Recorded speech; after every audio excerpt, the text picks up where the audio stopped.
It is 8:35. Let's go ahead and get started. Angelo, if you want to move up to the top. We are having some technical difficulties. We'll get this thing going here in just a little bit.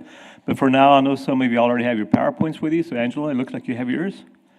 All right. With that, let's go and get that one started.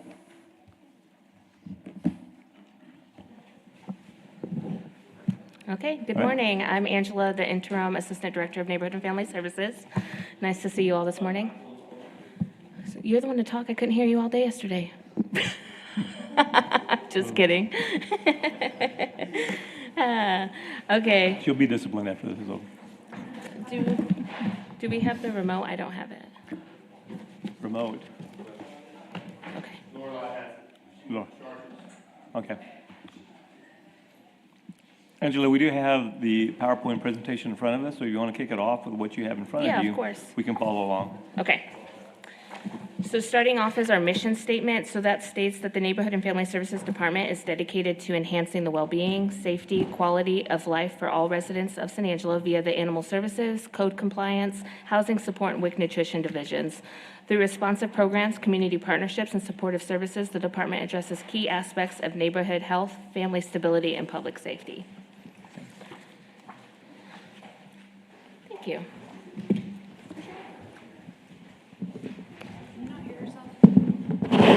Hello, I can hear myself. Tom. You can't hear me? No, I could. I Okay. can't now. Okay, thank you.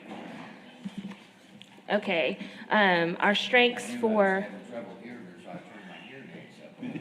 No, it just wasn't working. I'm sorry, do I need to be even closer? No, we're good. Okay, so our strengths of Neighborhood and Family Services, we put in there an integrated service model. So one of our greatest strengths is how our 4 divisions are able to work together. And that's mainly because we serve the same demographic across the board. WIC people normally are seen at animal services as well in code compliance and such like that. We are very fortunate to have a very passionate team under all of our divisions who work hard and understand the mission that we're trying to serve. We have strong community partnerships. We work closely with a lot of nonprofits here in San Angelo and reach out in the community as much as possible.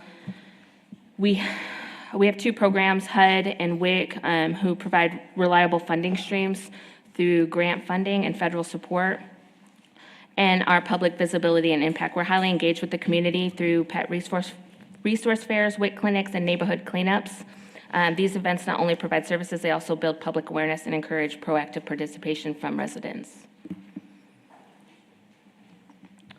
All right.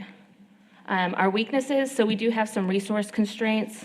Staffing and budget limitations kind of slow down our response time.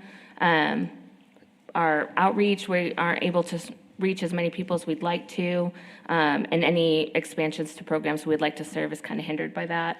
Our aging infrastructure, mainly that's the animal shelter. It does require several upgrades. Right now, we're just kind of holding together with Band-Aids here and there when needed. Our technology gaps, we have, across all my divisions, minus WIC, we have some outdated computers, outdated systems, so they kind of reduce our efficiency. And then we have public misperception. So some community members don't fully understand our roles, so I think that creates, especially in code enforcement and animal services, and that, it doesn't help. So we're trying to change that narrative a little bit, but it's a constant thing we're trying to work on and figure out the best approach to. Our opportunities. So we would like to see some cross-division innovation. We have been trying to work on some pilot programs. One of those, such as Animal Services has a hard time reaching people just because they think we're there to either give them a ticket or stuff like that. So we've been enabling WIC to go with them to kind of open that door to be like, hey, we're here for WIC services. We have animal services with us. Can we fix your fence? Can we microchip your dog? Can we do those kind of things? So we're just trying to work together with all of our divisions to create a one-stop shop that we can help you with everything that you need based on the services that we offer. And we're exploring more pilot programs to do that, similar things. Digital transformation. Did you have a question? I'm sorry. So when you say you have cross-division and you make a call, do you take somebody with animal services with you, or is it just somebody knowledgeable of both parts of that? Like you just gave an example. Hey, you're there with WIC. By the way, somebody here is with animal services. Yeah, but it's a planned event, so it's not like someone calls in a complaint and we're taking all of the departments. It's just a planned event, so we're taking WIC, code, and animal services to each house, asking if there's any needs that we can help with. We would like to do more of that, where we have one person, and you'll see that in one of our goals, to have one person who is well-versed in all items, so that if they need housing support, they need WIC, they need code, they need animal, we have one person that is able to welcome, kind of like a case management role almost. Okay, thank you.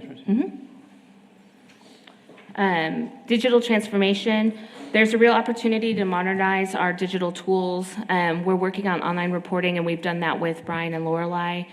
Our complaint form for animal services, you can now upload pictures, which is helpful to describe the dog and things like that. So we're seeing how that works. We want to move our breeding permits online so that they're not getting lost in the transfer between planning and us, that it kind of just transfers via technology. So I think we have some opportunities there to make it easier, and we're more available.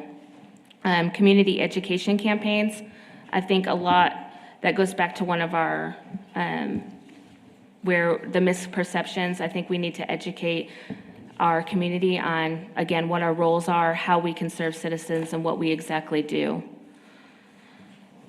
Expanded grant funding, I think there's some opportunities out there to tap into new federal and state programs. Morgan and I have been working on that diligently to see if we can get some funding for whether it be homeless prevention, maternal growth, maternal health. WIC is pretty maxed out on what we get from them, but maybe there's something else out there that we can get to help with those services. And then population growth. So there's an opportunity here with new residents to reinforce neighborhood standards, but it also becomes a threat eventually, which you'll see later, that it does increase our demand for services. Angela, who writes your grants? Morgan and I. Okay. So our WIC grant, we don't write it, it's just something that we do a contract with every 5 years. And so they send it to us, and Daniel and I review it, and legal. Oh, that's fine. I'm just but trying any to figure outside out grants. how many people have the need to write grants and how many grant writers we actually have. Oh, and I who see. is writing those? I mean, with the advent of AI, it's much easier to write a grant than it was, or to apply. Right, and we Just do trying have several knowledgeable people at the city. I know Sandra writes a lot of hers, and she's been doing it for years. So she's a resource, and operations has their own grant writer. So we could reach out, but Morgan and I handle all of ours in-house. Okay, thank you. You're welcome. Okay. Okay, some threats that we're facing is economic pressures. So rising housing costs, inflation, job insecurity, those can increase community needs and strain our resources. We have staff burnout retention. Our staff, our frontline staff especially, I apologize, they're just put in emotionally intense situations, so we really need to make sure they're taken care of and not getting burnout. Our regulatory changes, just shifts in state and federal policy. I don't have any issue coming in this upcoming fiscal year for our grant budgets, but it's unknown and you never know year to year. We did get the tentative numbers for our housing program, and it looks like it will be the same. So we don't have any worries for this upcoming fiscal year. And I'm pretty sure WIC will increase. But again, with the political climate, you just never know. Public safety challenges, animal incidents, illegal dumping, and housing code violations are often concentrated in areas where we're already stretched thin. So addressing these concerns requires coordination with law enforcement and other city departments. And then natural disasters, extreme heat, storms, and other climate-related disruption pose serious risks to vulnerable residents, such as homelessness, and those that are just vulnerable in their day-to-day situation. So we want to make sure that we have things on standby to make sure we're able to help them in those situations. Of your public safety challenges, which one of those three, is it crime, neglect, or animal-related services that takes the most time? I would say I'm not as well versed in code to answer the crime and side of it, but I would say that from being animal services, I think that would take most of our time. Okay. And mainly because that comes from, and it could be for code as well, because like I said, there's a case management aspect to that we're not as well versed in as that we should be. Cool. So, Thank you. Angela, can you share with us the city's response in the case of a disaster? Who gets involved and in what order? I'm sure you're working with fire and police and. well, if it's a main disaster, that would be handled through our emergency management. So I have read the plan, but it has been a hot minute, so I can't tell you the exact steps at this moment. I just know that we're already stretched thin on a day-to-day basis, so we want to make sure that we are able to do our part when it comes to that. So you step in when you're asked? Yes. Okay. And we do stand up as far as emergency management, we have an incident that's of this caliber as far as a big one. We do stand up the OC, and basically directors are called in. So we manage it from that perspective, but mainly you have police and fire that would be the leads on that, and of course operations and public works as well. They're typically our first responders on the ground. But yeah, as soon as we have a situation like that, we stand up the OC. And I will say that we have the best relationship that we've ever had with police right now. So we work really closely with them. Chief Scott and we meet regularly to make sure if he has any concerns, we can get them addressed, and if I have any concerns, he can address them on his side. Okay. Okay, moving on to our one-year goal. So by June 2026, support San Angelo families by deploying safe and health-giving programs. So we address those through a couple of strategies. So the first one for the year one goal would be strengthen integrated citizen-centered services. And by doing that, we would develop shared intake and referral systems and cross-train staff so WIC, housing, animal services, and code compliance can identify overlapping needs and serve quickly. And then collaborate across divisions to close gaps in service delivery, like identifying animal welfare issues in substandard housing or referring WIC clients to housing support. Just making sure that when citizens show up to WIC to get benefits, we're also letting them know that we have other services that are available to them. And vice versa if they went to code or animal services. Some resources needed for that goal would be cross-trained staff.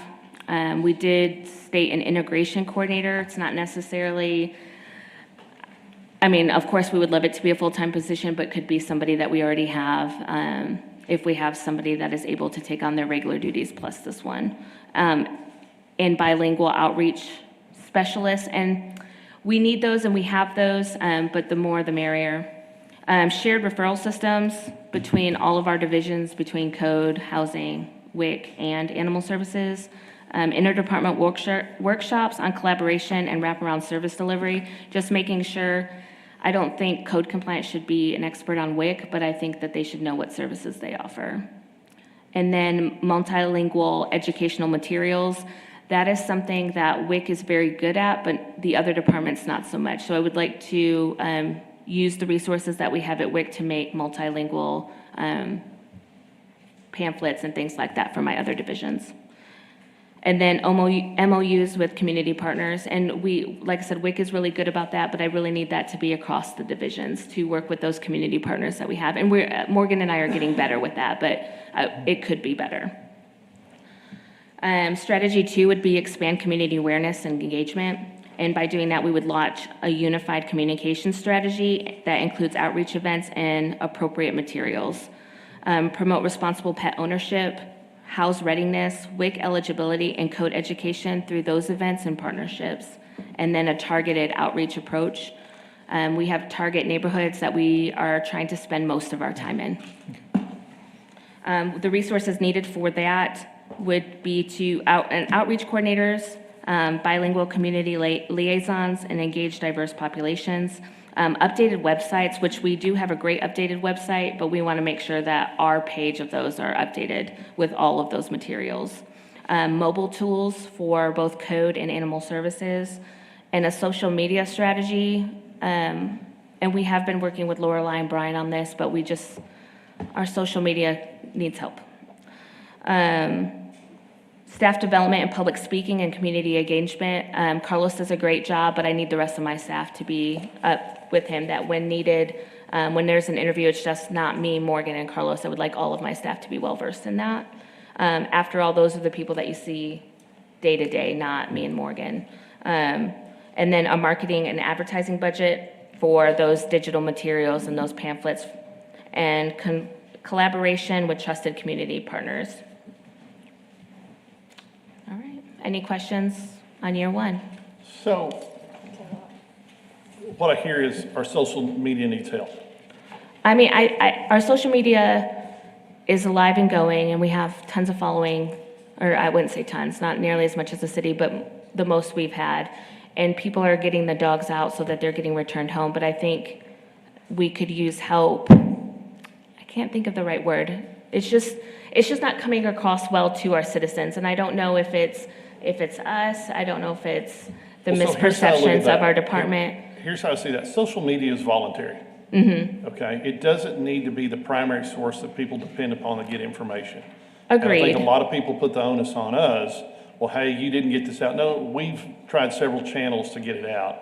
I just sometimes think we put too much dependence upon social media to share our message. Right. And that shouldn't be a burden of yours.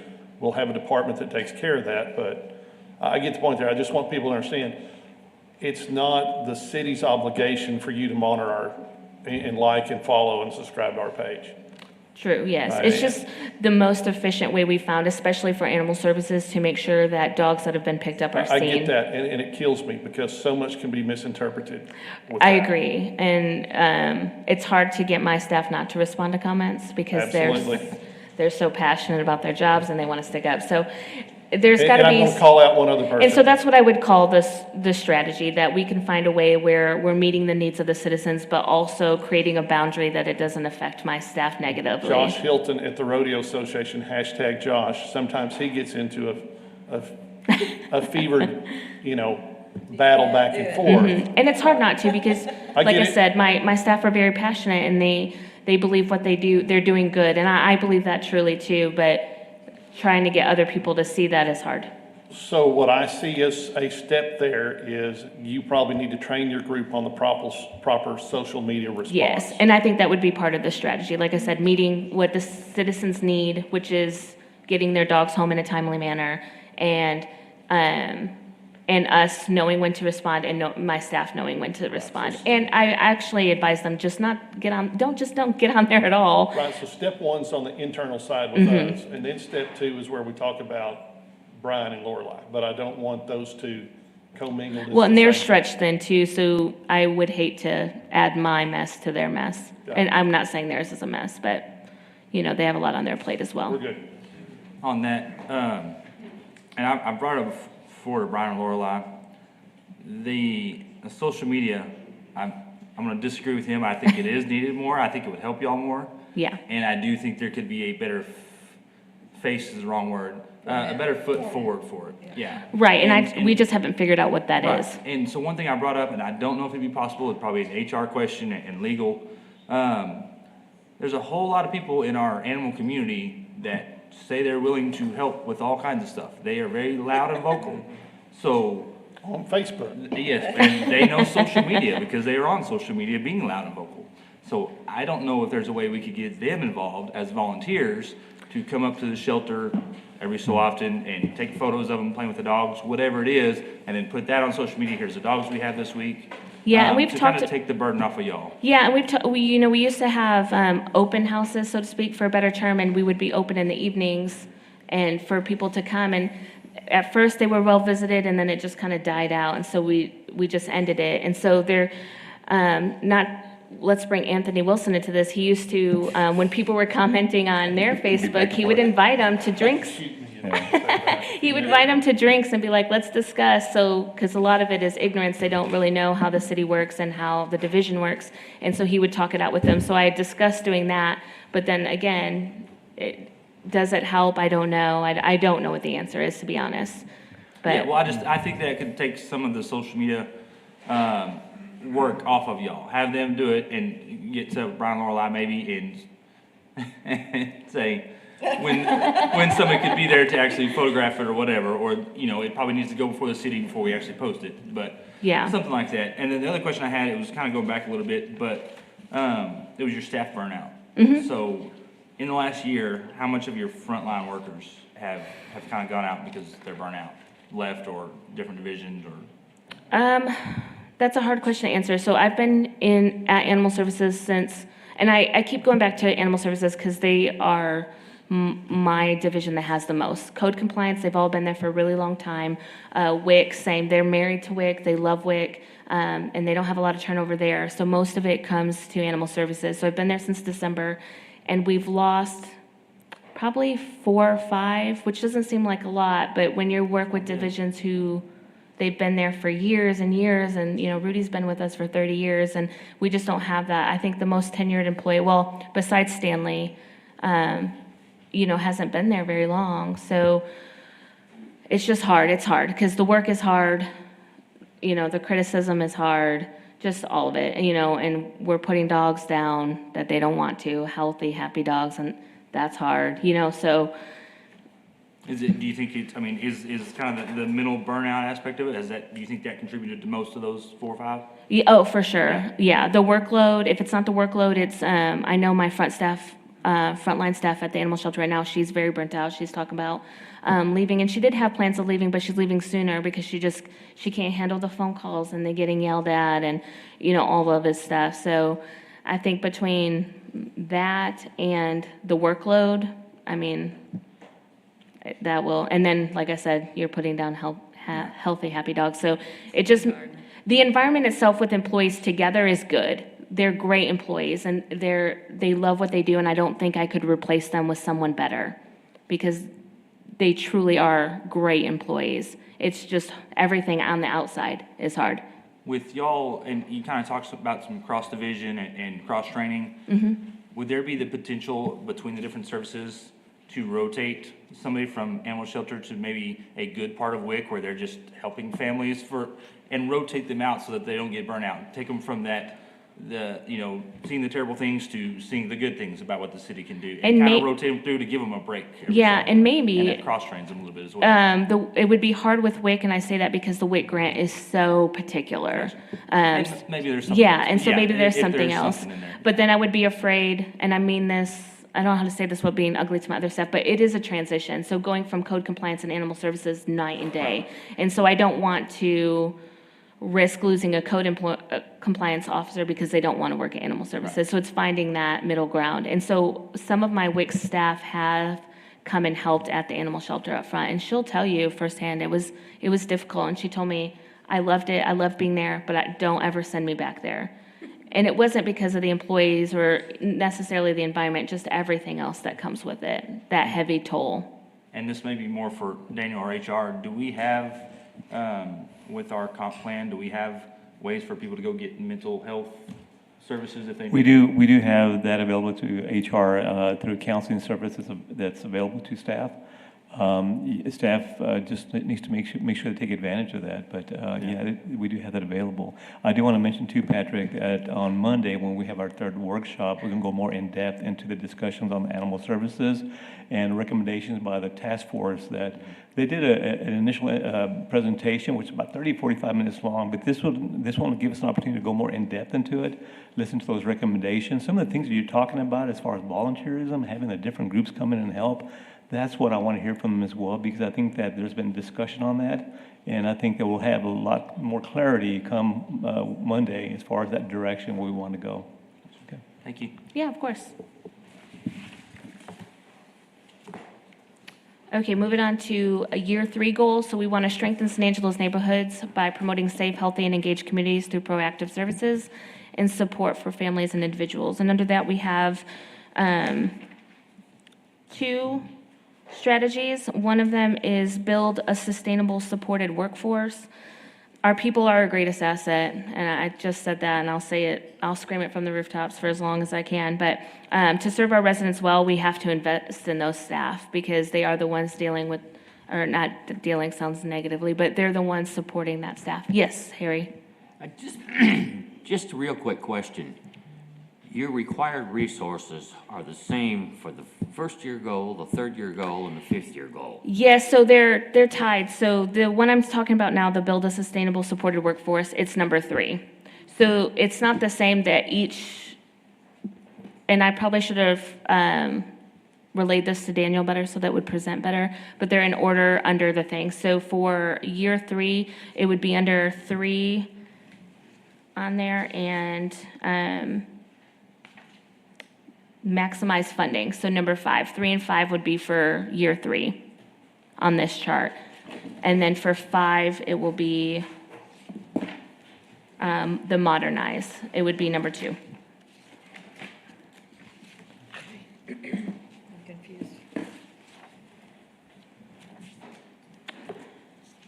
Okay, so our action steps for that would be launch a workforce development plan focused on mentorship, cross-training, and wellness, and then prioritize trauma-informed care. Morgan and I were both foster parents at one time, and we both had heavily trained in trauma-informed care, and we do believe that it would benefit all of our staff significantly just because of the incidences that we're constantly in, and to guide those citizens through that. And then support professional growth with CEUs and leadership opportunities in WIC and the housing divisions.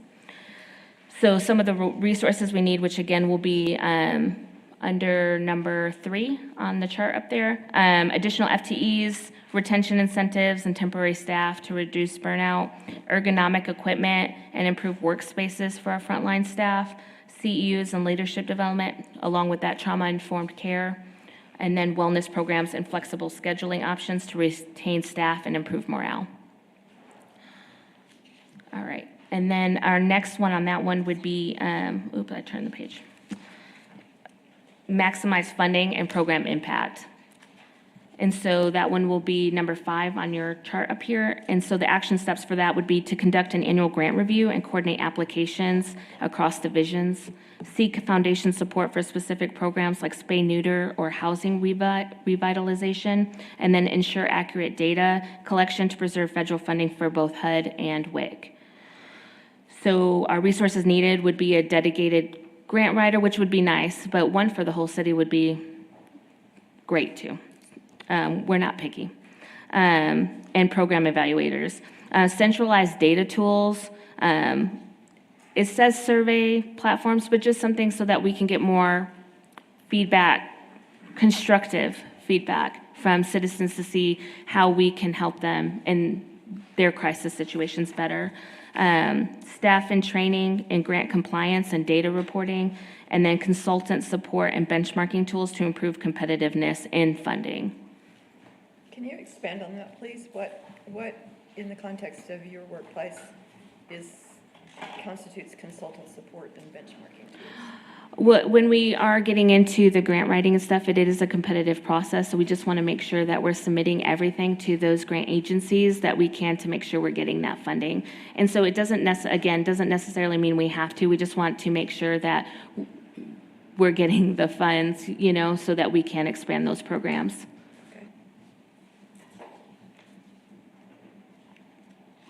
Okay, any questions on the 3-year? Okay, the 5-year goal, ensure Sanangelans have access to services that support safe and thriving neighborhoods through robust programs for their households. The action steps for that one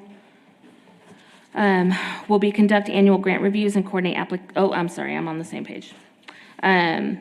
Move to cloud-based case management software so that we can access it across all divisions and allow for better tracking of referrals and reporting. So we're not telling the same citizen several times because one person didn't know they already talked to them and things like that. Upgrade the animal shelter to improve care and increase community adoptions, and implement mobile tools for code inspection, digitize HUD housing applications, and offer WIC services via telehealth. Our resources needed for that would be somebody tech savvy, some IT support in the field. It doesn't mean it's an FTE, just somebody who's really good at troubleshooting all of those tools, mobile tools in the field.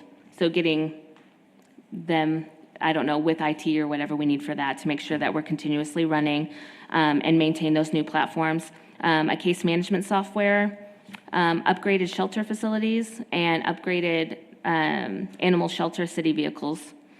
Staff training on new platforms and data security, and then GIS data analysis support to strengthen service delivery. Okay. And that's all I have. That covers it all. Okay.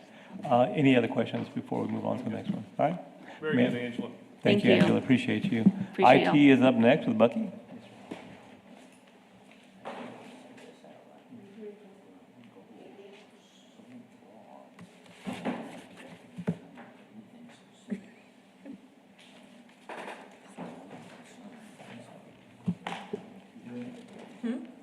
Yeah.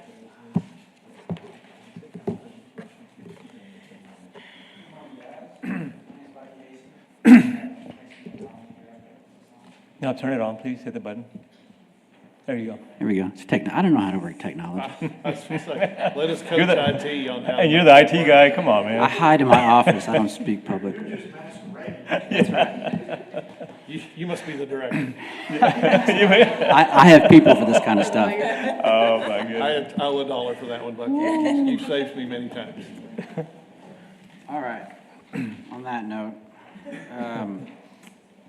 so our mission is to maintain the confidentiality, integrity, and availability of the City of San Angelo's data and information technology systems while ensuring compliance with security standards. We have many security organizations that we have to abide by. They love to tell us what to do, but it protects us, and it's an easy template for us to follow. A couple examples, I won't go through all of them. CGIS, PCI, HIPAA, AWIA, TSA, FAA. Sorry, a bunch of acronyms I'm sure y'all are loving to hear.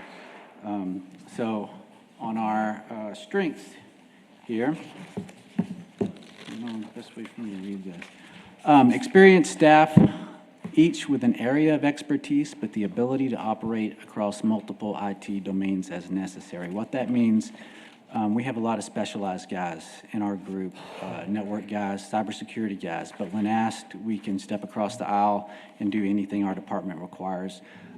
I'll get to it in a little bit. Well, actually, it's the very next one. We're crisis tested by multiple major IT incidents. The biggest one that comes to mind, it's not even a year old, was July 19th, 2024.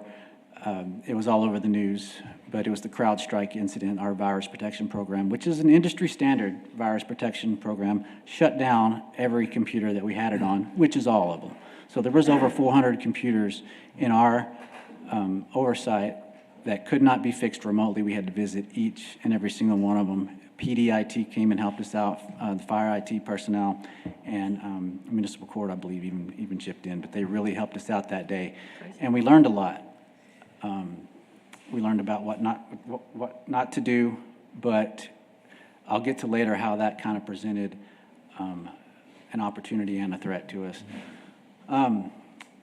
Robust threat detection and response systems. This is probably the biggest strength I think we have. I've talked about it a little bit before in audit committee. It's a thing called a SIEM, another acronym. It just monitors our system constantly and allows us an in-depth look at what's going on live. I think I've probably called a couple of you on Saturdays or Sundays and say, hey, are you in Arizona? Hey, are you in Colorado? It lets us know if a login comes from a strange place. That right there stops a huge portion of our cybersecurity incidents, and we constantly have to stay on top of it. And I'll get to that more later as well. Interdepartmental cooperation on IT-related endeavors. We used to be,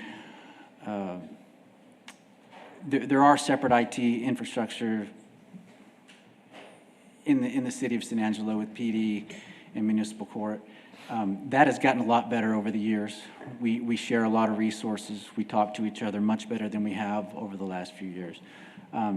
One of the things that has brought a lot to the table for us, a lot of education, a lot of the software that we didn't even know about was our partnership with Angelo State University Regional Security Operations Center, the RSOC. That was a venture with, I believe, General Hawkins, President Hawkins started that up at ASU.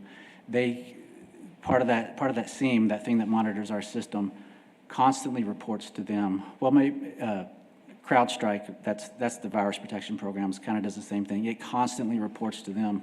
During the CrowdStrike incident, the first call I got was at 3 a.m. from ASU, and I was asleep. I was like, why is ASU calling me? Then the second call was from Brandon Dixon out at the Water Lab, and that's when I knew something big was going on. But that helps us. They have the ability to shut off a computer on our network, even a server. If something's going wrong, if a computer needs to be shut down, they have the authority to say click, and we appreciate that. They haven't had to use it yet, but they have the full authority.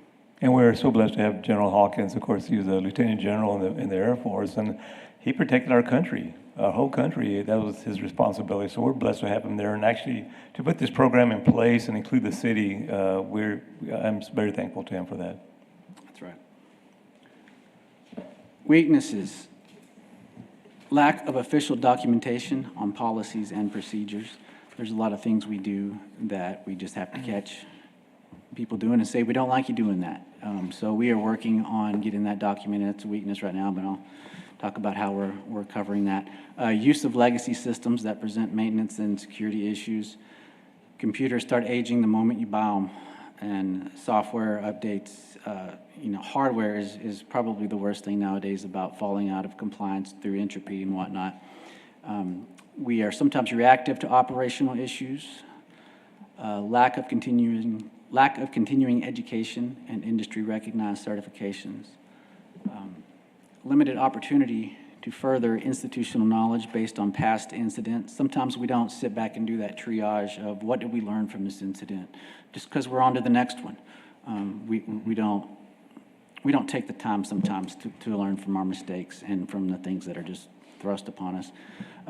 Manual post-incident recovery operations. A lot of that should be automated.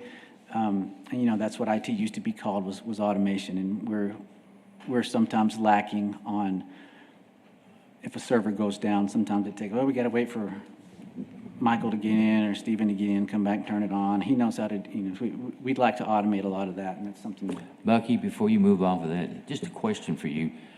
Is anybody out of your particular group part of the Concho Valley Technology Alliance? I don't think officially. I think we have been so in the past, but that is something that's getting a little later on. I meet with that particular group. I think we would benefit if somebody from your group were involved with that.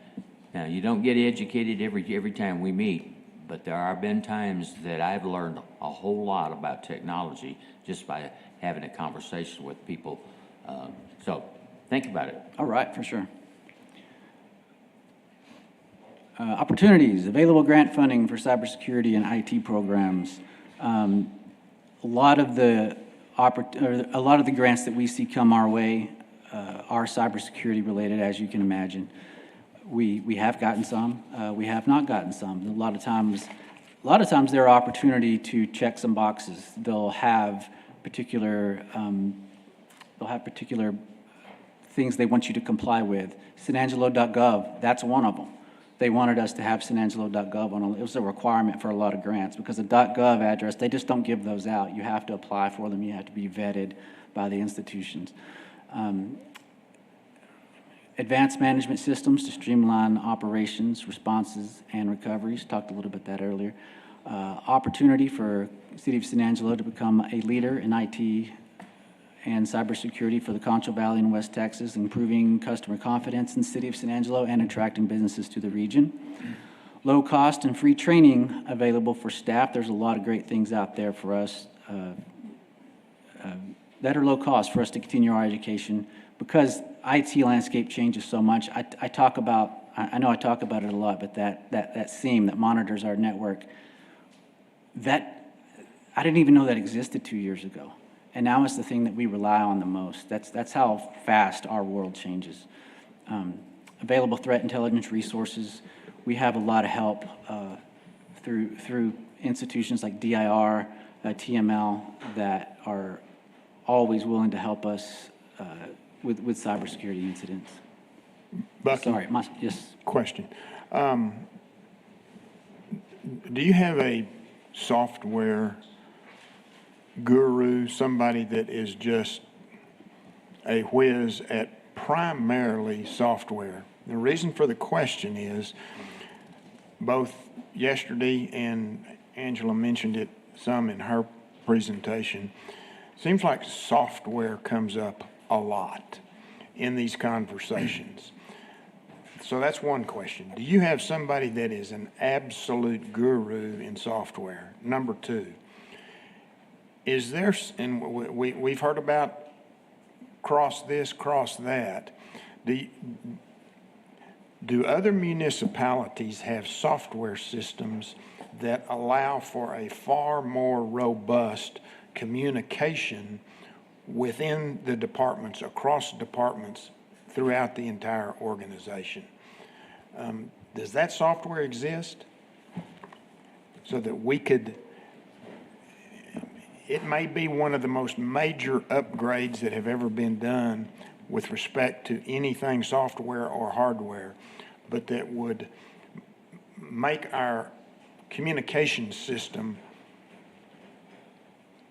I'll just say better, I don't know what other word to use, but make it better for the entire organization so that everybody doesn't have these isolated, we've used the word silos a lot, but doesn't have these isolated silos where this group has only got this software, this group's only got that, and we've got so many different systems out there that nobody can communicate. Does that exist? Well, to your first question, and we talk about this a lot with the other departments, gone are the days where IT is going to be your resident expert on every piece of software that we use. The financial software, when I got here, IT was the expert in the financial software.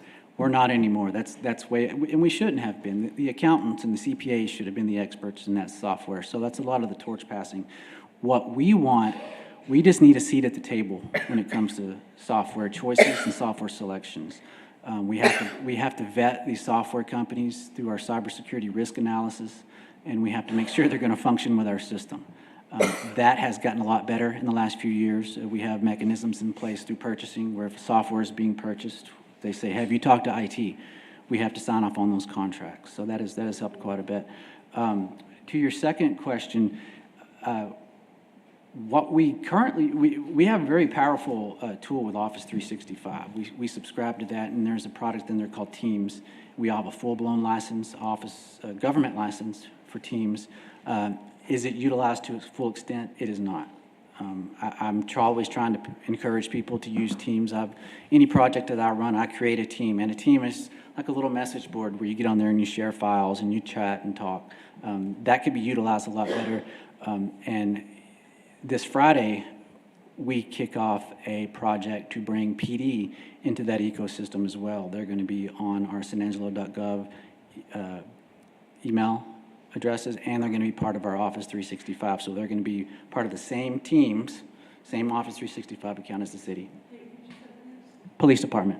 PD. Yes, I'm sorry, PD. Yep. Thanks. Threats. All right, you're going to notice the only place that I mention AI is under threats. Emerging cybersecurity threats from AI and targeting by advanced persistent threats. Advanced persistent threats are when they get into your system and you don't know it, and they just sit there a while and wait for a much better opportunity or gather as much information as they possibly can.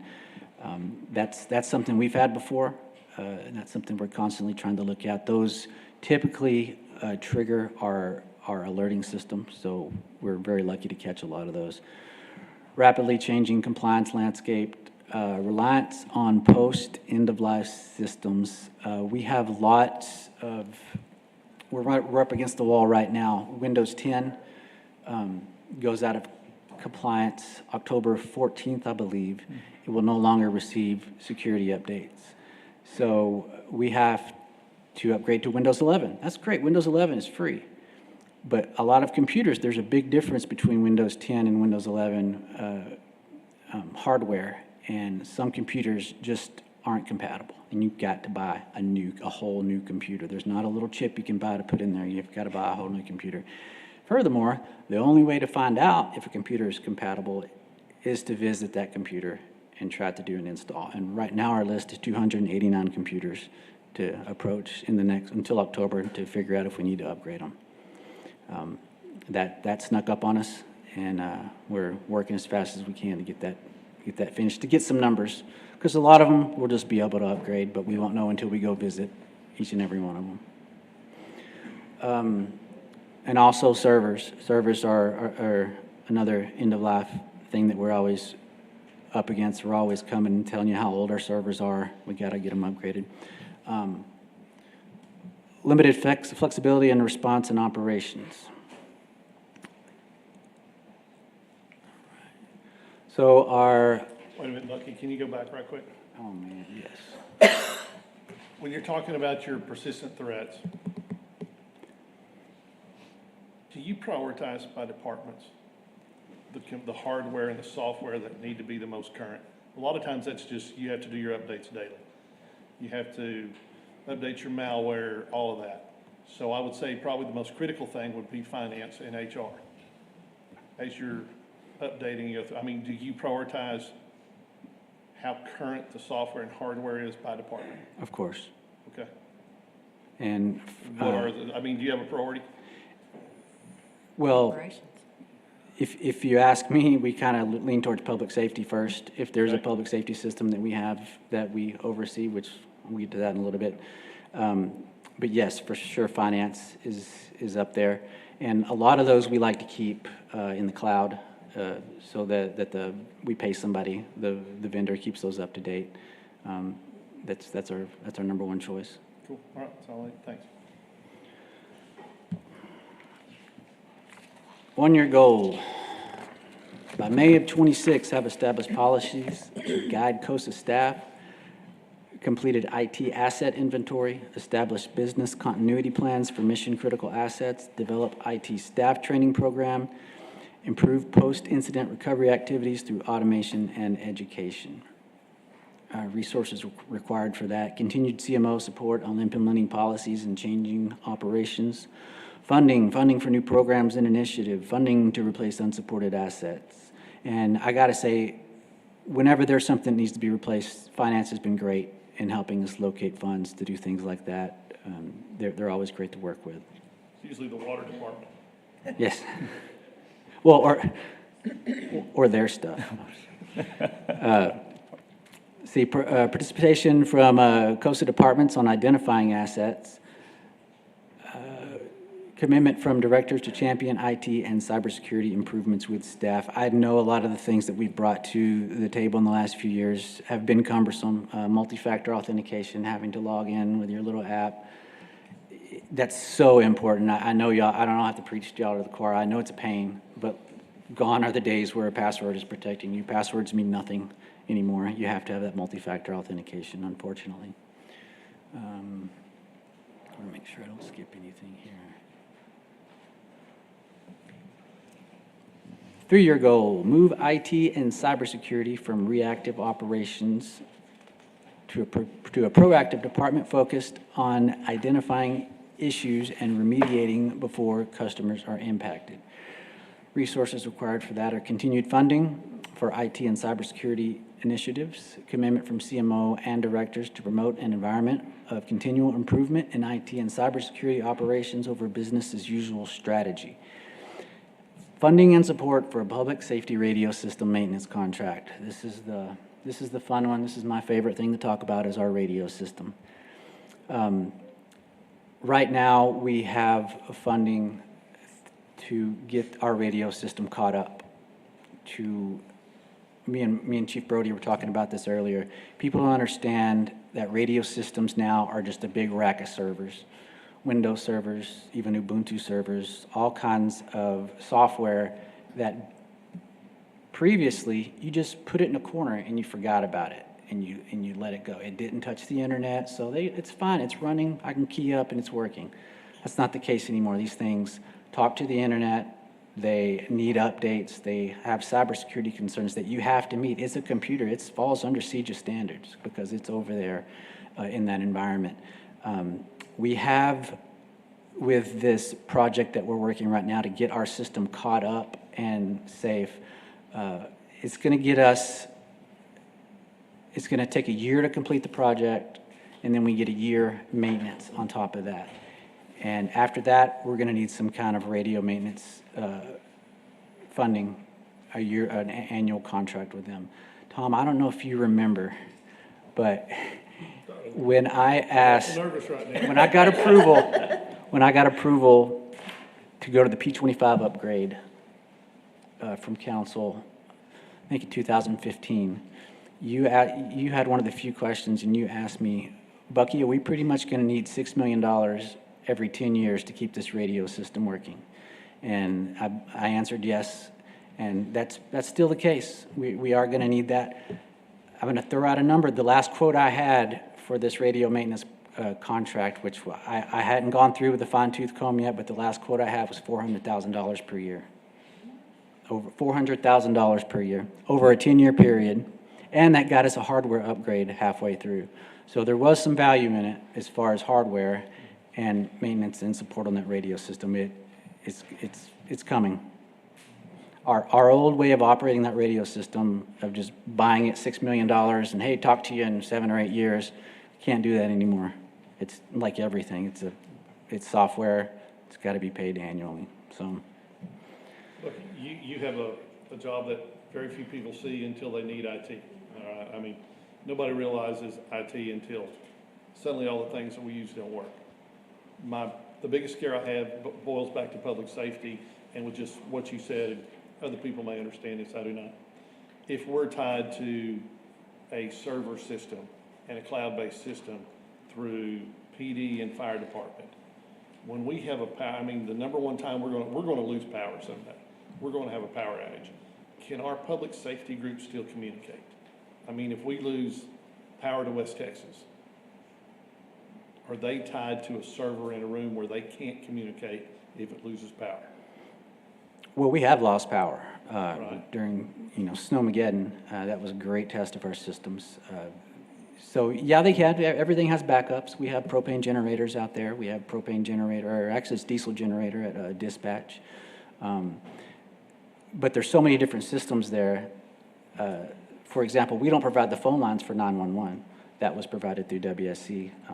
The community helped us out there. West Central Wireless donated 10 cell phones, and that's how they ran 911 for those days. But we do as much as we can. We have all the systems in place to keep those systems running, to keep power running. And we have backups. This new radio system that we are designing, it's a ring. So if one section goes down, the rest, everybody can still talk. That's a new design that they came up with. Cool, thank you, Bucky. 5 years ago, yes, ma'am, I'm sorry. I have a question. I don't know that if this falls under IT or what. You were talking about public safety, and, we had a siren system, the sirens, and we ended those.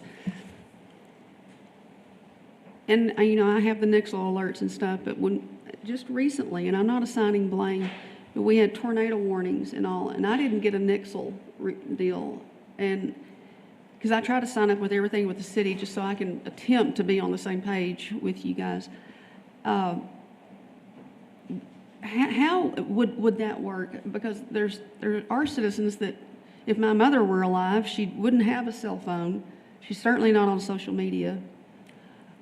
And she couldn't even hear the phone ring if it did. So how do we address that part? Because we have a lot of people that are not tuned in, or they're kind of very at risk, I think. Does that even fall under your department? Not so much, but I can speak a little bit to it. When we had the sirens, they operated on radios, and those were under my purview. There was, I believe, 19 of them. And they just got, and Patrick, or Chief Brody can talk more to it, they told it, last time we called for parts, I believe the quote we got from the vendor was, go look in a museum. Those parts were impossible to find, and that pretty much expedited the process to go to a Nixle-type platform. And Nixle does a pretty good job, but you're right, my dad doesn't get any text messages. I've just got off the phone with Allstate yesterday. They're trying to give him some money, and he can't get them to send him a check.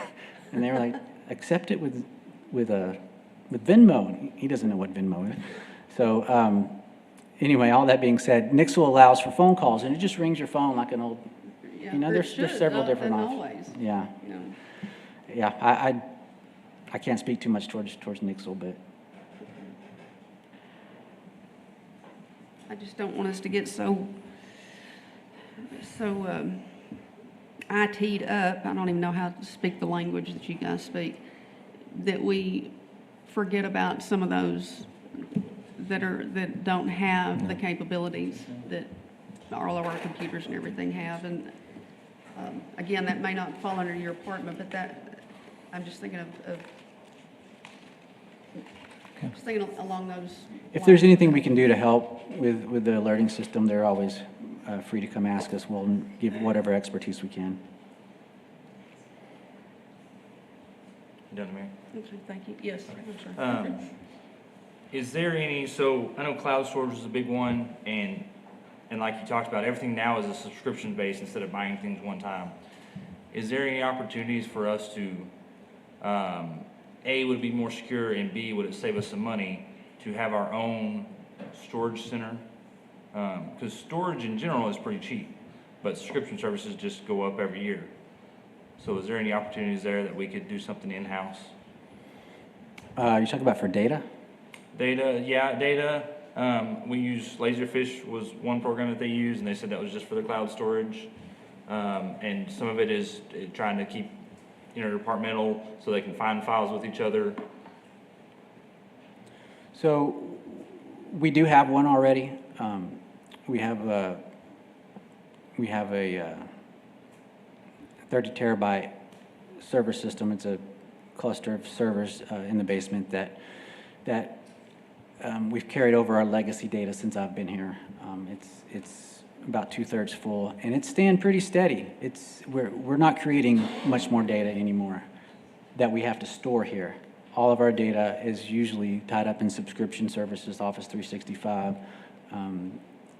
Legal files, I believe we do store locally. But a lot of that, the vendor takes care of the storage. Thank goodness, evidence.com that the police department uses for body cam footage, that comes with free storage of all that video. We could not, I'd be up there, of course that's PD's purview, but we'd be asking for a lot of money for storage. But as far as our documents that we create locally, it stayed pretty steady. It hasn't risen, and there really isn't a need for us, I don't believe so, to create anything huge. We're staying pretty flat. And then on the radios, and again, that's not my purview, but I know a lot of cell phones now have a emergency system where they will try to link directly to a satellite so you can at least get text message out, things like that. Are the $400,000 a year radios needed if we could do something like that instead? Like, is there any other options? Not yet. Okay. There will be. There is a standard coming out in the next few years that all major radio manufacturers are participating in. It's called Mission Critical PTT, and which means that a radio such that I don't think Patrick has his radio on him, it will be compatible with a cell phone tower. So if our towers, we have 3 towers in the city, if something happens to our towers, there is going to be an opportunity for us to subscribe, once again, to AT&T, to Verizon, to be able to our public safety communications network ride on their communications towers, because they can throw a lot more money at their towers than we can, and they do. Okay. Thank you, Bucky. Yep.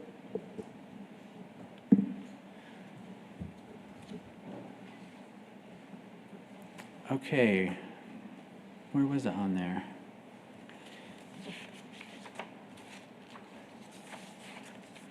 So anyway, I'll just start over. I don't know if I read that or not. Establish the City of San Angelo as a leader for Texas IT and cybersecurity operations. Required resources, long-term funding, and support commitments for ongoing initiatives. CMO support to coordinate with outside agencies and entities. City Council understanding that encouraging cybersecurity awareness in the community and partner agencies makes the city more cyber secure. I don't know, I wasn't really aware of this until recently, but I have guys in my department that actually go out to schools and talk to kids about password strength, about multi-factor authentication. Who wants to see a boring old fireman when you can talk to an IT guy about passwords, right? So I thought that was really cool. They talk to Boy Scout troops, and it's really, you know, how that benefits us is we, of course, do business here locally with a lot of vendors and contractors. And that's the worst way to get a phishing email is from somebody that you know. Because you're like, I work with this person all the time. Surely this is safe. And you click on it, well, they've gotten hacked. And now you've got, and then it sends it to your contact list. And that's how it spreads so easy. So getting the more education out here locally really benefits the city, and it protects our assets as well. Commitment from COSA, SAPD, SAFD, and municipal courts to unify services and operations and reduce redundancy and remove barriers to IT and cybersecurity cooperation. This is something that we've been striving towards for a long time, and we have made quite a few strides, is unifying all of our IT departments. We have a lot better working relationship with them now.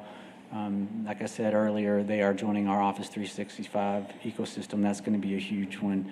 And right now, they help us out when we need them, and we help them out, and vice versa. It would be nice to have us all as a unified organization, and that's why I put that as a 5-year goal. Just so we're all on the same page, and so we all answer to the same person. Any other questions for Bucky? I do not. Bucky, thank you. Good Nice presentation. job, Bucky. Thank you. Appreciate you. Up next is the fire department, and chief is coming up right now.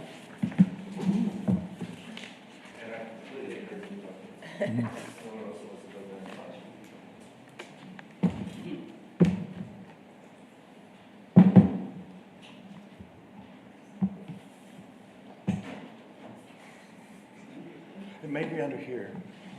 Oh, there it is. Thank you, Bucky. I'm going to do this in an attempt to try to stay on target. So if I'm looking at my phone, it's my timer. All right, good morning. Thank you. So first and foremost, the mission of the San Angelo Fire Department is to provide the community with the highest level of life safety and property conservation through the extension of training, fire prevention, emergency medical services, fire suppression, and emergency management. And those are all intentionally placed in the order that they are, of order of importance. So we teach this to our recruits the day one they enter our academy, and we preach it to our entire staff every day, because that is what our mission is, and that's what guides every one of us. So this strategic planning summary outlines SAFD's current strengths, challenges, and the opportunities while providing a clear roadmap for the future. It reflects the department's dedication to remaining proactive, forward-thinking organization. So we'll start off with our SWOT analysis. Our strengths: professional, highly trained, dedicated firefighting and EMS personnel. Very strong leadership and administrative team committed to our strategic planning process. We have high morale and strong teamwork across all of our shifts and all of our stations. Culture of safety and wellness with injury reduction initiatives in place.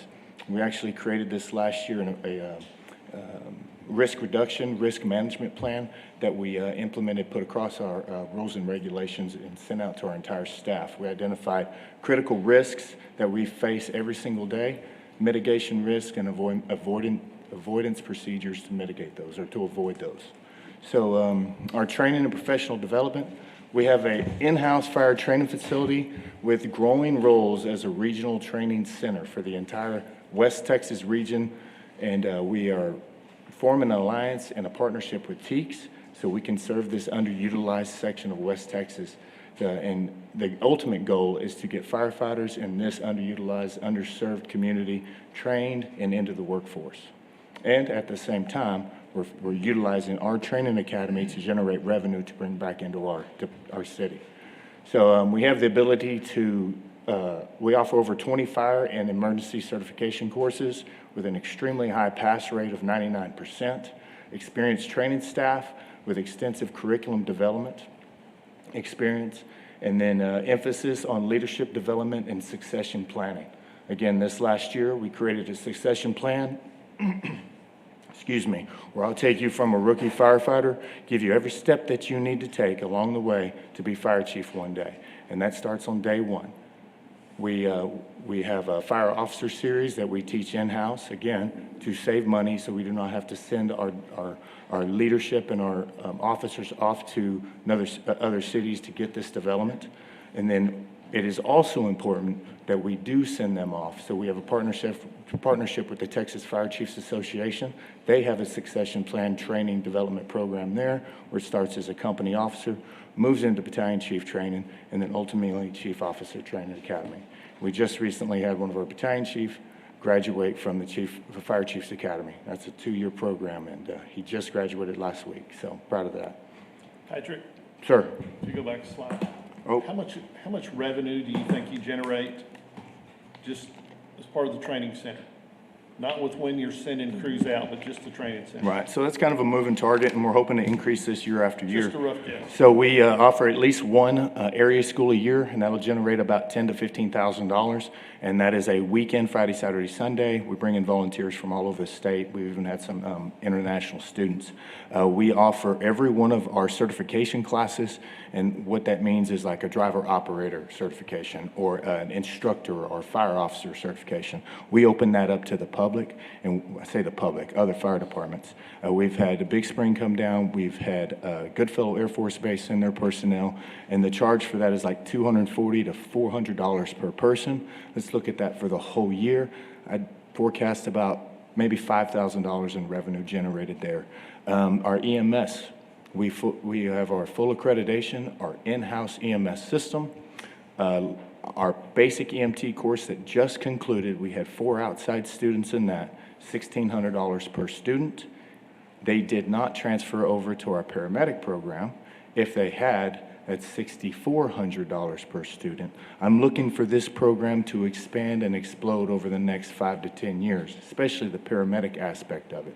That is one of the, this is a national shortage on paramedics, and to the point that Senate Bill 8, Texas Senate passed a law that will 100% pay for basic to paramedic. So reimburse your costs for the academy.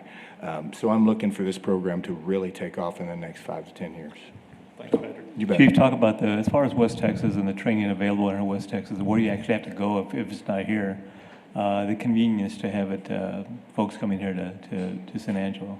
Oh, absolutely. So Big Spring, I talked to the fire chief up there, talked to him about our program, our basic EMT and our paramedic program, and asked him what he was doing. Well, he's sending his paramedics, they're doing an online course, and then they're sending them to Corpus Christi, Texas. There's a long ways to go, expensive hotels, and they have to spend 3 weeks there to do all their skills and their final testing. So send them to me. I'm 90 miles away from you, and I'm cheaper, and Senate Bill 8 will completely reimburse your department for what you spend. As far as in West Texas, Ozona, they offer a basic EMT. They do not offer a paramedic. Howard College does offer a paramedic, but it is now Big Spring now. No. Yeah, they're moving that to the Big Spring office now. So we are one of the only accredited paramedic courses in West Texas. So our closest one, there's a couple up in the Metroplex. Of course, you have a lot of colleges that teach it, but our closest one's going to be in the Metroplex. Huge potential for this program. Continuation of our strengths is our emergency response capabilities. San Angelo is an ISO 1 Public Protection Class PPC 1, which is a superior operation capabilities. So we have a very well integrated EMS system within our fire operations. Special team capabilities, hazmat, hazardous material teams, and technical rescue disciplines. We have high operational readiness and rapid deployment of existing resources. So we're also very active in the TIFMAS response wildfire teams. So TIFMAS is Texas Interstate Fire Mutual Aid System, and those of y'all that have been around a while, this is when our crews deploy to outside agencies that have requested our assistance, and then our city is reimbursed for those expenses, and also they're reimbursed for that apparatus being deployed. And I'll touch on TIFMAS again later. So our community engagement and relationships, we have a strong relationship with city leadership, our elected officials, and also the community. We have a proactive fire prevention and public education program. That is a huge asset to our department. That is a whole nother division. And our philosophy is it's much easier to prevent a fire than it is to put a fire out. So our public education, and it is expanding and growing day to day. So Billy has got some amazing ideas over there, and we're going to have a big public education push next year. So we're highly engaged. We have a highly engaged fire association, and they're contributing to charitable causes and our public trust. Positive public image and reputation for professionalism and community service. Financial management and grant success. We've been very successful over the last year at being awarded different grants. Some examples there, we have not been awarded the SAFER grant since 2018, but we were awarded in 2018. And as y'all know, y'all approved me to apply for this round for the SAFER grant. The AFG grant, we were awarded last year for about $160,000. We received a SERI grant from the Council of Governments to about $460,000. Several grants from the COG last year. So all in all, about $500,000 worth of grants. We're very proud of last year's efforts.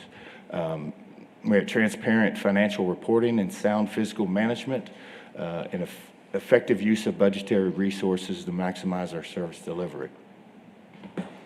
So we'll touch on weaknesses now, and I'm gonna hit on these pretty quick because a lot of these weaknesses are gonna be addressed later in our goals.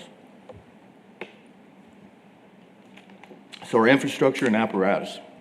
We have an underfunded capital outlay and annual budget allocation for apparatus replacement. With the rising cost of apparatus acquisitions, they are outpacing our current funding levels. Geographic coverage and response areas. We've identified a geographic coverage gap in the southwest region of San Angelo. In this area, we have excessive response time exceeding 7 minutes, and areas located more than 5 road miles from the nearest fire station. And this causes increased risk for delayed response for fire, EMS, and rescue incidents in this area. Special operation capabilities, we have no dedicated in-house swiftwater rescue team. We do have trained swiftwater personnel, but we do not have a swiftwater team, which makes us reliant upon external resources. Our closest one is Texas Task Force 1, and they have a 4-hour flex time to get here. And you can see that could be a problem. So this exposure to significant flood risk events without immediate local capabilities. And again, every one of those are addressed later. Some of our opportunities, expansion of our training partnership through the regional training facility. I discussed that briefly regarding our partnership with TEAC's potential in the future, expanding our paramedic program to the entire West Texas region and beyond. So we are currently pursuing additional grant funding, advocate for increased capital funding and long-term apparatus replacement planning, plan and advocate for construction of a new fire station to address the southwest coverage gap, expand community risk reduction and public education initiatives in our underserved neighborhoods, and then expansion of our TIFMIS deployment capabilities. What I mean by that is this Swiftwater team that I'll be discussing later, when they're fully operational, they will be deployable. So currently we deploy on wildland, we deploy on something called all hazards. So all the flooding events that were happening all over Texas over the last 3 to 4 weeks, we had deployed resources to combat that. If we had rescue boats, we had the potential to deploy those rescue boats as well. Do we get to invoice them for that? Is that revenue? Yes, sir. Every time we deploy with TIFMIS, Not that I would put that over public safety. But it is revenue. if we're spending our assets to go, I just want to make sure you're invoicing, and not only at cost, you might make a little out of that. Oh, absolutely. So the benefit of it is, those assets that we do deploy, they're paid per hour, depending upon the asset. So a Type 1 engine, a regular fire truck, is $86 an hour around the clock. That adds up very, very, very fast. And our personnel. So what kind of cost is this to the city? There is no cost to the city because we are paid from portal to portal for those personnel to leave here. All of their salaries plus their benefits are 100% reimbursed back to the city. Well, what about the vacancy that person causes back at home? Because somebody's got to work their shift. that cost is also reimbursed back to the city. Even if Zero- it's overtime? Even if it's overtime. 100% reimbursed back to the city, and the money that we are paid for that vehicle to be there, that is added revenue. Now, it goes back into the TIFMAS program trucks are expensive. Rubber on tires, it gets expensive to keep these vehicles up and running, and then replacement costs for some of these deployable vehicles. Hey, Chief, so I do want to stress that the priority is on local coverage. Yes, Before you do any of this, we make sure that we have our citizens protected before anyone deploys. Yes, sir. So before we make the decision to send out any deployment, whether it be all hazard or wildland, we're going to take care of San Angelo first. So we will never deploy out more vehicles or personnel that would reduce our coverage area in San Angelo, because this is our number one priority. Some of our threats, continued apparatus cost inflation is outpacing our current capital funding, increased urban growth and development in underserved response areas, reliance on external agencies for specialized rescue capabilities during time-critical events, budget constraints or economic downturn potentially impacting our staffing, our training, and our service delivery, potential loss of our ISO classification 1 rating if response times and fire station cover gaps are not addressed. And this next one is a really big one, and y'all have heard it several times in the last 2 days, our personal retention risk. Because San Angelo Fire Department is so highly trained and certified, they make them prime targets for recruitment by other fire departments. With local salaries significantly lower than those of our comparable cities, the risk of losing this experienced staff to a better paying agency threatens our operational stability and increase our training costs. Patrick, if we lose our ISO 1 rating, what's that do to our home insurance? So currently this area that is underserved, they are already at a PPC class of 10. The entire city is an ISO 1, PPC class of 1. There's this small area that is a PPC class 10, significantly more on their insurance. If we drop from a 1 to a 2, every residential insurance policy and every commercial insurance policy will see an increase. Now, what's that number? I've reached out to the State Fire Marshal's office. I've reached out to ISO directly, and they said there's no way to correctly forecast what that number would be, even a percentage, because that target keeps moving. You have some insurance underwriters that put 30% of their premium decision-making on their ISO rating. And then you have another underwriter that actually puts 10% on ISO, but 25% on your credit rating. And then you have another underwriter that looks predominantly at your history and how many claims that you have had.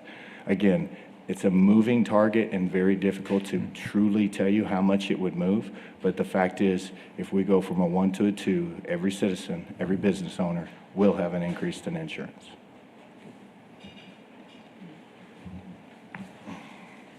So now I have to follow my paperwork.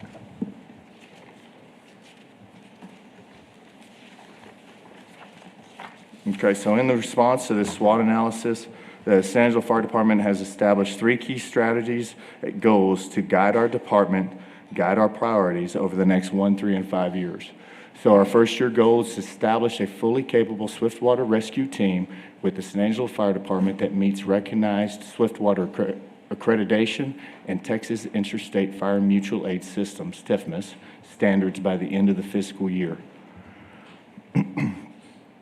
So with this goal, we have some key strategies to achieve it. We need equipment and rescue boat acquisition, training and certification, and deployment readiness.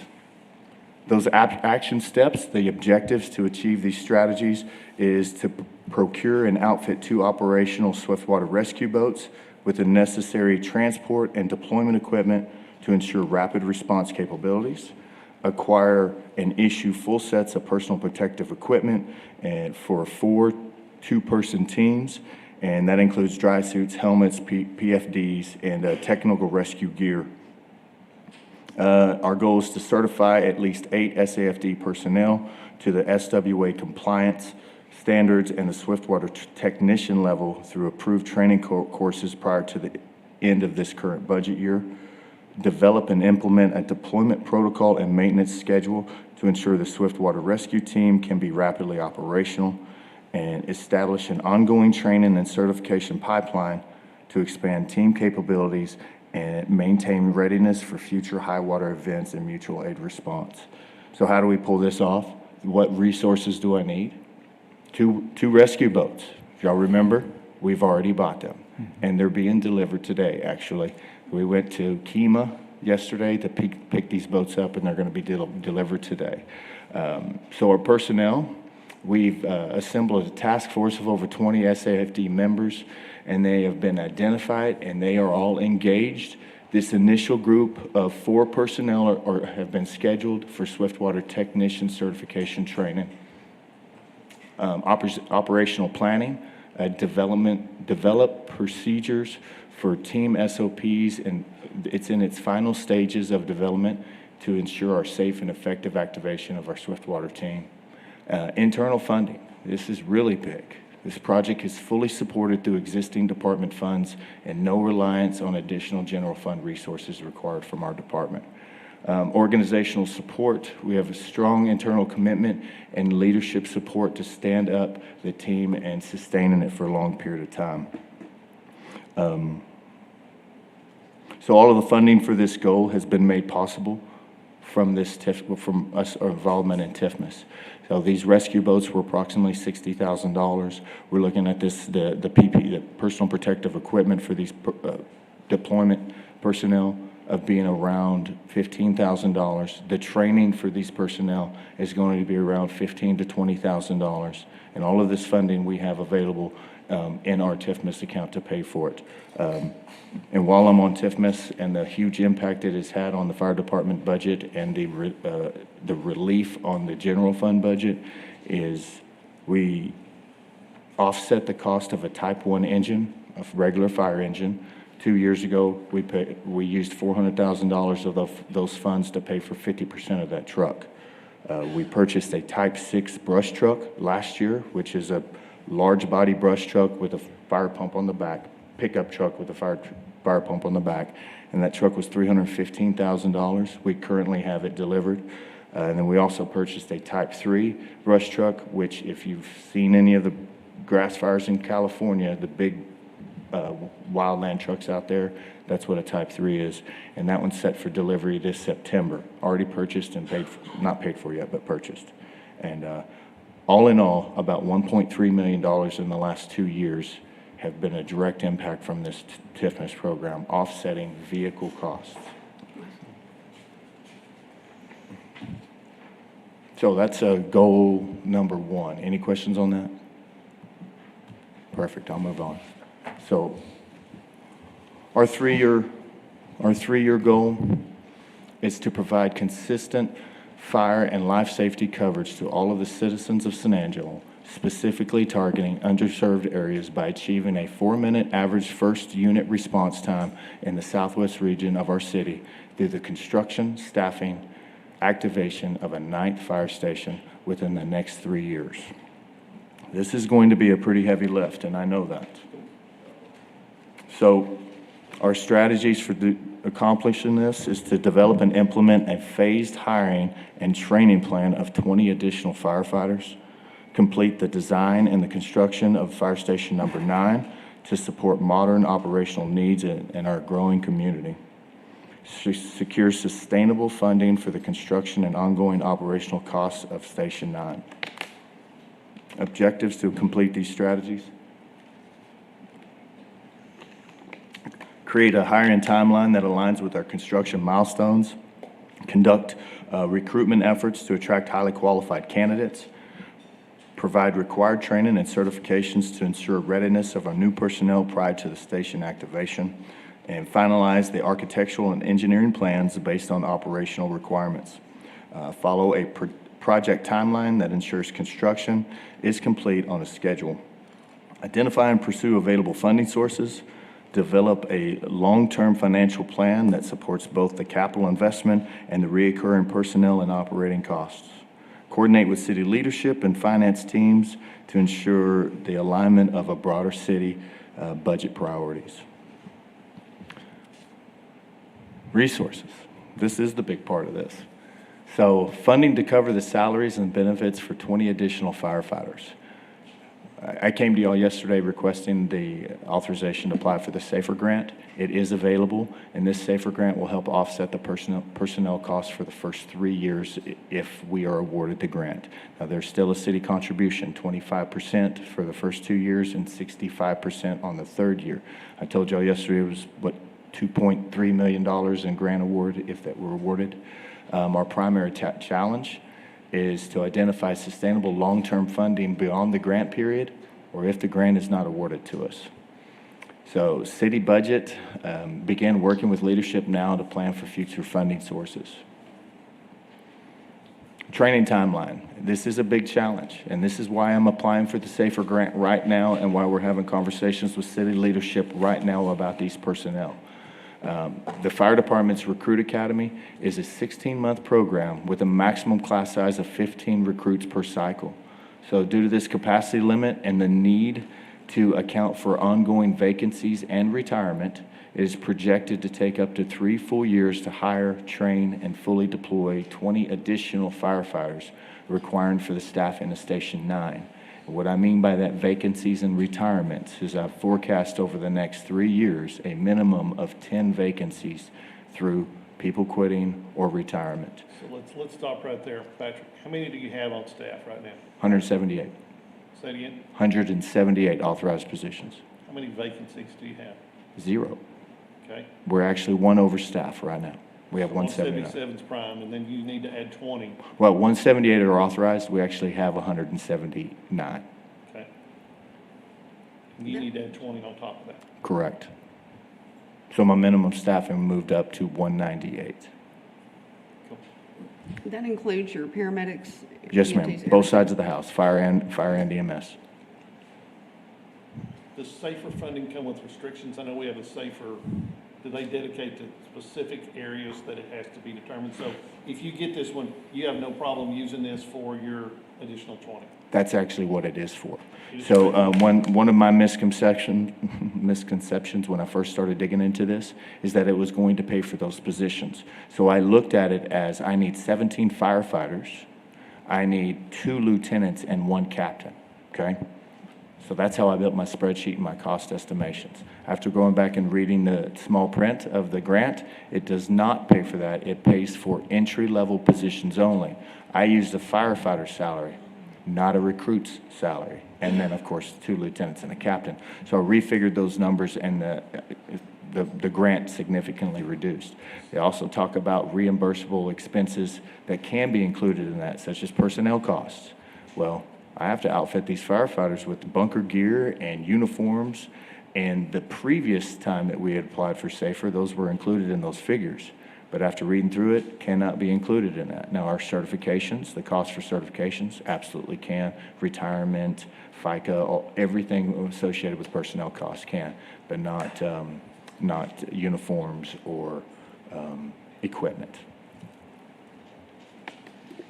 But there are no special, such as we get awarded. No restrictions that you have to work around. I was just curious if, as the grant is given to you, and these people move from entry level to onboard year 1, 2, and 3, how much of the SAFER fund can actually be dedicated to travel with the employee? So I believe it is only going to be their entry-level salary. So even though the next year they may move up, well, they'll be in recruit school for 16 months and they'll stay at that salary. But when they transition to firefighter 2, their pay will come up, and I don't think that reimbursement from SAFER will come up with it, but it's still going to be a big percentage of it. So. Cool. Thank you, Patrick.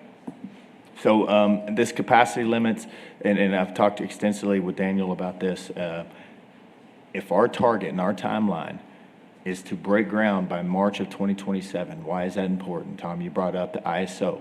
If we drop back to a 2. March of 2022, ISO came and inspected our city, and we retained our 2. Correction, we retained our 1. And they will be back in 5 years from that date. And in our report that we've received from them, if we do not have a 9th fire station covering the southwest region of San Angelo, we will not be able to achieve a 1. That's our timeline of March of 2027. Station does not have to be finished.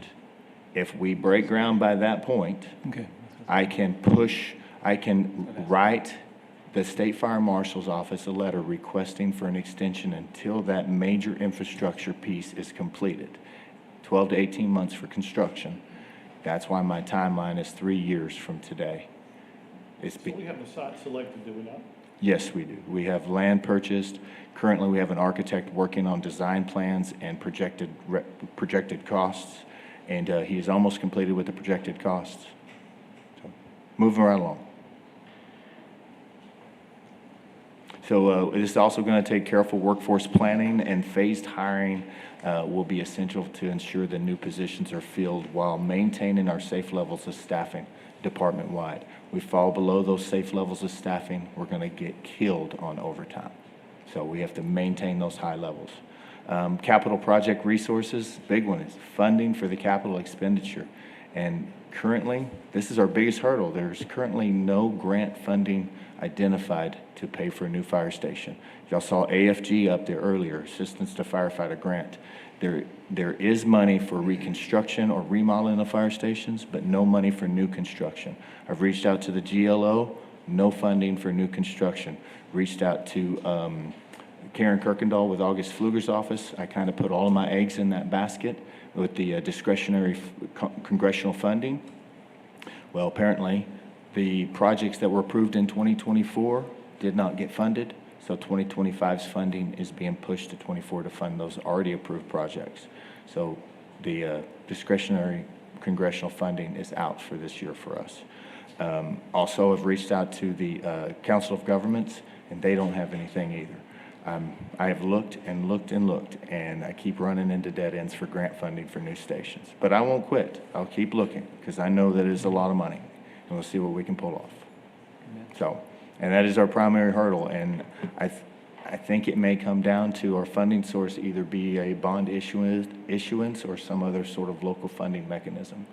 So, good quality financial modeling and cost estimations to help support y'all's decision-making process is going to be very important. So, and currently I am in the process of getting that cost estimation for you. So that brings us, any questions on the 3-year? It was a mouthful. I do real quick, Brody. Yes, sir. So you need 20 additional for that, plus a loss of approximately 10? Correct. So you almost need 2 full classes in the next 32 months to get Yes, there. sir. That's exactly right. Now, I can push a little bit. So like say this year, I only hire 13. 17 is going to be a stretch to the next year, but I can push a few more. So right now I have an active list out. We're civil service. We'll go through a cycle where we put out a test and everybody gets ranked on this, this hiring list. I started with 52 people and I have 15 left. So it's going to be difficult to hire 15 people with 15 left on my list. Now, I have to make a decision very soon. Do I publish another list so I have 2 lists to work with so I have more applicants than 15? It depends on if the positions get approved or not before I go through the expense of another test. You probably answered this and I just didn't understand it. If we break ground prior to that March date, or say on that March date, that takes us out of the being at risk to go to a 2, correct? Well, what or does that it have does, to be completed? Well, what that does is that it gives me the power. It gives me the ability to reach out to the State Fire Marshal's office and request an extension of our deadline for our next survey. Okay, so And we just have to break ground at Yes, least. ma'am. So with major infrastructure upgrades, such as if we were purchasing a ladder truck or building a fire station or about to hire 20 additional firefighters, all of those metrics go into the calculation of our ISO rating. Okay. And if we're in the process of doing that, then they will delay their survey. But I have to have something to say, we are about to do this. Can you please wait until we complete it? Do you know how long those extensions are? 6 months. Wow. And Yes, how ma'am. many are you allowed? That's, I don't know the Until they answer say to that. no? Until the state fire marshal Until they says, say no. you've been building this station for 14 years, we're coming, you know what I mean? So, no, realistically, the state fire marshal office knows it takes a long time to build a station. And the average 18 months, so if we are 12 months in, so I'm gonna have to every 6 months request that extension. And to one point where they said, well, it's been 3 years. They're gonna Mary, come we at some had, point. it's funny you ask that question because we had that discussion as well. How much can you kind of push it back a little bit? Right, But- we're good Well, at they, kicking yeah, the they set can a down the deadline road. though, and boy, I tell you what, they expect you to follow that, but we're thinking about that as well. So, That's good info, though. you know, the Thank first 6-month timeline, that one will be easy. So we've broken ground, I have my plans, and this is our projection. But that second 6 months timeline, if they don't see some reasonable progression in the construction of that station, they could immediately turn it down and come at that 6-month mark. So, but all of this is, you know, guessing. So, because I don't know the decision they'll make. Chief, for the sake of time, let's go and keep moving forward right now for your next one. Yes, sir. Yes, sir. I have apparently stopped my timer. So our 5-year goal is to establish a sustainable capital outlay plan within the next 5 years that will ensure the San Angelo Fire Department's apparatus fleet is replaced on an appropriate life cycle schedule and that capital funding keeps up with the pace of the rising fleet replacement costs. Key strategies is to develop and implement a formal fleet replacement schedule based on industry best practices and department needs. Advocate for and to secure multi-year capital funding commitments to support the long-term fleet replacement plan, and monitor marketing trends and adjust capital projections to account for the inflation and involving apparatus specifications. Our key objectives to accomplish these strategies is to establish and adopt a document apparatus life cycle plan that targets a 15-year frontline service life for engines and a 20-year frontline service life for our aerial vehicles, aerial ladders. Conduct a full inventory and age analysis of our current fleet to identify upcoming replacement needs and long-term capital requirements. Prioritize replacement based on the condition, maintenance costs, and operational risk. Work with city leadership and the finance department to align our financial outlay funding with the life cycle replacement schedule. Regularly update our replacement cost estimates based on current market and data and vendor input. Review and revise the capital plan annually to ensure that it remains aligned with the actual apparatus cost and with technology advancements. Resources that we need to accomplish this is multi-year capital outlay funding significant enough to meet the life cycle replacement targets. Industry standard, NFPA standards, is actually 10 years on an engine and 15 years on the ladder. We can push that out a little bit because our lower call volume and our robust maintenance program that we do have. So we've pushed that 15 years engine and 20 years ladder. And that's about as far as we can push it, because 20 years on the ladder truck, our current ladder truck is 15 years old. It is 7,500 engine hours and almost 100,000 miles. Well, 100,000 miles, that's not much. Those are hard miles. Yeah. Okay, that's a lot of idle time, because whenever you drive to the fire, you could be there for 5, 6, 7 hours at a high idle pumping water. That's why those engine hours are 7,500. And it's estimated 30 miles per engine hour. Do the math on that one. It's a lot more than 100,000 miles. So annual inflation factors built into our capital budget to account for rising apparatus costs. Recent trends have been between 5 and 10% annual increase. Last year we saw about 18%. It was incredible. So good data planning of our resources. We need a comprehensive fleet inventory and life cycle tracking system and historical maintenance and repair costs data used to prioritize our replacement schedule. Any questions on that one, on our 5-year goal? Mayor, council members, really, I just want to kind of brag on the chief. He's got a very keen business mind. He's always looking for the revenues, whether it's TIFMAS, whether it's the training center, whatever it is, the grants, everything he goes after. He's always looking at the dollar figures, and I've always really appreciated that about him. So, Chief, thank you for that. And thank you for your presentation. Good job. Another thing I want to add to this is this was a little project I did, and it was very fascinating. So I talk about having a life cycle replacement for our vehicles. Took every single frontline vehicle that we have, the actual purchase cost when we purchased it, and I used a very modest 5% inflationary factor. And I carried that out all the way to 2061. every 15 years on an engine, every 20 years on a ladder. Anybody guess what a ladder truck's gonna cost in 2061? We gotta start planning for it now. $10,416,000 $10 million? for a ladder truck, 2061. You need to go beat up Kelton from that water fund. Oh, he's gonna, Everybody else does. so I think what we need to start doing is start putting NASCAR stickers on our fleet. Runs water through it, and I go beat up Kelton. Chief, thank you, sir. Thank you. Next up, we have economic development, and Michael will be doing that presentation. And here comes the person that's gonna pay for all the Patrick stuff.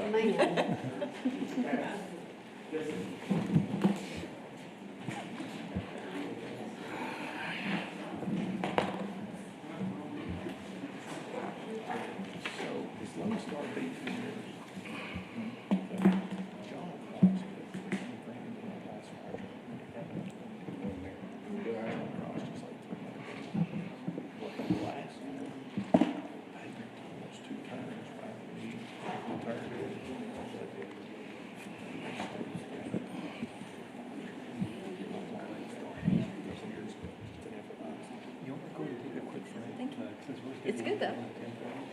It's whatever you wanna do. Right, so we're gonna go ahead and break for 10 minutes as a prep before we go into economic development.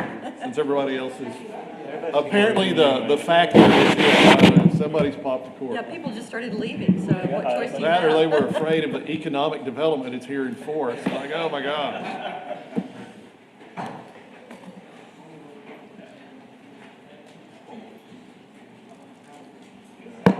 Yep, but you.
Michael, you ready? I don't know if I'm ready, but Okay, well, let's go ahead and move on then to the economic development, and you'll go ahead and kick it off then. all right, Michael Dane, Interim Economic Development Director. I want to welcome you to the highlight of the 3-day event. Oops. Economic development. City of San Angelo Development Corporation will seek to retain, strengthen, and diversify the tax and job base of the community through quality infrastructure and facility improvements, innovative incentive packages, and a focus on best business practices in order to provide sustainable economy for San Angelo and its regional partners.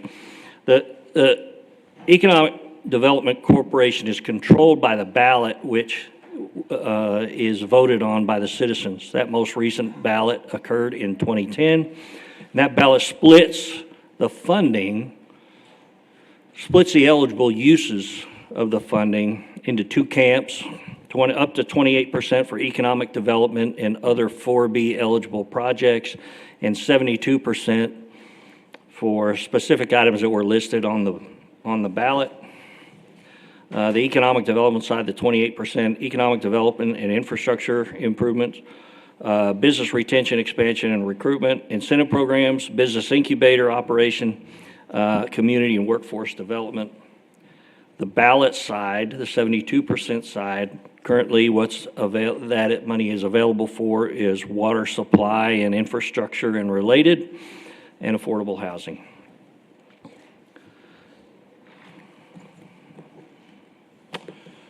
SWOT, strengths, long-term water supply. Now, that's not a Cosa DC thing directly, but it wasn't that long ago, recall, that we were challenged with how are we going to answer the question about where's my water going to come from if I move my business here. We don't have that problem at this point. We have long-term supplies identified, and it's a question of following through on the development of those supplies so we can bring that water to town. That's a good thing. We don't have to answer that question anymore.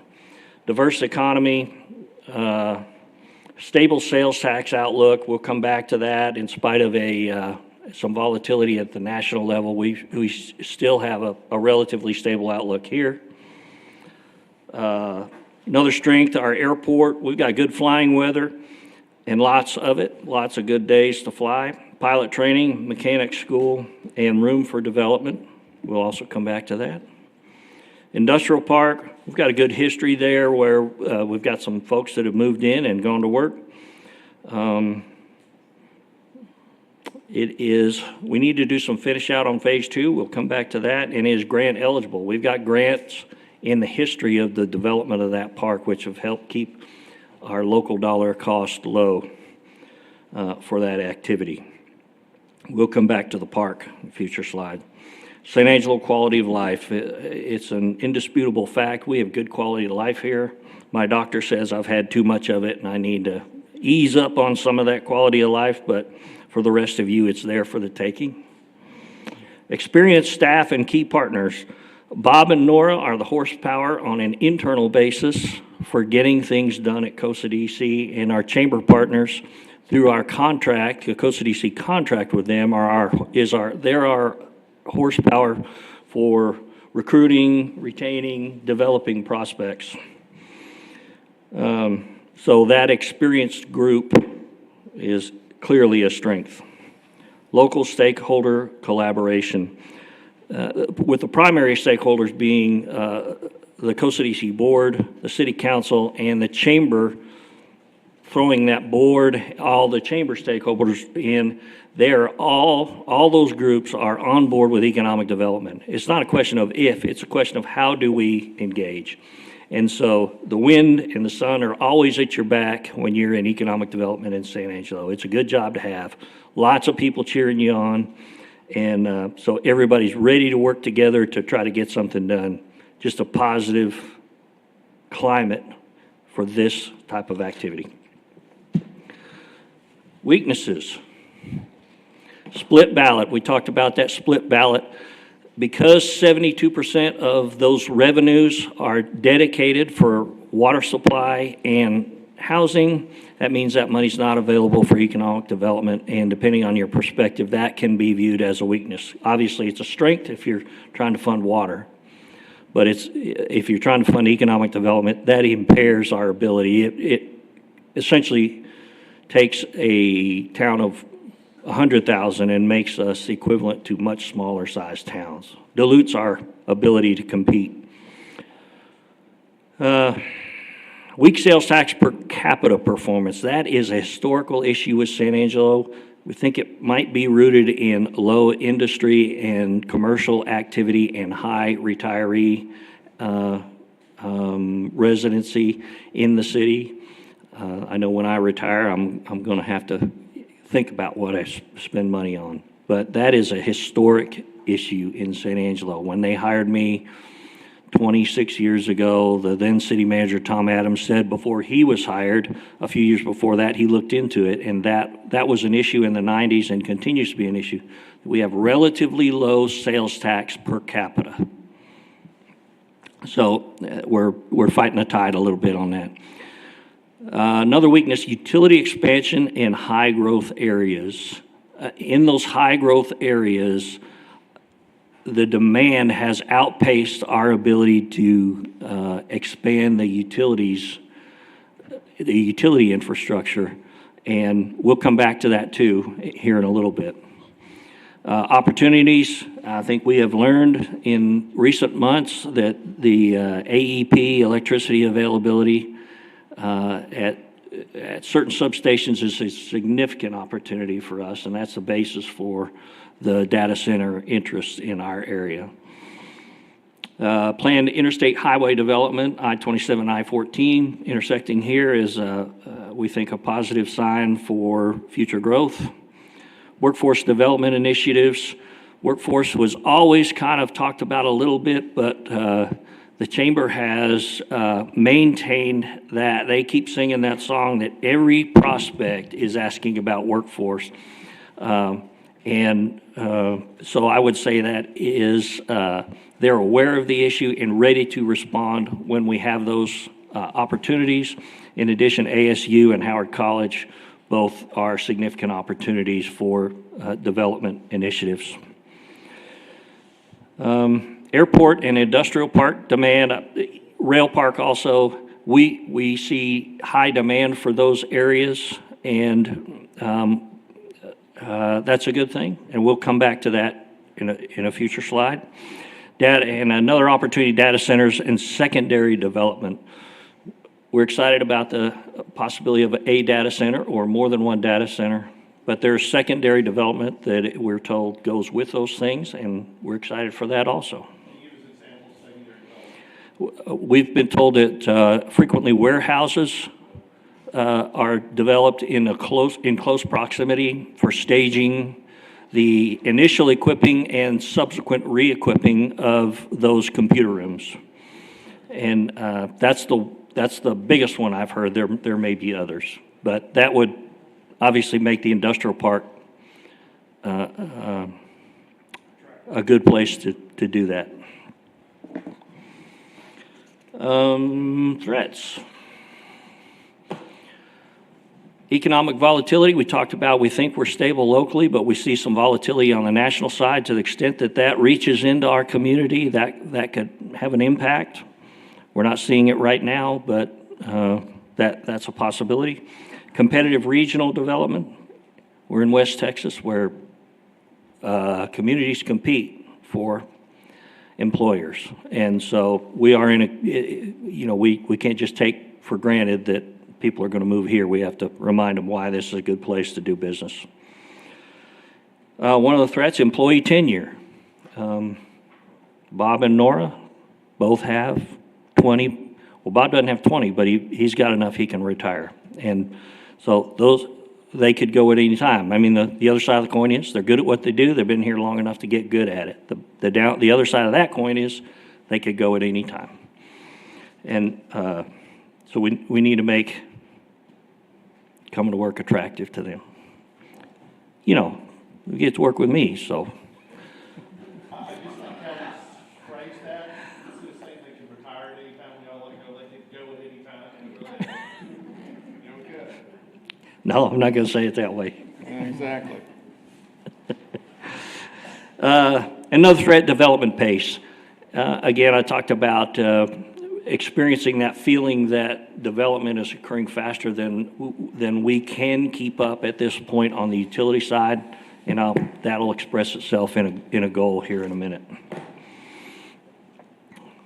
1-year goals, the chamber contract.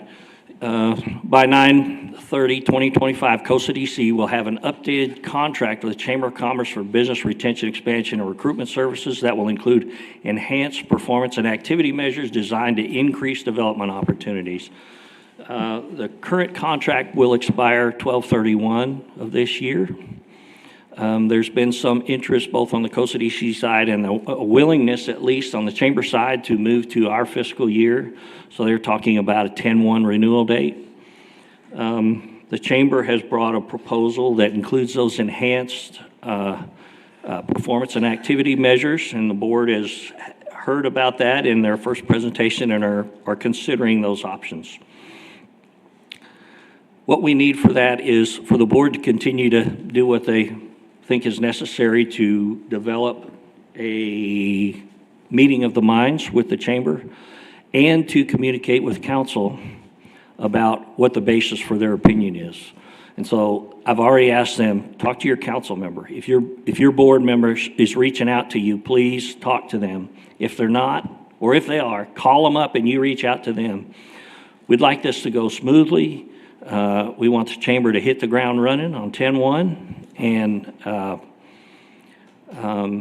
But we need you and that board to be of one mind on getting that new contract passed. So we'd like you to be talking with your board appointee so that y'all understand each other. And recall that if they pass something and it comes to council, it comes for ratification, which is an up or down vote. And that we are accustomed to tailoring, value engineering items that come before us, before you. But on that item, your only options are vote up or down. And so if you have some value engineering or some tailoring you'd like to be worked into that contract, the time to do it is when you have an opportunity or make an opportunity to talk to your appointee so they can work it into what they're going to send to you. Does that make sense? That's an important goal. In the last couple of years, we have interpreted the operational strategy over there as city staff, administrative, and processing initiatives that are brought to us by the chamber. They are our outreach folks. If we do some sort of economic development, unless they come down and plop down in my office or plop down in Bob's office or call us directly, the chamber is handling that outreach piece. And so we need them to continue to be on the job. All right, next goal, Industrial Park Phase 2 infrastructure final build-out. By 6/1/2026, COSA DC will issue a notice to proceed to begin the project to complete the infrastructure development in Phase 2 of the Industrial Park. Phase 2 is partially developed. We got that last back corner. There's a road back there. We need to decide what shape we want the road to be in. Bob has some ideas for stormwater that could increase the amount of acreage available for development. And he has been talking to the engineers about that. We anticipate they'll bring us a plan and within 90 days. Then we'll go through the bidding process and try to get that started. But that will be, I think, all the acreage we have in Phase 2. And we'll come back to that in subsequent year goals. And then water system demand. I've talked about the pace of development, the demand for those utilities, and we're feeling it as we talk about both airport-related economic development and as we talk about data center development on completely opposite side of town. So from our standpoint, we would like council to support Shane in, I assume, funding and staffing necessary to move those initiatives along. Why is that an issue for COSA DC? Because if you think back to the 72% side, that money for long-term water supply and related really is going to get spent with the city. We're going to cut the city a check for that. So we've got some resources to help out as you consider what your issues are. Part of that funding should come from us, and we want to be there for that. So I think we will be part of the conversation as Shane talks about the funding necessary to accomplish the projects that you identify as priorities. So we'd like you to identify those two ends of town as priorities. We'd be glad to help with funding. Obviously, the board would have to vote for that, and you'd have to ratify the use of those funds to help in that mix. But we think that's a priority, as we want to try to get ahead of that, catch up with growth that we're feeling in relatively short order. And I don't have specifics for the goal, just that we think it needs to be a priority. Required resources. Obviously, we want support for water system projects to help with that. And we'll be glad to support in some way. In fact, the board has already talked about, well, can we build some infrastructure here to help? You know, they're already talking about it. Michael, Yes, sir. as we look at this and your emphasis on water, this overlaps quite a bit with Shane in the department, and we pretty much depend on one facility, one treatment, one sewer. I mean, there comes a point to where if you put all your eggs in one basket, that puts us at long-term risk. And I don't know if we're going to do a study, if we're going to look at an engineer, but figure out a way if there's maybe ways that we could take that risk off one specific area and maybe have 2 or 3 different water supplies and sources, because I know we're also at risk with Goodfellow. I mean, we have basically one supply line.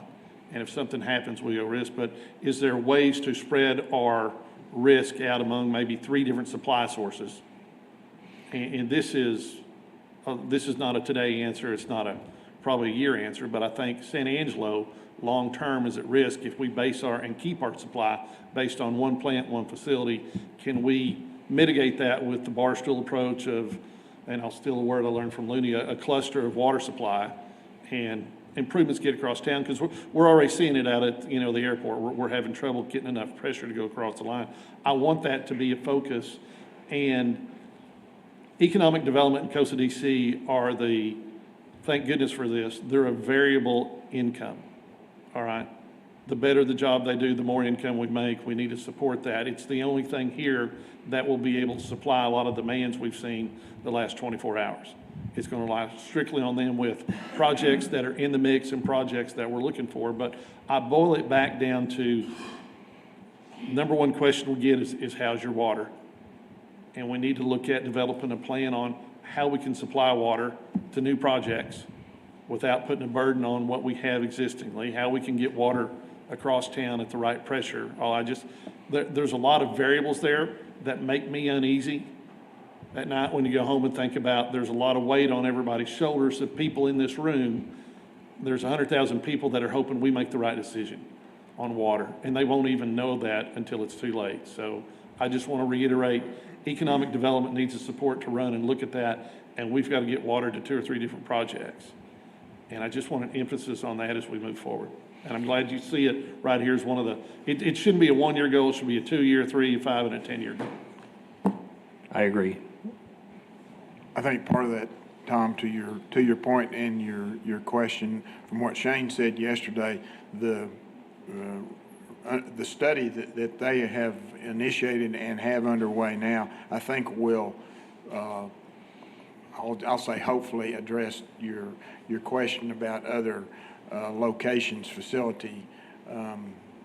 So if we had something at one facility, the whole city wouldn't be without. But I'm assuming that study is going to look at that. It should cover redundant systems when it comes to moving forward. I just want to say that in front of the economic development team, that there is a plan, there's a process, and it's key to their survival too. Absolutely. Well, they are very appear to be very supportive. In fact, they've asked for a presentation from Shane about what are your challenges, what are your capital challenges. So I think they're gearing up to get behind and help, but that's something they'll have to develop, that opinion. All right, 3-year goals. Infrastructure and connectivity enhancement, adapt to data center and other growth impacts. We are hopeful that we'll experience some growth challenges related to data centers, and we're going to need to kind of be light on our feet and ready to adapt to what we find to be needed during that time. Right now, we're talking about utilities. It could continue to be utilities. It could be other things. Update chamber recruitment strategies to adapt to a changing local economic landscape. That sounds good, and it's really filler because it's in their contract. Each year they bring us an updated strategy, and so they will be doing that adapting also. And that's not a big challenge. They've been doing that for years. Evaluate the need and develop a vision for additional air, rail, and industrial park development. I talked about phase 2. We're going to have a plan for phase 2. We're going to try to issue a notice to proceed next calendar year. But at the current pace, we're probably going to be about done with, we're about sold out in a couple of years or a few years. And we need to develop a vision for what's the next step. Is there a next step? What's that next step? The development timeline for, especially if you get an EDA grant going, can be a couple of years for that kind of thing. We want to get ahead of it. Evaluate city's updated comprehensive plan for Coast CDC's role in maximizing the impact of local development. Anticipating that this council will ask for an updated comprehensive plan, we'll be interested to see if there is a need or role for Coast DC that comes out of that. We just need to be ready to talk about and act if necessary on what we find there. Adapt to and partner with emerging quality of life and community investment initiatives. One of the things that I think has been very positive is the splash pad initiative. We have very little Coast DC money. I think we put $150,000 in that second splash pad. But that is very efficient. When we just put money in a project, somebody else does all the planning, all the engineering, all the bidding, all the building, and all we have to do is put a little money in it. From our perspective, we've got very little time in it. And it's a very efficient way to utilize Coast DC dollars. To the extent that those projects come forward and they have a widespread public benefit, and an impact on quality of life, I think we need to stand ready to respond to that.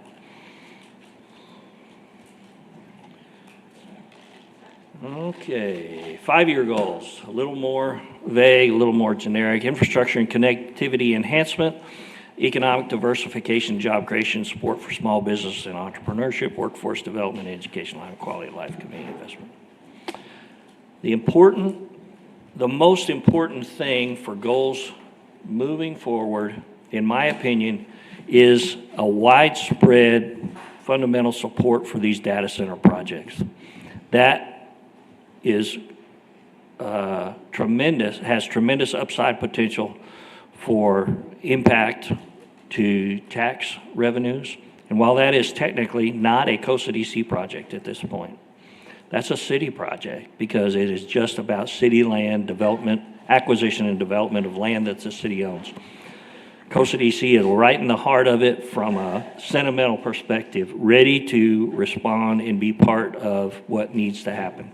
And I think that's the attitude that needs to come from every city department.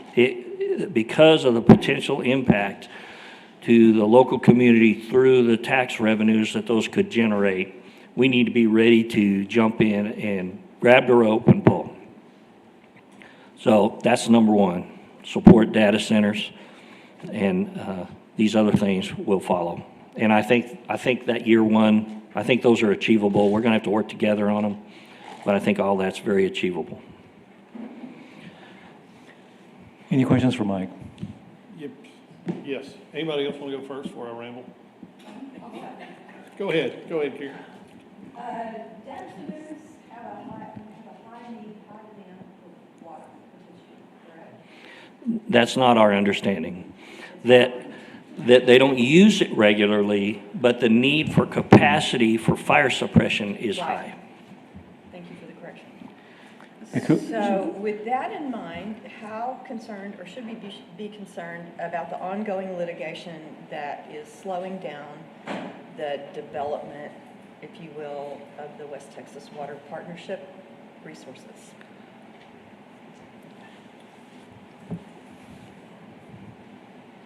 Because their routine use of water is not high, that it's only for fire suppression, it is not a primary concern for me at this time, both because I want the deal done and water is somebody else's deal to handle. But on a routine basis, they don't use a lot of water, is our understanding. And so that's not a concern. If we get the pipe sized appropriately so that water can be delivered, my understanding is the fire department can effectively fight a fire. As far as long-term water supply issues, I'm a little bit out of the loop on real threats to that. And my understanding is that we have faced challenges for every water supply, every long-term water supply that we have dealt with, and that's a routine part of development of those water supply issues. But I'm way out on a limb that is not mine to stand on. As far as the West Texas water supply, the partnership, we're moving forward with the project that we had talked about with Fort Stockton Holdings. At this point, the city of Midland has applied for grants that should help us with that project. Initially, we had it forecasted around $550 million project. That has shot up to about $800 million. So the grants that they're applying for is upwards of $200 to $300 million. So there's some hold up on that in anticipation that hopefully we'll get word back that we qualified for one or a couple of those grants. But we are moving forward with that as part of our long-term water solution. There's not a slowdown at this point. I know that there's always challenges from lawsuits that come through as far as not allowing the cities to transport water out. But at this point, there's not an issue with that because it has been approved. It's just those challenges that come up at times. But at this point, we're not foreseeing really any major hiccups that would stop us from securing that water. Am I understanding that you're saying that the litigation is a typical component of these It kinds is. of negotiations? I think the Hickory struggled with that until it didn't. Then Absolutely. it was okay. But is it also true that the deal was signed, I'm looking at Brandon, that the agreement was signed prior to any litigation, so that gives us some liability protection? Yes, ma'am. So on our end, as a matter of fact, one of the lawsuits that we dealt with just recently was tossed out. So we're not dealing with that in particular, but they do come up though. And it's typically from one group that's actually suing us at any one point. But yeah, I don't know if Brandon has anything else to add to that. But I would just add that our agreements in that, have contingencies for even if the lawsuit, goes horrible and we're not able to produce or get that water, then we're not on the hook, and we have an escrow agreement where those current payments are going into to also account for that and get that money back. So I think we're covered there. And again, we have multiple projects in the works at this point. The final permit that we're looking for from TCEQ on the Concho River Water Supply Project. That one, as we reported yesterday, should have that draft of a permit by mid-July. And that actually would allow us to kind of move forward with some of the processes that we have to follow. I think that's going to roll smoothly. I'm trying to be optimistic about it, but we did go to Austin, met with TCEQ, and they had told us that they would get that to us by mid-July. So we have other water supply sources. Again, the good thing is that we're not putting all our eggs in one basket. We're looking at surface water. We're looking at underground. We're looking at water that's recycled. We're looking at everything at this point. And quite frankly, when you look at that portfolio, that'll give us the water supply we need moving into the future. As Michael said, we cannot promote economic development if we don't have that water secured. So that's a number one priority for us. And then you and the other two city managers regularly are allowed to review the money leaving the escrow account? That's correct. Costs Yes. incurred? Yes, ma'am, that And is you have no correct. concerns? Not at this point, no. Did I understand you right, that, well, it being an escrow, but that could be refundable to us? I mean, it's not a sunk cost, and is our money going to, is that helping pay for this litigation? Even because of the payments and stuff we've made? I don't know who has access to that, but, I mean, we're 5 years in, and there's not been, I don't believe there's been a well even drilled on that, in that area. Not at So- this point, not for the West Texas Water Partnership or the Fort Stockton Knowledge, not at this point, and that's the plan that we do have it right now, so. Yes. How long would it take? And I understand that pipeline is, I mean, that's going to take forever. Like from the day that we started, put the litigation aside, and let's assume that it all goes forward. From the day we start drilling until sanangelo gets a drop, do we have a timeline on that? No, at this point, I mean, there's still a lot of work that has to be done, engineering, and on our part, even the path that we'll take for the pipeline, and we know that at some point it'll go through Midland, and we've talked about working with CRMWD to connect to their network as well.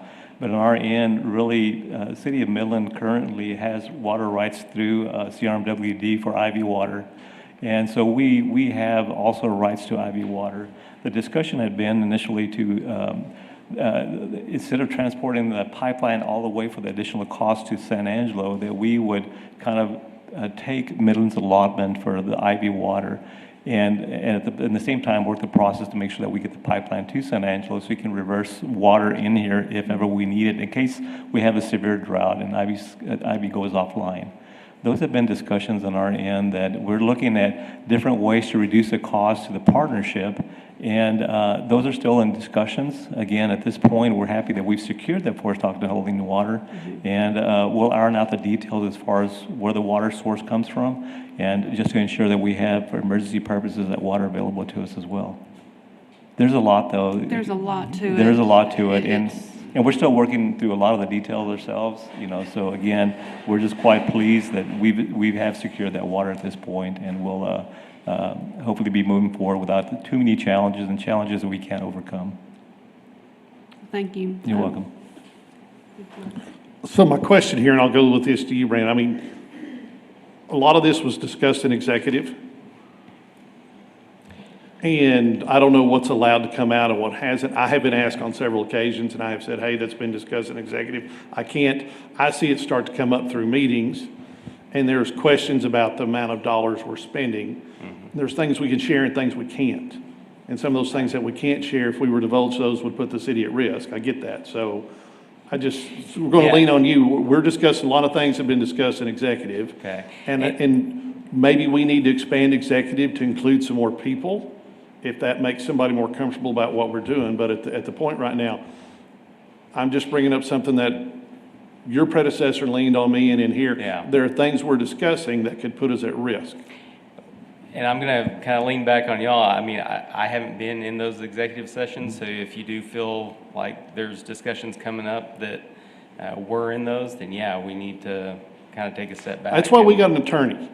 I say you're legal, and Right, you're going to tell us well, when to go and stop. That shouldn't be our decision. No, I know, but I mean, I'm fairly recent here, so I wasn't part of those discussions, so I don't know. I mean, if some of this has Yeah, you don't know come when to up, cut me off. Joe said it. No, and I will- Shut up, Tom. Mayor, in all fairness, though, the stuff that I've just discussed is pretty broad. It's nothing Right. that quite frankly, would put us in any risk. I know, I just saw Shane come up here, and he can come up. But there are some people that would, there's funding parts all for this, and I see the frustration. Some people aren't aware of what's going on Sure. down that path. And I think it would smooth some things out, but there are legal concerns here. And I just want to make sure, number one, we abide by the legal step. And if council would like, I can put together like a Friday packet report or something that kind of goes more in detail of what we can share. And we can run it to Brandon, and Nothing that would be said within that update to council that would do it. We can also do an update at a council meeting, a future council meeting as well, if y'all would like that. It's however y'all would like that. And again, there is information that we can share now that we couldn't prior to the I'm signing. kind of not as much worried about the information as how far we could share it as expanding that to who we could share it to. I think would solve the majority of the problems. I'm not worried about the information or the content. How far can we go and share that? And I think if we loop some of those other people in, it might resolve a lot of questions. Mayor, let us take a look at that, and I'll update you on that as far as how far we can go. But again, I do not realize that we do have brand new council members on board. We want to make sure that you're up to par with what's going on at this point as far as securing that water. So let us work through that, and I think that's a good idea also as far as the Friday packet. But let's put that together, and we'll get together and discuss that with you. I think that's great, Daniel, because, you know, I don't know anything. We're all learning on the fly. Sure. So with our new class here, it's like we go into it in the middle. So it may seem redundant, the questions we ask or look at, but a lot of that is just getting up to speed. Sure, absolutely. If I can, though, Karen's question about the water with the data centers, the things that I've read, and I hope this is correct, that there may be a high volume initially to kind of charge their cooling system, but that's in a closed loop, so there's not Correct. any That's correct. big pulls out of our Shane? deal. And then also, you don't use water to put those kind of fires out. You know, electricity and water don't mix, but that they flood it with nitrogen, I believe, and that just sucks all the oxygen out. But it's almost science fiction, some of these things. It is. But I was glad to learn that in that closed loop, it's not going to impact the residents. No, it's more of evaporation that we'd be dealing with. But Shane, do you want to talk about the volume of water maybe initially that we'd be looking at the data center? Well, what we've been told so far in our initial discussions, as we've talked with actually multiple companies at this point about their different systems, but they're all very consistent. It is a closed loop system. Again, they don't use any of the evaporative systems that they used to use a decade ago. It's all closed loop. And so they've really come a long ways. But charging and it depends on the size of the building and how they actually construct. But you're looking at anywhere from 2 to 4 million gallons per building for their systems, for their initial charge to get the system going. And then after that, use becomes very minimal after that. And again, they do use a lot of for fire suppression inside the building where they actually have all the computers and things like that. They do use gas-based systems for that. A lot of that as well for initial fire suppression. But for firefighting capacity on the outside of the building and accessory structures, they still do need adequate water supply for firefighting capabilities at the facility. Yeah. Mayor, we have looked at projects actually that have come before City Council that have actually addressed way too much water as far as consumption. That City Council said, well, no, we're not really interested in that. So we always take a look at that, especially when it comes to water consumption, and that'll go to council to discuss and to determine whether we want to move forward with a project such as that one. I want to apologize. My question got us way off task. I was fixing to say we've got a schedule. Yeah, we do. My apologies, We do. Mike. That's all I have. All Thank right, you, sir. Mike. Thank you, sir. Thanks, Mike. Up next, we have the police department. And I believe, yep, Chief Griffith is here to make that presentation.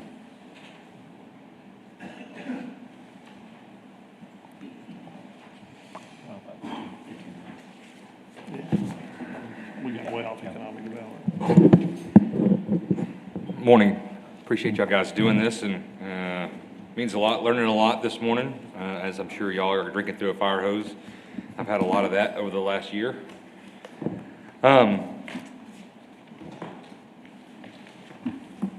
The San Angelo Police Department is committed to protecting life, property, and the constitutional rights of all citizens through ethical and professional service.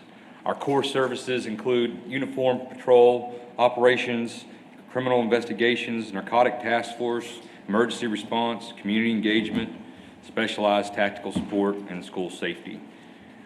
We are focused on proactive policing, crime prevention, and building a strong relationship with the community we serve. When looking at this, I thought it was a great opportunity to go through kind of just all the things that we're all facing. As we can see early on to this, that we are all strapped for cash, and we're in a target-rich environment for trying to fund different divisions. So I don't envy your task that's laid before you. The strengths of the department, that was something that we've been kind of working through as we're kind of rebuilding stage. I do see that we are a driven leadership and a command team. That's one thing that generally, and I'm not talking bad about previous administrations, it's been people that take these roles are usually a little bit older and kind of towards the end of their careers. We have a younger command staff and assistant chiefs. And so we've been hitting the ground running and trying to find ways to save money and to develop our department for the future.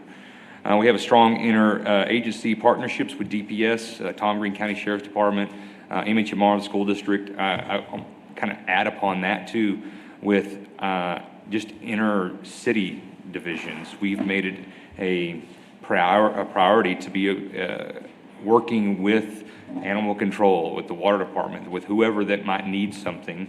We're trying to reinstate the police department back under the appropriate umbrella of the city of San Angelo. I think for the longest time it's been operated as its own little island. We are not an island. We are part of the city, and we appreciate that. We have recent investments into digital technology, and I think that's thankful to several different divisions inside the city, from legal to finance and previous administration. Also, they helped push forward a COPS grant for funding for radios, computers, license plate readers, which is one thing we started focusing on. Drone, tactical drone, kind of what we classify that as, and tactical leadership training. As we see the world that we are in these days is struggling with maintaining order, and there's more critical events. This morning, in the early morning hours, the San Angelo Police Department responded to what was a borderline hostage situation, and nothing short of by the grace of God, we did not have an officer-involved shooting. He surrendered at the last moment as we were actually about to use deadly force. So I'm thankful for our guys that are out there working, and at any given time, those things can turn into a long, hard process. And so that's the area that we're talking about under recent investments in digital technology and tactical capabilities. Professional development as a priority inside our department. That's one thing that we have been lacking. I'll just be real honest with you, and I'm not going to name them all off, but since taking office, we have sent people to homicide investigation schools, armories, civilian leadership, leadership courses for our mid-level supervisors, LEMIT, which is one of the leading organizations for development of professional staff. We have gone through DPS. We've looked at robotics to help with tactical and also drone capabilities. We've gone to evidence courses, advanced courses on sexual assault, especially in the area of child crimes. We have pushed hard and heavy in that area because we have not been doing that notoriously. And so that's been a big priority, and I think is a strength. Growing our SRO, we probably should have spelled that out, as a school resource officer. That is something we've never really had. What we've had is piecemealed. Every school district, or every school in the school district is staffed by an off-duty officer that was previously funded by the school at a rate that was hard to get officers to do it at, and they were off-duty. So they would work sometimes they would work about a 42-hour work week, depending on what side of the 12-hour shift they're on, and then they would roll into a school for the next 2 or 3 days. And that just wears people out. You also get a different officer in there each day. It doesn't develop and grow your relationship with the students. So we're working on trying to get that to be a staff position and funding it through the school district. Neighborhood outreach programs to expand community relationships. We've been doing that with everything from church safety meetings. We've gone through 2 iterations of that, and it's been well received, with one receiving over 100, and the next course was over 60 people showing up to that. Neighborhood meetings, we'll be having another neighborhood meeting coming up soon for the southeast part of town. So Harry, we hope to see you there. And then also pushing hard on transparency. Something I ran on. I think it's important to me that we just be as real as possible, because, and especially with law enforcement, the distrust that we're seeing across the country, the more that we can just be open and straightforward and address what we're going through, I think that helps us. Weaknesses. Because we are a motivated and energetic workforce, we are limited by a collective lack of department experience. That's just being real. You can be a good and bad all in the same thing, but we're trying to offset that weakness by training. So we're pushing hard to get people in command level positions to attend the classes and courses really that are anywhere from 10 to 12 weeks long, depending on what they are. That'd be the National FBI Academy, that'd be LEMIT. Those are lieutenant and above command courses. Good thing is about LEMIT is it's cheap on the budget. It's paid for by the state, and so but it's a long list. And so since we have not been putting in for that, we're going to have a lot of people having to go to that as quick as possible. Staffing limitations due to what should be, it says hiring freeze, but it's really more of 6 frozen positions, what we're talking about there, and budget constraints. You know, that I was here through that process in this very room whenever I said, yeah, let's go ahead and freeze those positions to help give raises, because we didn't think we would get back to where we were at today. And I'm thankful that we are riding that line of being staffed with recruits, but we're not staffed functionally. And that's something to understand, is that between positions that are injured, hurt, and that are in the academy, the attrition rate that we're seeing fall out of that academy is a little higher than we want, but we don't want to retain people that don't need to be here. So we had 13 start that last academy, and we're down to 10 with the possibility of a 9 cadets making it through that. And that's before they start field training. So they just completed the academy, and they're taking their state test. So we're hopeful there. But that is definitely a weakness that we're dealing with. When it comes to budget constraints, I want to make it real clear. I've said this several times in different meetings, and many of y'all guys have been in those different meetings, that we're not throwing any rocks here. How we got to where we're at with our funding is not any one person's fault. I think there's been a lack of communication. That island mentality doesn't help. There hasn't been a lot of evaluation into what we're doing, but I just want to give you a little bit of basic information here. So per capita spending is one thing we wanted to look at. That is a breakdown into police. So for the city of San Angelo, we're spending about $280 per citizen, right? And when you break that down in comparisons to San Angelo, let's look at Wichita Falls, it's $342. Temple is $308. Longview is $350. Baytown, $416, and Tyler at $353 per capita. Now, when you break that down into a total budget, that's millions and millions of dollars. When we look at the comparisons of these cities, we're on par and at similar budgets of cities that are about 80,000.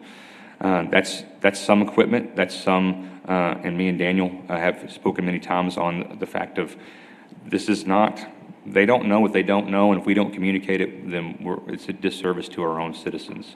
And so we just want to make it very open and real that in this process, we are way behind the curve. And that's what people say, well, what about the crime data? You know, I've heard that several times. The crime data is one of the things they come back and say, well, we're safer than these other cities. When you give a comparison to Wichita Falls, we are on par with property crime. We're right at the same level as them. They're slightly larger, but we still have more property crime. We're just below them in violent crime. They have been doing a really good job of combating a gang problem that got out of hand. They did not staff their police department appropriately. They did not have the appropriate funding in the right place, and they were just like us. They were way behind on salaries. So they have been making a big push on that, and they've increased their payroll by 22% since 2023. and to give their top-end officer being at 100,000. That 100,000 mark is, I never thought in my lifetime that would be something that we would achieve. And I know some people believe that the San Angelo Police Department is paid too highly. We're not talking about San Angelo's industry, right? We're talking about the profession of law enforcement. And our average officer, right about 76% of our department is below 5 years of experience.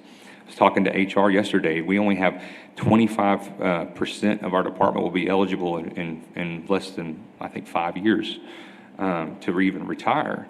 We're a very young department, and I bring that up kind of in this weakness area because that's something that we have to look at. And when you compare you being able to walk into Abilene and make $100,000 after 1 year, or go to DPS and make $105,000 after 1 year or 2 years, when they're sitting at $65,000, $70,000, it's something that we're going to have to really keep in mind as we move forward, because those guys are all younger and they will stay in that younger section because of the way our structure is. So it's important, and I do think that that is something that we're just real about. And if you would like to have any additional conversations on what we've done with the budget, we have additional, but for sake of time, I will move forward unless there's any questions on that. Okay. The only city that really beats us on violent crime and or property crime is Baytown, and they are a bigger town for us to compare, and they're also a metro to Houston. So not the best comparison, but they gave us some information, so we took it. When it comes to additional weaknesses, our facility space is limited in our evidence storage, which we'll get into that into our 5-year plan. We have an increased risk of staff burnout, driven by sustained high operational demands. We currently have been functioning right about this one. When I took office, I think we had operational, like what we could actually put officers, gun-toting men and women out there on the street, was at 148 operational. We are now closer to that 163 ballpark, but we have injuries and things we're working through. So there's still mandatory overtime on every shift. We are still functioning with CID being supplemented by overtime to help get cases at least reviewed. We are not in a utopia of law enforcement. We're in a next step up, but we have about 3 or 4 more steps to get to make it to where we're not going to burn these guys out. But that is a weakness and it is real that we have to evaluate and look at. Next one here is opportunities. We continued state and federal grant funding availability. We have been pushing hard on that, and I think that the staff has seen that. We have pushed somewhere around, I think we're at $2.6 million that we've been able to procure, anything from being a family violence position that we're going to have an actual caseworker that's going to come behind that, because in the data that I did not talk about, we lead really almost the state of Texas in family violence. The state average is 813 per 100,000, and we are constantly in between 13 and 1,400, so well above. And so with that, we've retrained our entire department on family violence. We've gone through and how to investigate it better. We are now bringing in this caseworker, which we got through a grant, that will be a social worker that helps connect them to the other nonprofits. And we're hopeful that's going to help bring that down. And we're going to institute what's called a threat assessment. So we evaluate whether or not the victim, the likelihood of reoccurrence of violence occurring again, and trying to push those good cases to prosecutors as quick as possible and make sure that we do get some sort of prosecution on that. So those kind of things that we're pushing hard on. When it comes to enhanced community policing initiatives, that's again some stuff we've touched on. We think that that's an opportunity for us to continue to add to the church safety, working on Citizens Police Academy coming back, and also in the area of maybe a junior Citizens Police Academy at a high school level, done at the high school. We're working through those steps, takes time. Continued development of public trust through engagement and transparency. I I didn't know how this was going to be received to the public of just coming out and talking about things. But man, every day we're getting more and more people reach out to say, hey, thank you. Just the protest the other day. We had, I can't tell you how many people reach out to say, hey, thank you for the way y'all handled that, Ron. I think that that's a testament to some of that development, understanding the moving forward into new policing. We're not just out there going to be throwing people around. We're going to watch, we're going to engage, we're going to have those opportunities to enhance the community. And then also we were able to use Howard College as a police academy. I think we're looking to expand upon that too as a recruitment and educational side. So when the cadets graduate from our police academy, they will come out with 18 college credits, and we're trying to find a way to connect that to where they can even work on an associate's degree in the future through different programs. Travis? Yes, sir.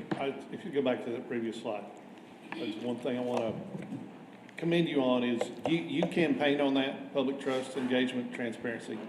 You have done meetings everywhere you said you were going to do meetings. Yes, sir. Your group has gone way out above and beyond what we have seen, and it's because you've encouraged them to do that. I was fixing that. I don't know what we can do to help you, and I don't think we can. We'd be in the way. But your group has done an outstanding job there since you have come on board. I'm not judging it prior to that, but I'm just saying, yes, sir. You campaigned on that, and your group has done that, and I hear that. I see that with people that have to hire your staff and use them for other events. But that has gone absolutely wonderful since that point. I just want to say that has worked.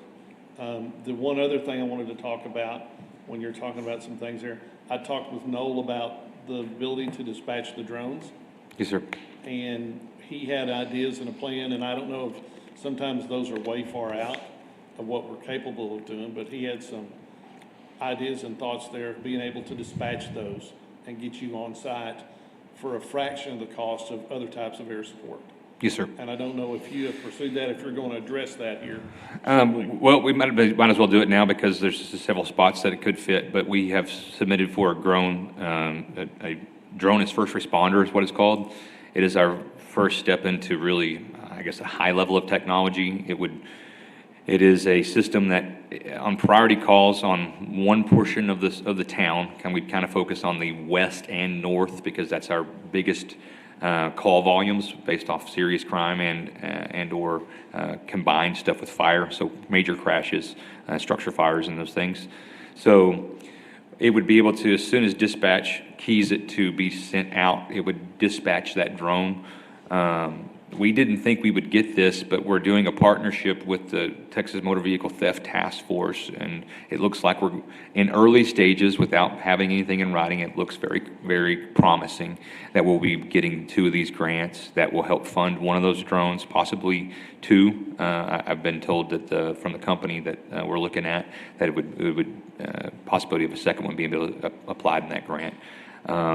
Also, it would provide for 2 additional staffing for law enforcement, which we would probably put one of those in CID to investigate all automotive-related crime, and then one on the field in partnership with the Sheriff's Department to have a cross-designated task force that can travel outside the city limits and work on stolen vehicles. That's also combined with additional stationary license plate readers. So those grants, I think, are going to really help. I imagine with talking to the fire department, talking about having issues of getting response times.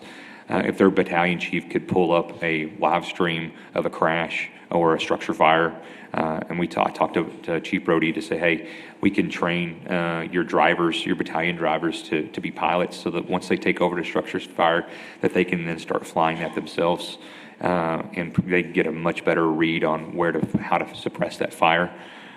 Same thing for us on crashes, that we can cut that down to we have 3 officers responding to what is classified as a serious crash. But if we get a drone there, many times they're seeing that was within a minute, give or take, that will actually have eyes on a major crash to be able to say, hey, all the cars are off the roadway. Nobody's dead or dying in the middle of the street. We can slow down our response, which would lower our chance of having crashes. Same thing for fire. So I see this as being an opportunity to really, truly enhance our abilities and be a force multiplier. I also think that we have to look at what we can do with these is not a big brother approach. This is what we're looking at is more of a real-time data that we can pull, because witnesses, as much as I love them, I've done, 8 years of investigations of some sort, and eyewitnesses are usually not very good. And the stress, they're just as much stressed as the person involved, because you hit a spike, and then we get different colored vehicles and things like that. So the sooner we can get actual real eyes on from professionals, which we'd be functioning that out of dispatch to begin with, we would see the ability to have enhanced investigative results. I think my point with there was, that's an easy way to cover a lot of country with a little bit of cost. Yes, sir. We'd be entertaining anything along those areas. And I do want to dispel any, like that videos are not being retained, we're not flying them over, it's not a big brother approach, this is more of a 21st century, just like how it used to, you had to go put dimes in at the phone booth to find out what kind of call there is and get the information. Now we're just doing it real time with the advantage of technology. Travis, are these drones just limited to the PD, or can fire department is there, I mean, I'd hate to go to the cabinet and not be there when you need it, but is there's some cross benefit to the other departments? So it's autonomous, and we would do that through the public safety dispatch. So it has its own 2 different options. So it either changes batteries, or you can have 2 different drones that charge on pads.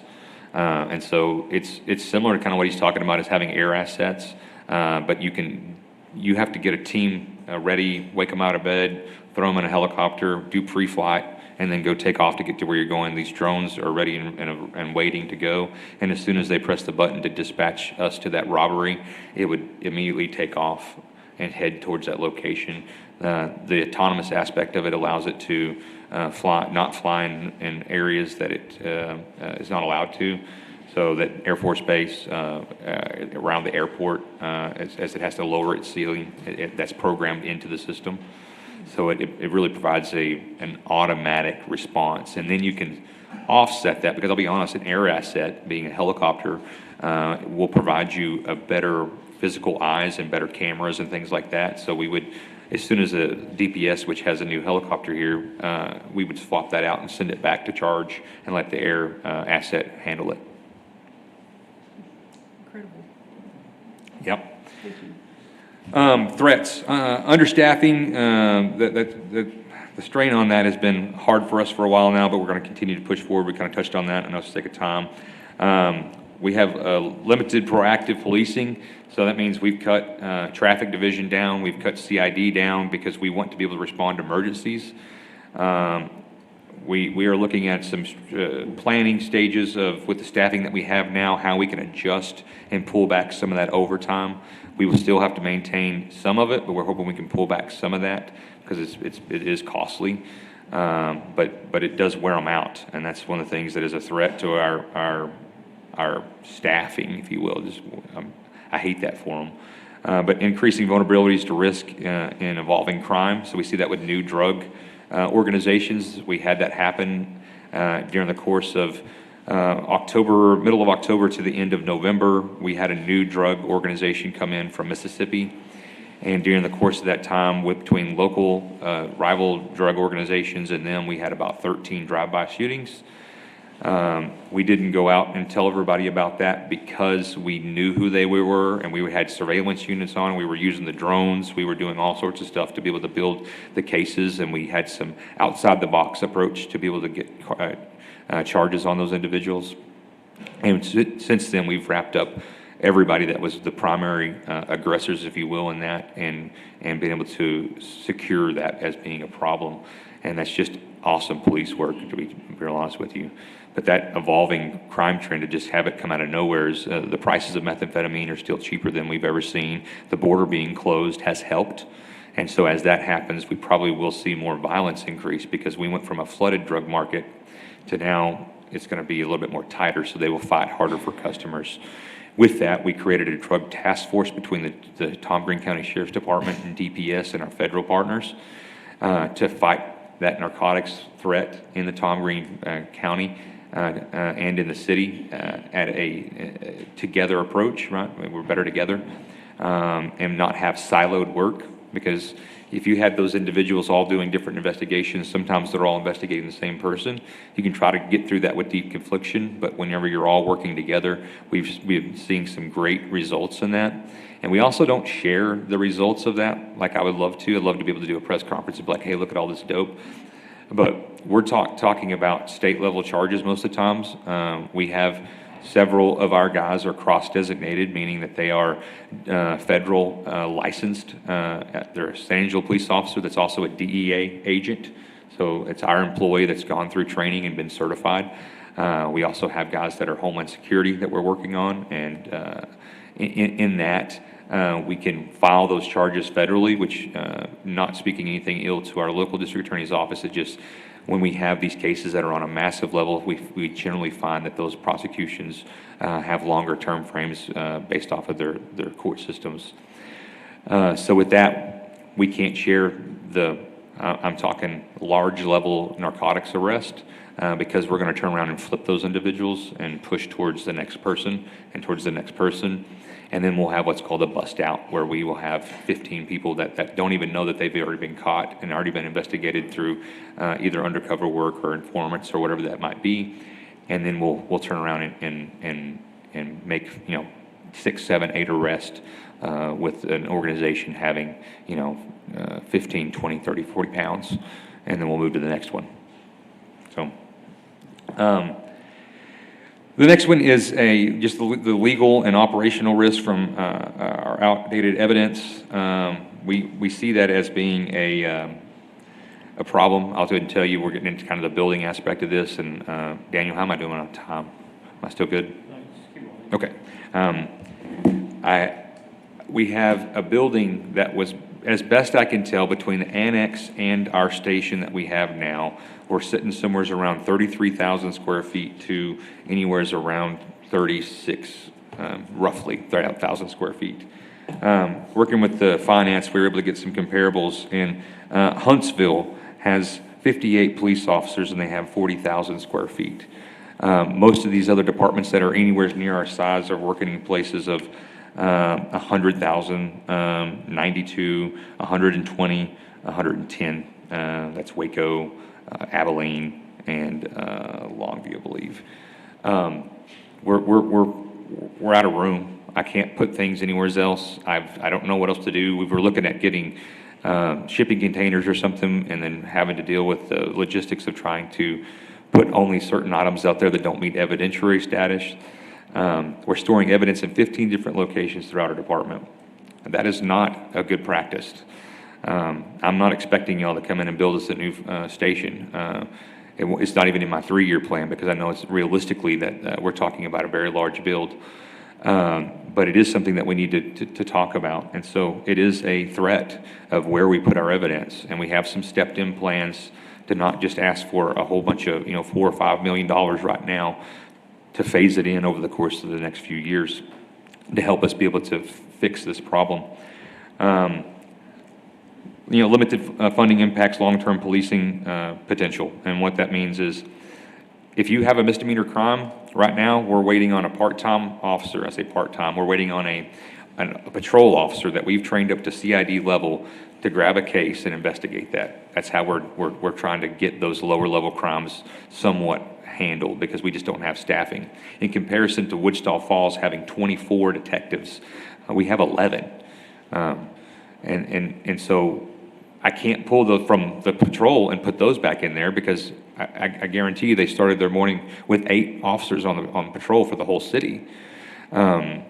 We've rearranged our shift to really, it was almost kind of cumbersome for the officers, but we did it based off the best response with the numbers we had. And there's just no way to fill those positions back. We're waiting on these guys, and hopefully these 9 will pass and get trained. Those 9 officers out of the academy. In October, we'll be able to, after they get through with the field training, then we can start looking at trying to add 2 more officers to CID and 2 more to narcotics and 2 more to these different places that we're hurting from. But that's what that means. Growing mental health calls. I can't tell you homelessness, mental health, drug abuse. People have asked me, what caused homelessness? What caused this situation to be here? Generally speaking, it's either drug abuse that leads to mental health or mental health that they self-medicated to get there. So either way, we're strapped and saddled with dealing with responding to a higher number of calls for mental health and or drug addiction. So we're pushing hard on having resources now. In every police car, they have a list they can go to and find ways that offer, hey, here's the phone number to ADAC, here's the number to get counseling, here's the number to get you get out of homelessness. We've been trying to work with the city, United Way, and Concho Valley Community Action Agency to have homeless prevention funds, because we're the first line that see that. We're going to a domestic, again, 1,300 of those reports per year. We're going to those calls. Many times that they're arguing about finances, right? So if you're about to become homeless, it's going to be a pretty big stress on you. So we try to put those resources where they need to be. Working with the Tom Green County Sheriff's Department on their mental health side and trying to look at options. Abilene has a great program that I would love to try to emulate that several other cities in Texas are now modeling, where they work with the fire department, their mental health provider, which would be MHMR for us, and the police department, and they get funding from the local hospital, and they work as a team. They respond to calls, and they do case management of mental health calls, and they have lowered the number of mental health calls that they're seeing, and we could do that in partnership with the Tom Green County Sheriff's Department. Travis, right quick, Amy Mazzell Flint with the collective. I'm say that again. Amy Flint with the collective. Yes. As she spoke with you, they have a group of people there that you wouldn't know were probably mental health. It's an outstanding group of people there. One of the key things that they brought up was responses by public safety to somebody that has a mental health problem versus somebody that's actually a threat to the public. Right. And they would love to expand upon that and see some development in that area. I'm not, and I defended the face that I don't know what we do wrong. I mean, we have to deal with what's on site. Yes, sir. Somebody doesn't wear a badge or a tag that says, I have this type of, inability to deal with or mental health problem. But those Sure. are one of the things that we're going to have to deal with in the future. You're spot on, but I don't know how you develop and go full circle, but I just want to let you know, I heard that, and that is important, and Amy Flint does have, I think, some resources. And that's great, and we have spoken to her several times, and we work with various mental health providers throughout the Tom Green County. The issue is we can't, one thing we can't do is we can't send a mental health worker into an environment where, so that's why Abilene, Wichita Falls, I think there's several East Texas cities that are using it. They partner with the fire department, the police department, and the mental health provider. So the mental health side is handled by the mental health provider. The safety and documentation is managed by the law enforcement, because the way Texas law breaks it down is that's who has the authority, right, to put that mental health, to secure them in that time frame. And then the fire department's there because through advanced medical directives, they are able to clear people medically without having to go to the hospital. So we're not tying up resources at the hospital. We're not tying it up at the jail if we don't have to, right? And we can get this person right to where they need to be. I believe some of those cities are even having where they can have a partnership with their hospital, where they can come and just do some quick testing. Hey, we're going to do drug, alcohol screening or something like that, where they're not even being admitted, because it saves so much time and money of these mental health. Where we'll do an ED on somebody, emergency detention, and then they'll be at the ER, and then we'll leave with the sheriff's department there, and then they'll walk out, or they'll only get cleared for a short period of time, and so it ties up the hospital, the security there, and the deputy. So we're trying to find a way that we can look at this fairly, because when you have a mental health expert that can say, hey, maybe we don't do an ED, but we're going to do a first thing in the next morning. We're going to do follow-up. We're going to make sure that we have a family member there, and they have a plan in place that helps you with liability, like from the city standpoint, because we're not those things, like you said. Thank you. Yes, sir.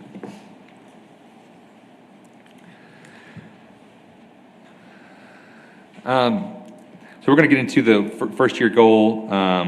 By 2026, the San Angelo Police Department We'll fill existing vacancies across key specialized divisions. We've already touched on the criminal investigations, narcotics task force, special operations, traffic, neighborhood outreach. I want to touch on that just real quick. We have one officer, his name is Joe Mata, and he has been lowering our calls for service by, when there's a neighborhood problem, he goes out and addresses it. Generally what we find before we even know it's an issue, it's been 5 times we've been over there.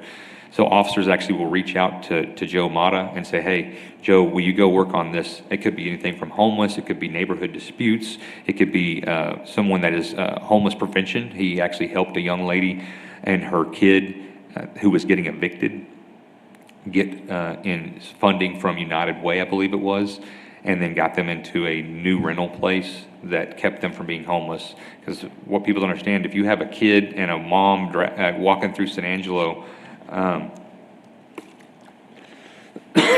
excuse me, you'll have a bunch of calls on that, right? People will go out there 4 or 5 times to the calls like that.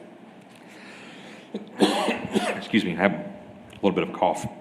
And that in itself lowers those calls for service across the board. So we want to add another one in there. It's not something that answers all the calls for service, but it does answer this niche amount that we can get in there and solve the problem permanently, and that doesn't get solved by a police officer on patrol in 15, 20 minutes while he's trying to get the next call. If that makes sense. And then 2 school resource officers, we're hoping to have that by October to enhance investigation capabilities, community engagement, and targeted enforcement efforts. We would like to see staff time and coordination to support temporary assignments and minimal disruption to core patrol functions.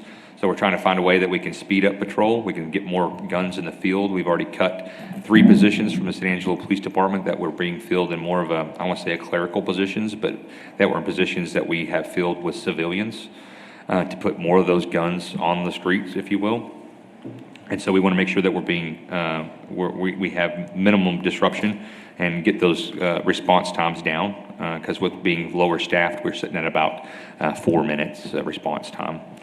Formalize selection processes to streamline specialized division selection. So we want to make sure that we're selecting the best candidates by doing not just a simple, hey, you want to come apply, you come and talk to us. We want to actually develop those individuals, get them through programs where they get to go to that division in advance and then rotate in real quick to get some training to see if it's a good fit for them. Work with those guys. So kind of like what we're doing right now with the part-time detectives. 2 of those part-time detectives are putting in for CID now. They have they'll be able to go to work right away. So those kind of things that we're talking about. And cross-training schedules, so we can have mentoring and expose internal candidates to specialized functions, which is what I just covered, and funding for associated training, equipment, and onboarding. So every time you move somebody from a officer line, doesn't mean that they can't investigate, but you can't just task that person with investigating this murder, investigating this sexual assault, investigating this robbery. You have to phase them into that. We have to go to basic investigations course, and then they're specialized for individual property, financial, and crimes against person. So that's the stuff we're talking about there. Travis? Sir? Going back to that, I'm going to ask you a yes/no question, just because we're limited on time. Can you cross-train some of your people in animal control and capture? So I'll be honest with you. We're working about 2,100 calls for service. Off the top of my head is what we had for law enforcement last year. We're already having trouble getting to other responses. At this point, I want to be more focused on our ability to handle people issues. And until that time we get leveled out, if we get a staffing number of around 195 to 200, which would be on par with what we're seeing in these other cities, then yes, I think we can have some conversation about what we can do to take that over. But I'm having trouble investigating And I'm not cases. talking to take it over, I'm talking an assist. I mean, Which we are doing that. If you're talking about like assisting, we've offered up drones several times. We've sent out, Joe Mata, I think, has gone out, several other people that we try to use that are not going to pull from our numbers. It's on a daily basis. We're having to call in overtime for different shifts. So to answer, that would have been one of the first things that we were going to cut. We go to smoke calls, we go to dog calls, we go to a lot of these lower level things. And when we first took over, we didn't know if we were even going to be able to manage those with the other calls for service. There was 112,000 calls for service for the San Angelo Police Department in 2024. And we have most of those being responded to by about 63 men and women. So that's a struggle. Okay. As of right now, that's a no. I got it. Yes, sir. Do you have, real quick, do you have a rough estimate on your average response time on a lower level call, like not an immediate dangerous life and health? Yeah, I would tell you somewhere around 7 minutes, depends on the shift, depends on the time of the day, because those numbers, the way we have it currently staffed, as I'll be straight, we have a time we come in at 6, then we come in at 12, then we come in at 4, and then we come in at 6. And so that ends up having 4 shifts on each side of the week. And that gives us this number, at the magic number during the busiest time of the day, which is usually between 4 and about 2 in the morning, that we have staffing there. So those calls are going to be different based off of those different time frames, but it's somewhere around 6-7 minutes, depending on how many calls are in the queue. You log in at any given time, there's going to be 5 or 6 calls already just waiting to be responded to or currently being handled by those, between 12 and in the afternoon and, let's go from 6 in the morning to 12 in the afternoon. It's pretty common that there's just going to be 6, 7 guys because we're short right now. We had injuries. We're actually having to move people from other shifts that were uprooting their whole life because we've had multiple injuries and a few resignations. And so that shorts that shift down to where we have to reallocate those resources. So it's a struggle. And so on those shifts that are short, you're not going to have nearly as a good response time. Thank you. Chief, unfortunately, we're running just a little bit short on time, but just I'm keep so going. sorry. Keep going though. So Yes, sir.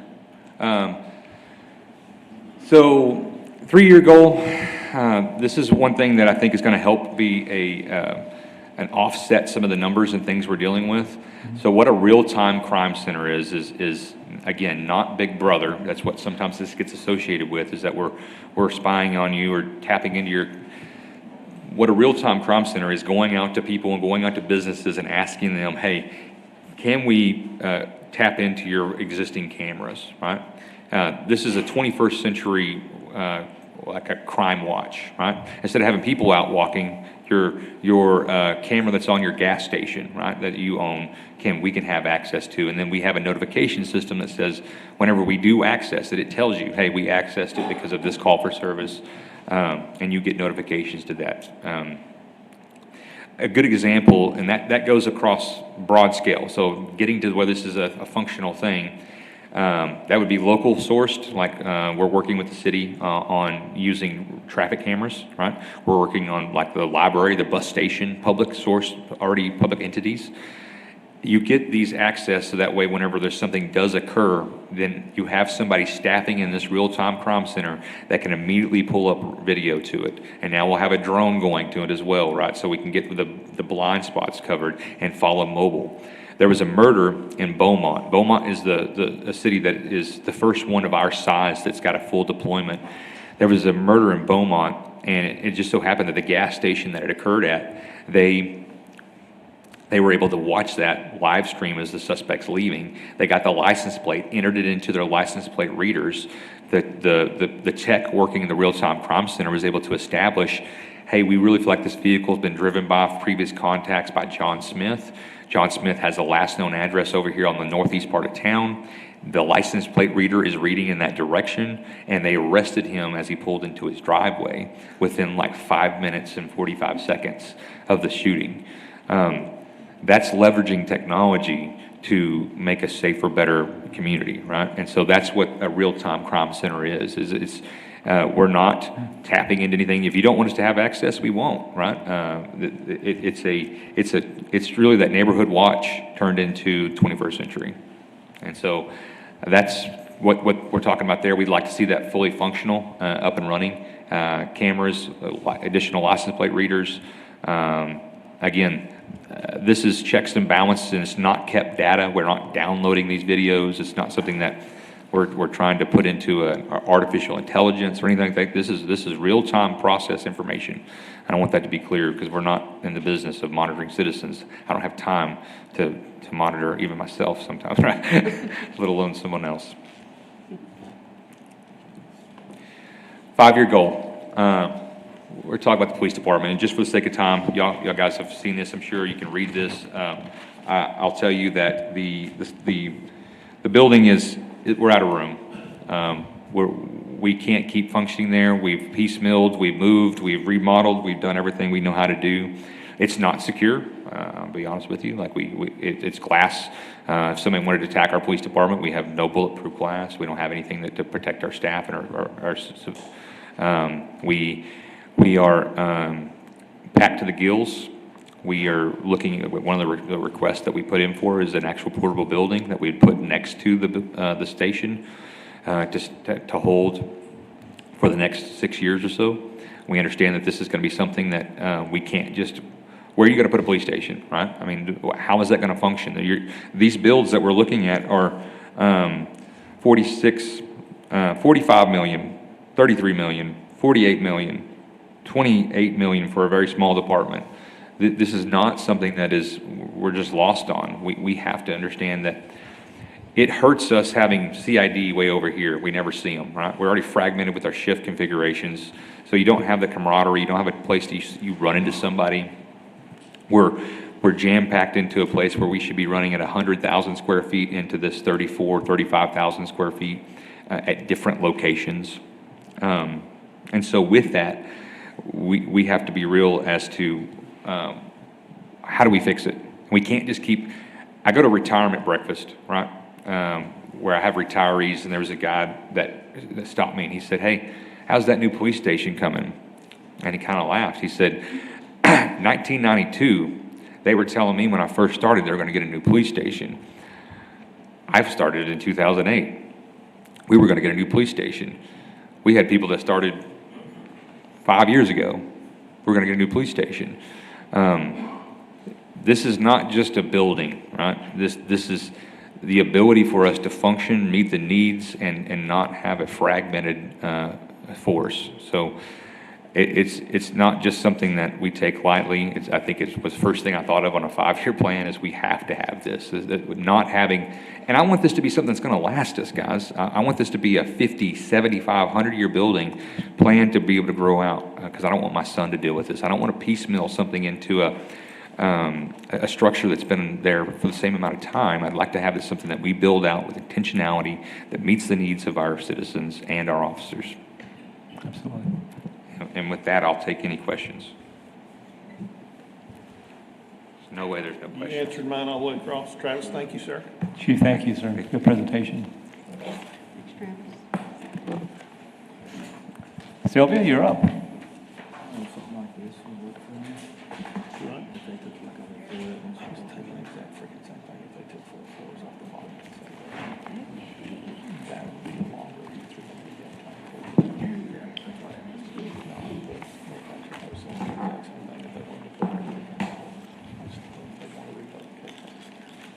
We don't get invited to this party very often, so thank you for taking the opportunity to have me here and shed some light on some of the operations of the municipal court. Sylvia, hold one moment. Staff, if the food's back there, if you guys are ready to eat, go ahead and get your food, and you may want to start on that. But with that, Sylvia, I'm sorry for the interruption. Okay, no, you're fine. Okay, so the court's mission. The mission of the court is to interpret and adjudicate applicable laws and support the local community by providing efficient and effective services through the promotion of justice. We seek to serve the citizens of San Angelo in an accountable, efficient, and independent manner. In addition to providing fair and equal access to all citizens of San Angelo, we also strive to facilitate the timely disposition of cases with prompt and courteous services. The core services of the municipal court, being able to provide fair and equal access to justice, performing efficient court administration and operations, maintaining independence and accountability, providing education and training for professionalism, and building and maintaining a strong infrastructure for service excellence.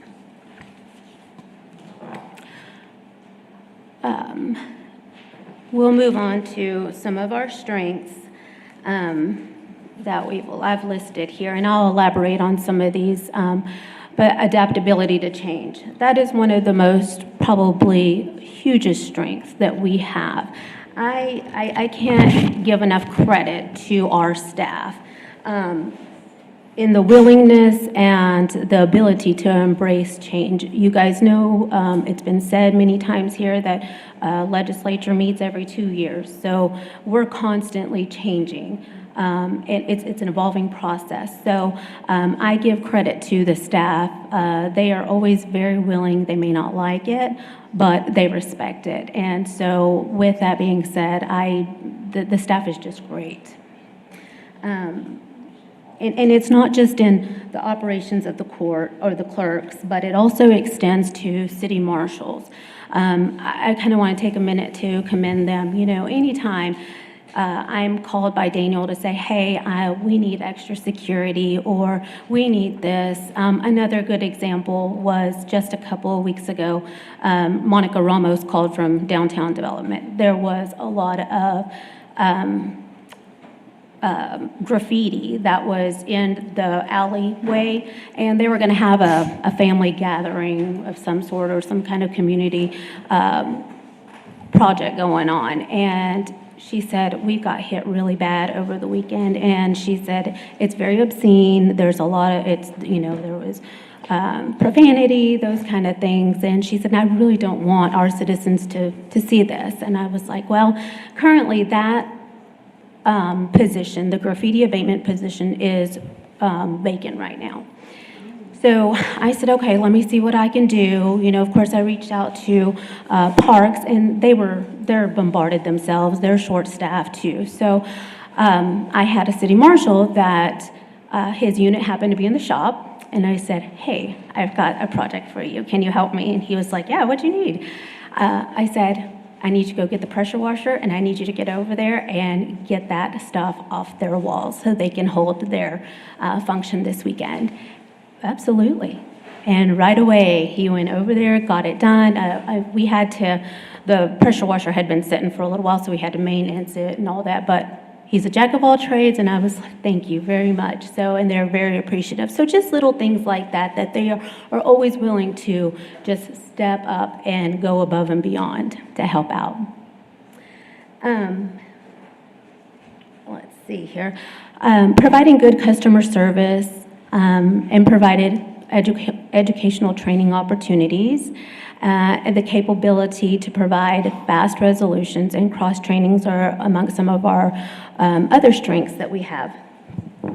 And I will say the San Angelo Municipal Court, when we go to different cities for different trainings, I will say that we have a highly respected reputation amongst other cities.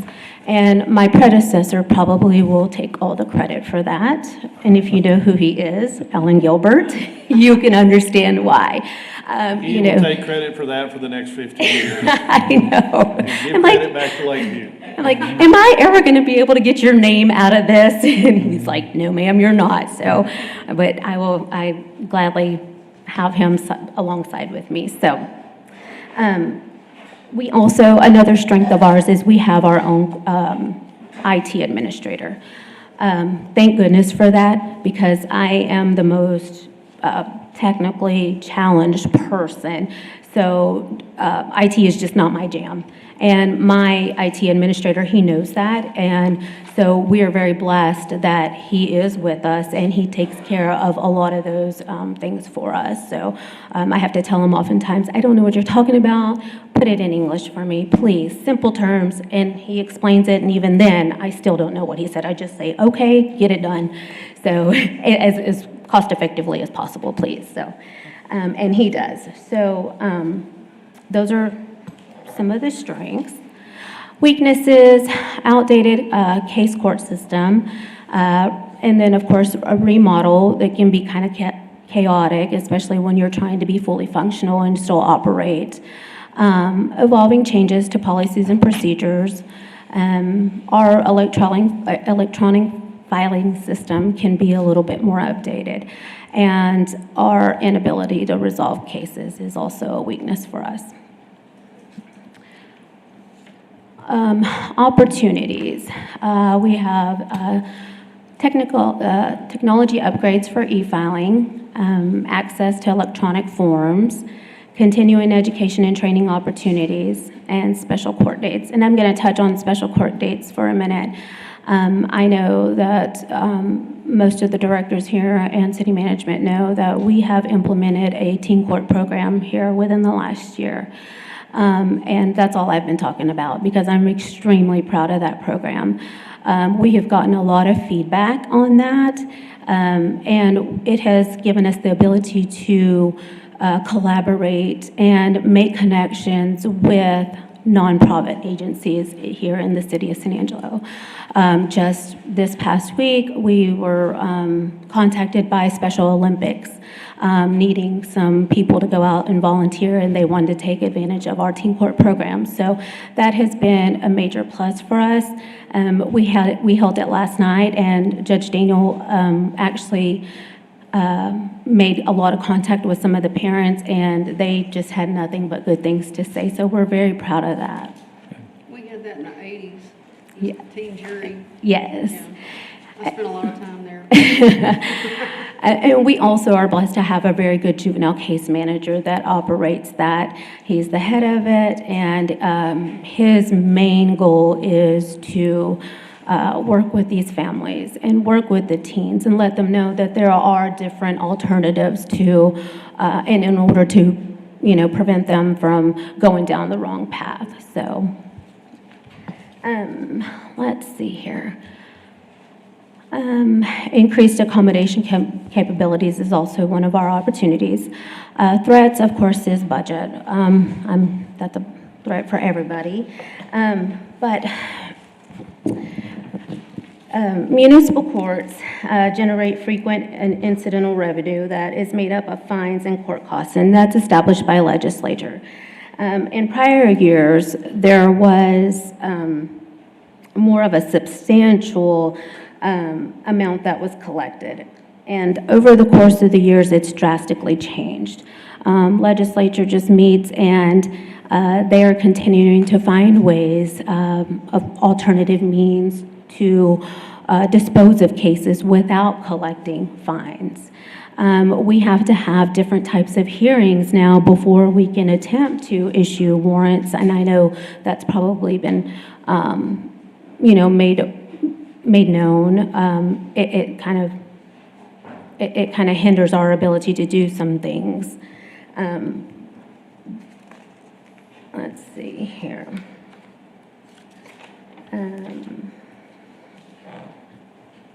And then other threats is the inability to issue warrants. Like I said, there's a process now. We can't just, the judge can't just issue warrants. You have to have a hearing after a hearing before we can issue a warrant. So the workforce retention challenges in a competitive labor market, and I think that's kind of been mentioned a couple of times during this meeting. And then future legislative changes. We just never know what's going to happen. We don't know. It's hard to project anything in this field because we don't know what the legislature is going to do. So our one-year goal is, let's see. Yes, ma'am. Did I just hear you say that your inability to issue warrants, that you have to have a hearing before you can issue a warrant? Yes, ma'am.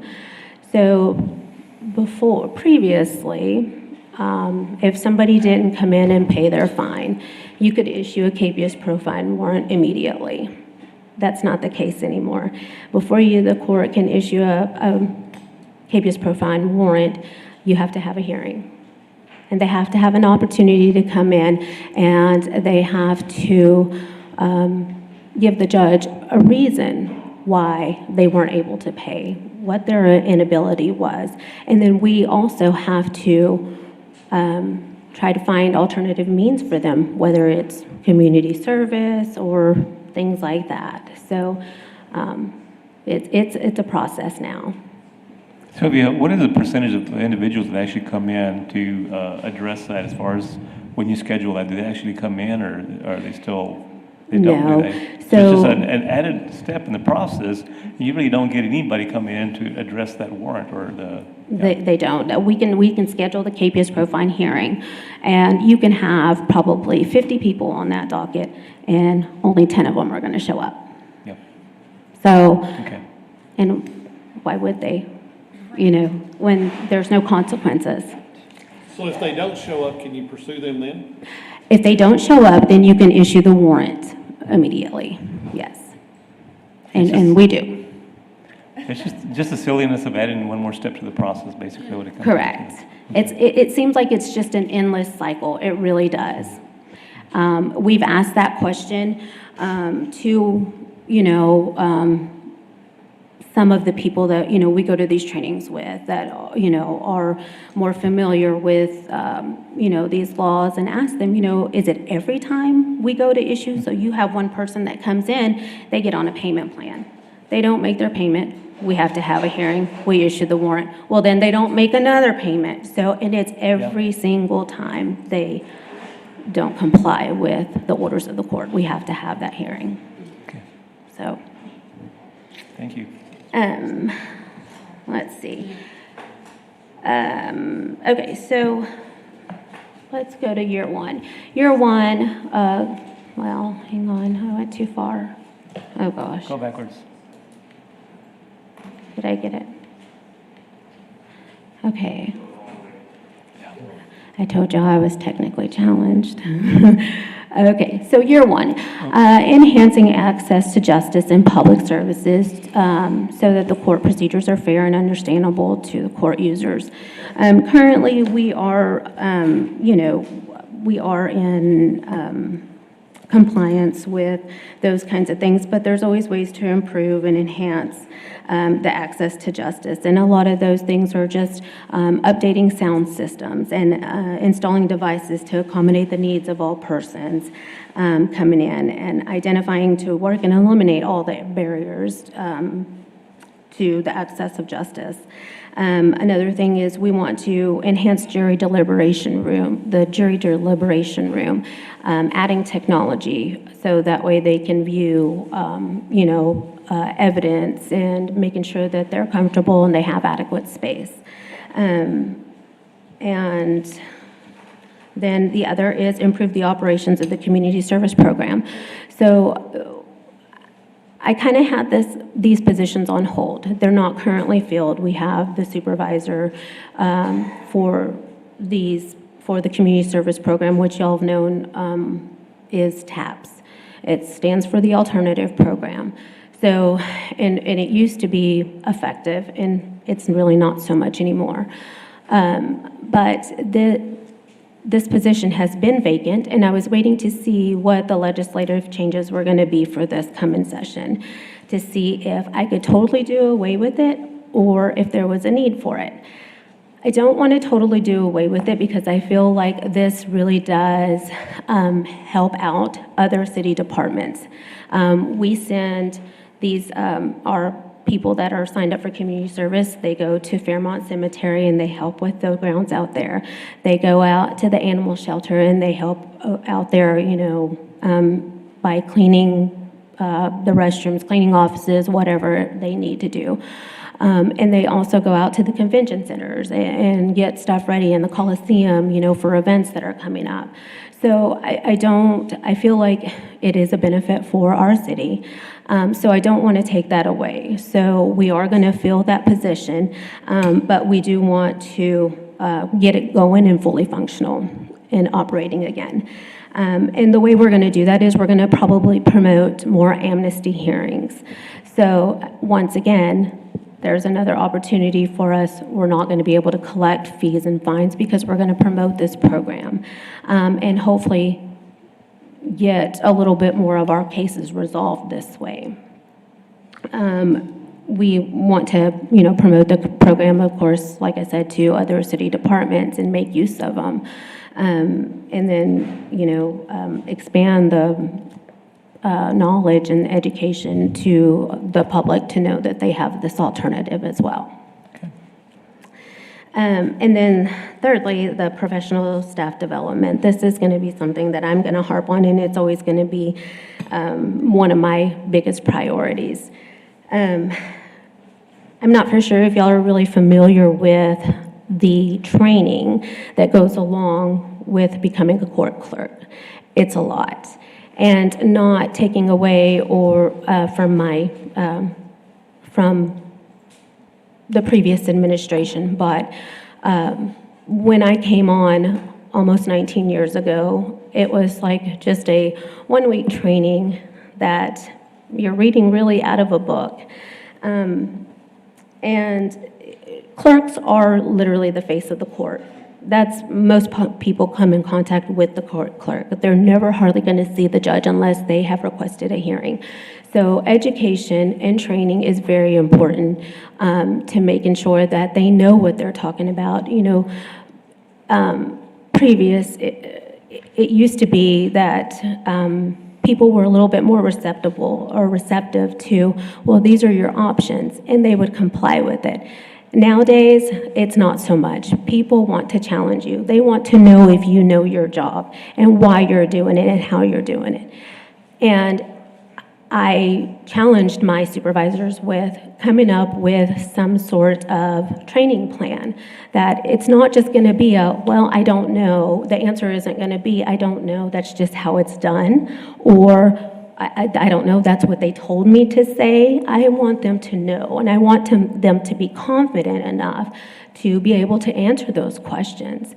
I believe that also helps alleviate some of the burdens that the legal department has to deal with if we can remain a little bit independent and we can answer those questions for our defendants. And I love a challenge. When I have a defendant that comes in and they want to know blah, blah, blah, blah, blah, I love to be able to spit out the reason why. And that is something that I tell my staff, we take pride in that. We do.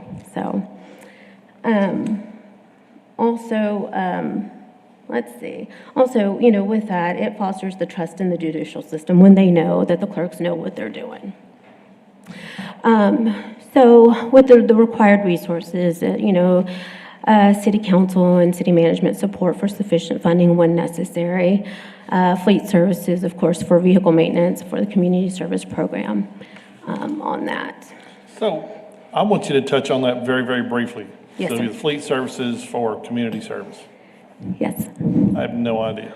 Well, because we have a van that transports our community service people to and from their locations of where they're going to work. So you're not able to do maintenance on it? Well, that's what I was saying. We would need them to, the continued operations for the maintenance of the vehicles. Okay. Does that make sense? Kind of, sort of. It's not a new funding, but just a continuation. Just a continuation, correct. Correct. For you, okay. Yes. Thank you, Patrick. Yes. I didn't understand where you were going with that. Yes. Year 3, enhance the quality of justice by providing physical and technological infrastructure that supports the needs of the public, the court, and its justice system partners. So this is updating the technology infrastructure, complying with legislative mandates, and developing alternatives to court appearance obligations. Of course, updating technology is going to be one of our biggest priorities. We are in need of replacing our servers pretty soon, so that is a goal that we have. And then improving our case management retention and those kinds of things. Working with our software to explore increased efficiency opportunities. Complying with legislative mandates, that's going to be an ongoing thing every other year for us, making sure that we have a full understanding of the legislative requirements and determining, the research and determining an implementation plan. I will say that that's one thing that we are very proactive in doing. Judge Daniel and I, we know when it's legislative time, we know when the bills start coming out, and we keep up to date with them. And usually we have our policies and procedures in effect prior to September 1 when the laws go into effect, and we have trained our staff. Developing alternatives to court appearance obligations, improving the department webpage, developing an e-filing and response system, and establishing kiosk opportunities also. The required resources for this is also going to be, the support from city council and management, the court's dedicated technology fund. So we do collect some court costs that are dedicated for the use of just the court, and that's the building security fund and our technology fund. We have done a really good job in, being very frugal with those and saving those monies, because we know that the big changes, it's inevitable, they're gonna happen. And so we really try to maintain those and make sure that we are able to purchase those make those bigger purchases when necessary. Coordinating and collaborating with software company, and then coordinating with communications department as well for our webpage. The 5-year goal, ensuring adequate and functional physical infrastructure to support court operations and enhance security. This is more on just enhancing security. There are a couple of things that I would like to see done as far as getting, adding bulletproof glass for the safety of our clerks. We've always been told that it's not a matter of if, it's a matter of when things can happen. And unfortunately, we see a lot. You just never know what you're going to deal with on a day-to-day basis. We have our city marshals, and I'm so very thankful for that department, because without that security, it would be more hazardous and dangerous than what it is right now. Also with this, purchasing new x-ray machines, and then adding updates to our security monitoring systems. And then building renovations and parking lot renovations, those are just, the things that we'd like to see, updates to the courtroom, installing new AC units. We know that's probably going to be a big expenditure in the upcoming years. Ours are pretty old. Replacing, your office furniture, and, adding additional parking and repaving, those kinds of things, and making sure that the court is safe, as far as not just inside, but also outside. So, and that is really about it. But the ultimate goal is the ultimate and the indefinite goal of the court is always going to be do the right thing. And I think yesterday, Ms. Coffey, you said, doing the right thing doesn't always get you a pat on the back. And we know that. We live that every day. But at the end of the day, and we know we're not going to be able to touch everybody, but at the end of the day, as long as we know we've done our part, and we leave a good lasting impression of not just the judicial system, but of, for the city of San Angelo, then we know we've done our job. Sylvia, thank you for that update. Thank you. Sylvia, one thing, you're one of the few departments that has a revenue and an expense. I mean, y'all are at 2.6 on expense and 2.1 on the revenue. FTEs and things like that, it'd be great if you could find a way to balance those. I mean, the opportunities, I don't know what there is to help you do that. The TAPS program, do you get to bill or invoice for that, or do you just provide them, if you provide that to somebody outside the city? We don't provide it to anybody outside the city. Can you? I know trustee labor, things like that get tons of phone calls, and those are revenue for people that provide manpower. We never have, but that's something definitely we could consider and look into, for sure. Provide 6 to 8 people that work 4 straight hours to clean something that's certainly worth revenue to somebody. Okay. That's it. Sylvia, thank you for your time. Okay. Any other questions for Sylvia? I think we're good. Thank you, ma'am. Sylvia. I Thank love you. your attitude. Oh, thank you. I love that can-do attitude. It's wonderful. We will break for lunch right now, and I know that Health Department, you're next, so we may jump into it in 15 minutes, so just be prepared, okay? Thank you, ma'am. Just get them for free.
That's, who's missing? Oh, we have one person missing. Hebert. What do you think, man?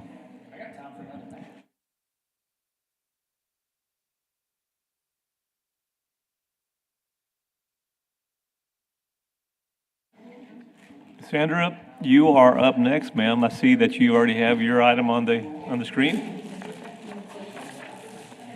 You're on, yeah, just turn your microphone on there. Oh, There you go. there I am. Anybody else? Like, am I You're singing good, here? you're good to go. Like church, I'm at church. You want an introduction? I'm sorry? You want an introduction? I did introduce her. Up next, we have Sandra Villarreal for the Health Department. Ma'am, would you like to proceed? Yes, sir. I was actually going to introduce myself for the benefit of Councilman Self because we had not met yet. But yes, I am Sandra Villarreal. I'm Health Services Director, and I've got Maria Aguilar, our nurse manager, with me to help me answer any questions or to give any other insights or. He can catch up. I'm sorry? He can catch up. Oh, yeah, I'm sure he can. So anyway, I just wanted to say. Everybody else is here. So, yeah, I know y'all are, no, I've already met everybody else and I know people. So anyway, so yeah, I oversee health services or / San Angelo Charming County Health Department. We do DBA basically as San Angelo Charming County Health Department for any grant applications and contracts that we have with the state. So that is what we use, even though it is a health services for the city. That is our department.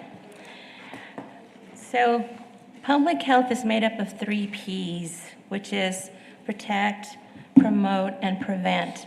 And so our mission statement pretty much incorporates that.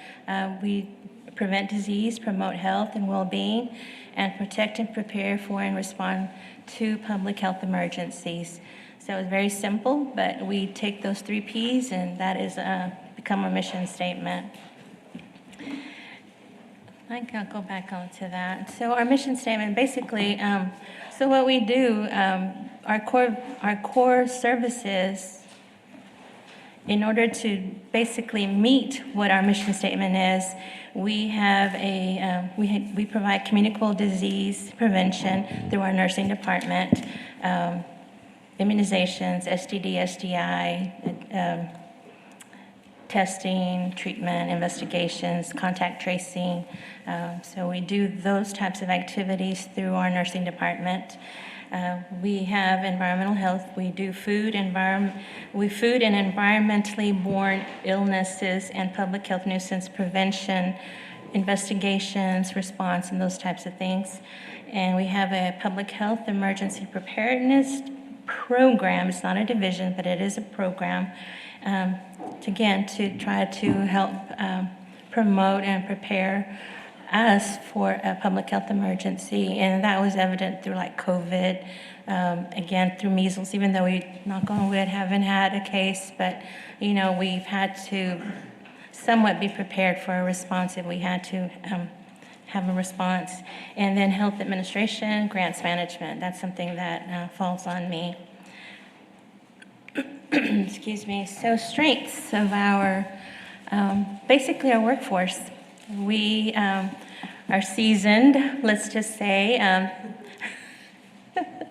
guess that's a good word, seasoned. Yeah, Marie has been with the department 28 years. Our LVN, 22 years. I have been also 28 and a half years. And so that is actually almost half of our FTEs, our full regular FTEs. So we have 7 full-time regular FTEs and 3 seasonal temporary employees. Those come through a grant, but I'll discuss those a little bit later. So, you know, we have low turnaround. We've been here for a while, and even our environmental health inspector, our senior has been with the city 13 years, with our department 8. And the office manager, the admin assistant for nursing has been with the city 13. So we've people like us. I'm hoping that they like us and they like our department and they want to work with us. And so we definitely work a lot with customers, and I believe that we do have a good customer service. A lot of times we get calls for not just health-related things, but it could be a plethora of something that's happening to somebody, and we definitely try to find either them a solution or refer them to something. We do a lot of referrals, and vice versa, people refer to us, especially like for STD testing and treatment, things like that. We do have a very good working relationship with external partners, Goodfellow, Angelo State, Department of State Health Services, definitely, Shannon. We work with the Restaurant Association and other partners as well. And I think I mentioned Angelo State Nursing Department. They do a lot of collaborations. And with the city departments, we work well with everybody else. Another strength of ours is, I guess back in 2012, we were at the point of losing our nursing division. And so we came across this 1115 waiver, and it was a program through 1115 waiver funds. It's a Medicaid program. But we worked that program for 10 years, and we were actually able to bank 6 or 7 more years beyond this year, that will allow us to house the nursing department where they are currently located. So we've got enough funds available to pay for rent without asking for city funds to do that at this point. At some point, maybe, but we've had enough in the last 10 years and another 6, 7 years beyond that. So, I mean, I think that's a really good strength. We worked and we hustled. There was a lot of work to that particular program, but in the long run, this was a positive. Sandra has been excellent at researching and securing grants, so we're so grateful for that. So thank you, try. Sandra. I know you do. I try. And as small as we are, we do still offer, and you can see that, I don't want to read it, but the nursing department offers immunizations, vaccines, Texas vaccines for children. The only problem there is, of course, and it's not a strength, but we can only provide vaccines for Medicaid or uninsured or underinsured children, or through the adult safety net, uninsured adults. We do the STD HIV testing treatment and or referrals to HIV. Shannon, I believe, has a program for HIV, so we do a lot of back and forth referrals. Environmental health, we have probably about roughly 600 permitted facilities that inspectors have to inspect. Fixed, mobile, and temporary inspections. But the 600 is the fixed and your mobiles. Those are temporaries. Those fluctuate throughout the month. Of course, we enforce public health, the statutes, local statutes, health statutes. Through environmental health, we have the Texas Food Establishment Rules, plus also the food code. So the state adopted the federal food code, and therefore, in turn, we adopt the federal food code. And so we follow those two things. We have a knowledgeable staff, and we try to provide those services to the community. Sandra? Yeah. Go back one slide. Are you in charge of all the food truck inspections and temporary Yes. food service? So like at the carnival during the rodeo, if somebody has a carnival and they have food trucks set up, are you the queen? Yes, and we, they have to submit for an application, so everybody knows that, submit an application. And so, yes, they go out and they inspect every single one through, at the carnival or any of these downtown functions or anything that is, and we get to know a lot about, we find out about events, especially through, which is a good thing if they're using a city venue, because through the special events application or through parks applications, they send that to us and then we find out.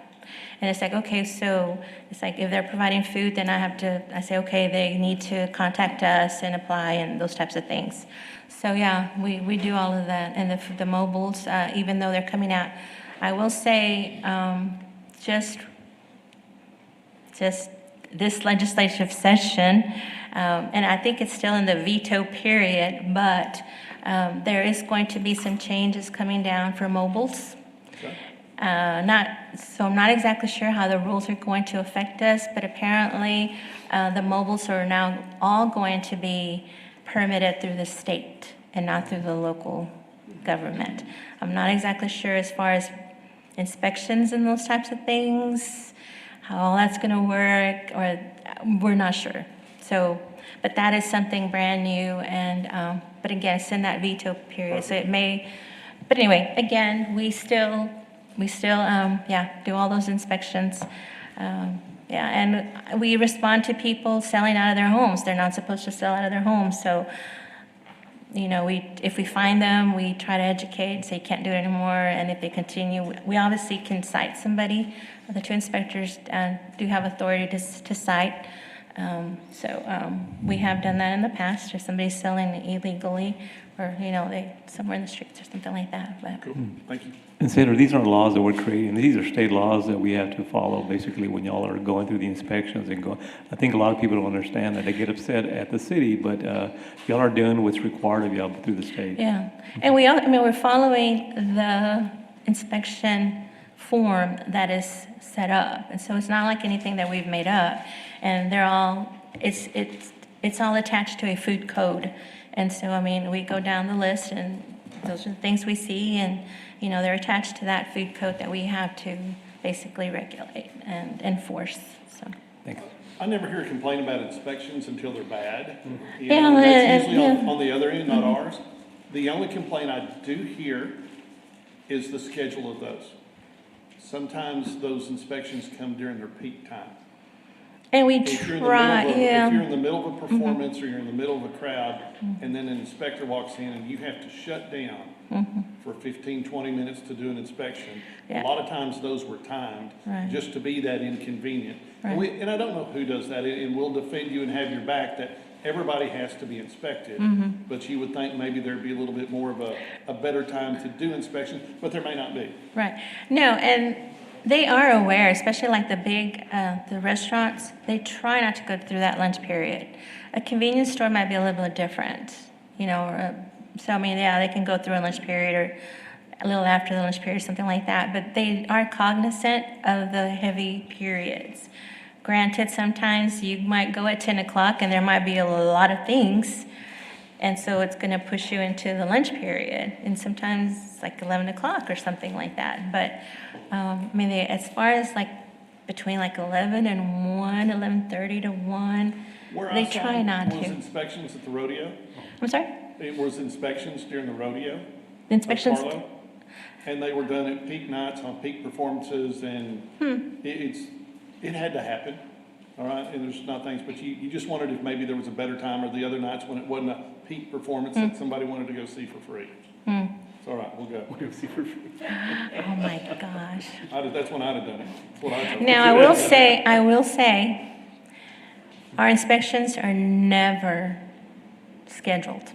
They will always be a surprise inspection. Some people want us to schedule. We do not do that. So just as an FYI, it's something, we have to do this. We just do not do these. We support that. Yeah, and so they're definitely unannounced, because, it's not that we're trying to catch anybody. It's like, okay, if you're doing everything correctly, there really shouldn't be a problem, because you're doing it correctly all the time. And so it doesn't matter what day. Granted, there might be one really bad day, but it's usually not the case, because if they're doing things properly, it's not going to be bad. Cool, we're good, thanks. I hate to be the timer, but you got about 15 minutes left, okay? I'm sorry? About 15 minutes left now, so. I have 15 minutes? Yeah. Okay, sorry. Oh my gosh. Weaknesses, staffing concerns, definitely a concern. As I pointed out, we have 7 full-time regular FTEs. Half of us can retire today if we needed to. Marie, Lorena, who is our LVN, and myself, if we wanted to. So that's something that we need to think about. So yeah, it's a strength because we're knowledgeable. It's a weakness as well. Also, we do have 3 seasonal part-time or seasonal temporaries that came with a grant. It was kind of a COVID period, and then it's now called public infrastructure. So we were allowed to keep the people that we hired through COVID to this one, but that is got a term end, and that's going to be in 2027. We probably won't have funding beyond 2026. So we'll probably lose 3 staff members, 2 from nursing and 1 office assistant that I have, which I had not had an office assistant since 2013. So it was really a relief to have somebody. But anyway, so that is a weakness. We're gonna have some staffing concerns at some point in time. So, you know, we could think about cross-training, but it's a little difficult only because we're kind of specialized. I mean, nursing, we can't train to be nursing. I can't go in to do their job. And sanitarians, I mean, you know, sanitarians have a different licensure, and so it's a little difficult to kind of cross-train. And so maybe office assistants, yeah, we could, yeah. And so anyway, funding uncertainties, there's a lot of uncertainty, especially coming up from the federal government. Yesterday, matter of fact, the state pointed out, I was on a call, Texas is receiving a $119 million cut, in addition to the $700 million that the federal government took back that was COVID unspent monies. And so, I mean, there were still programs and health departments were still doing things, but it was like, nope, this is it. And so they lost staff, and I mean, there's just a lot of things, and there's just a lot of things going on. And so there's obviously uncertainties. I mean, I try to look for grants, but it's difficult to, or you don't, it has been our philosophy, and Rick can say that, it's been our philosophy, we don't want to apply for a small grant that has got so much work and that it's just a limited amount of time. There's no point in trying to hire somebody and where you're going to have to let them go. So we try not to do that. It's got to be something more long-term that we try to look for some kind of funding through grants that way. I just want to point out that increased temporary events, we do have only 2 health inspectors for, like I said, 600 roughly establishments, permitted establishments. But our temporary events have increased, and I went back and looked at last year's between January and May, and this year's January and May, we had like 52, 54 last year, whereas now we're like 82, 84. I get the 4 and the 2 mixed up. So, I mean, we've got definitely an increase in temporaries, and so it's like the guys are working weekends, and it's like, okay, so when are they taking off?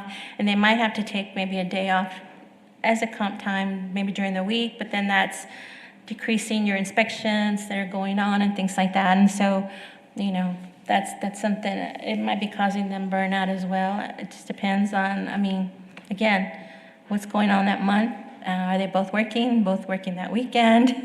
And so it's just, anyway, that's just something I wanted to point out. So anyway, opportunities, I can see us doing some outreach and public education through our nursing department. I mean, and we do that already. You know, if they get invited, and Marie, chime in if you need to, but, you know, if somebody wants us to go and put up a booth or something, what do we do, or what can we offer, things like that. We do those types of things, outreach. You know, they do testing for CTRC and Rob, as well as for the ADAC. And so we try to, you know, do a lot of the HIV STD testing and at those facilities, and we've actually been able to identify, especially syphilis, and I mean, because we don't want to get into that part, but anyway, we've been able to get and treat people that need to be treated, especially these high-risk individuals. And so, but we still probably could maybe increase or just maybe do a little bit better as far as outreach. And public education, I want to say that is especially like for environmental health, even though it's so small, and I mean, we'd have to figure out how to do this, but it may be working with communications, but coming up with some kind of campaign or something. It's like, what can you not do? We hear a lot of people, again, selling from home. That is something that is not allowed. And so, just try to educate people. And maybe we, as far as that, have not done such a good job. And so I think that's a good opportunity. Again, I'm always looking for funding. If I come across something, and if I come across something that I see might help another division, I will forward it. I know I forward things to parks, I forward things to PD. So I mean, if I see something and if I know that something might be of use to somebody, I will try to forward.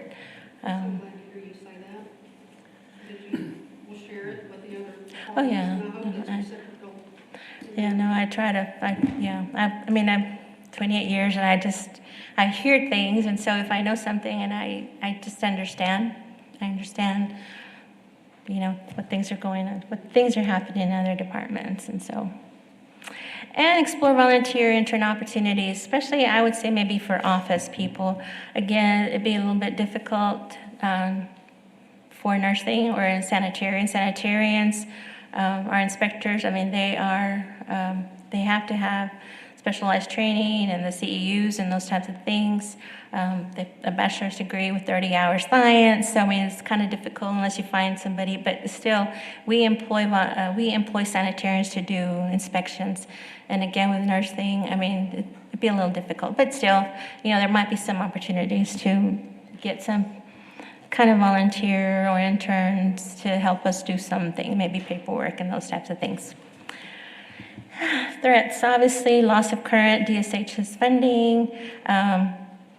Just yesterday, as a matter of fact, I'm gonna have a call today too. Which is a scary thing. There is a public health emergency.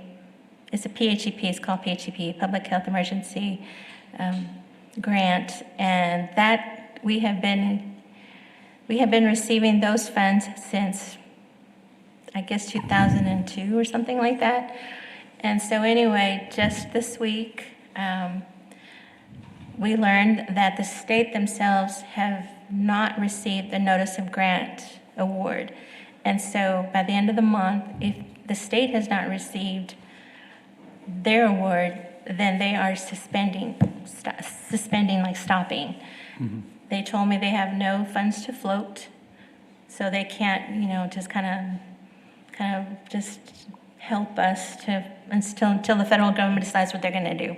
So we're not sure what's going to happen or what we're going to do with that one staff member. Sandra, that meeting's at 1:30, so. I'm sorry. Yeah, Okay, so anyway, obviously funding, public's resistance to public health measures. We saw that through COVID. They don't want to follow measures. You can't tell me what to do, those types of things. Whether it's political, cultural, illegal, anti-vaxxers, all of that, it's a threat. And we do not know what Shannon's going to do with their building. So right now we're housed there and we're so comfortable and it works for nursing. But we don't know what their plans are, and so we may have to, at some point, look for another place to locate ourselves. 1-year goal is just basically we want to try to increase our food inspections. We do have one sanitarian training, so I think at some point at the end of the year he'll take his licensure and test, and so we hope to increase that. Resources, again, educational materials, English, Spanish, for all of our departments, all of our divisions, and it'd be great to try to see if we could hire an environmental health manager to be the in between me and the two sanitarians. That would be so awesome. But that would be a nice dream. That's a nice dream. 3-year goal. Actually, we want to do that sooner than later, but we have been We hope to be able to use the new software that Development Services is going to use, the Track-It electronic software, to do our permitting. And so there is a problem there with us as far as forms. They can't develop our forms, but we need funding for that. So that might be a need to finish off. And I think they had quoted me like $8,000, $9,000 to finish health forms, the inspection forms and those types of things. So that is one goal. And we want to just basically sustain, if not increase, what we are doing at some form or fashion. We don't want our department to die, but it's just difficult when there's so much uncertainty. Again, we do need that commitment, city, state, and federal, especially funding. Workforce training, again, you know, the potential of us retiring, technology upgrades, and again, through the Track-It, I think that might help us. Health service, nursing department, they just got electronic medical records, and so that's good. And so we just need to try to continue to work, continue funding in order for us to continue using that software or the electronic system. 5-year goal, obviously, is to just the funding and so we can continue doing what we're doing. I'm not going to read all that. Y'all have read it. So yeah, that's kind of where I'm at. So very short and sweet questions. So, and I'm going to ask this one to Daniel and have him explain it. There's a relationship between us and the county as far as what we provide, and so we provide actually the public health. Can you expand upon that a little bit? Well, I mean, so actually the county could be doing the whole program, but we do take a component of it, a component of it, and that's exactly what she's talking about. I mean, from the STD overview, the nursing. I mean, we really cover quite a bit of what in other areas are covered by the county. But this is actually the city and the county working together. And except the city actually has the overview of the actual. In 1972, when the health department was basically created, City County Health Department, the agreement states that Tonawin County would oversee and fund and do all of the library, and the city would oversee the health department. Now, the county does have environmental health. They also have sanitarians, and they are housed with the county, and they basically are responsible for inspections outside the city limits. So we technically don't go outside the city limits. Now we will for immunizations, for preparedness, emergency, things like that. I mean, we oversee Tonawin County for those types of things, for STDs and things like that. A lot of us, a lot of people don't understand there is a interlocal agreement between the two of us, and we share those partnerships. All right, thank you, Sandra. Sandra, thank you. Just in time to make that funding meeting at 1:30, so. Okay. Thank you, man, appreciate you. Yes. Up next is Parks and Recreation with Carl.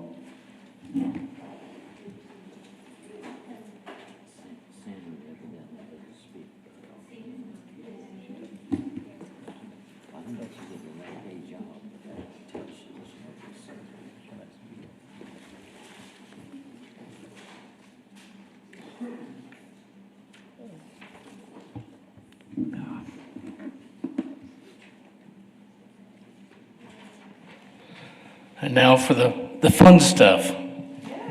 There you go. Carl, I was looking for you somewhere. I thought you were talking over there. But yeah, I've been over there the last 2 days. Sorry. Your voice is carrying, so. Yes, we're getting close to the end of this for today. I do have a request. I'm more than half deaf. If you speak, ask a question, please speak into the mic so I have a chance of hearing you. We'll start off with our Parks and Recreation mission: to acquire, develop, operate, and maintain a Parks and Recreation system that enriches residents and visitors' quality of life and preserves this quality of life for future generations, basically keeping that system going into the future. As far as Parks and Recreation, we're a fairly diverse department. We have Fort Concho. Most of y'all know Bob Bluehart. He's the senior site manager of Fort Concho. He oversees the fort, the Chase building, the state office complex, the Texas Workforce Center. He's basically the landlord for for those facilities. Civic events, y'all may know Sid Walker, who's been here, I guess, now 10 years as our civic events venues facilities manager. Fairmount Cemetery, Jeremy Walker, he's the manager there. He's been here about 8 years, not related. Sid and Jeremy are not related. They share the same last name. Recreation, Jesse Bennett, he's been there about a year. And then Parks, Mario De La O has recently been promoted to oversee the Parks Division since Roger Havlock left. And I want to point out one thing. Parks organizationally is part of Public Works and Operations. And as we used to say in the Army, they're permanently attached to Parks and Recreation on the daily basis to do all the daily activities, the maintenance, operations. The beauty of that system is that if Patrick or Shane need them for any reason, they have full authority to tap into Parks. Usually on a day-to-day basis, that's coordinated, but during emergencies, they can just bypass me and just reach out to Parks and grab those assets. It has happened before, and I'm sure it'll happen again. Knock on wood, it won't, but. So you should be part of the water budget then, Carl. I agree. Water fund.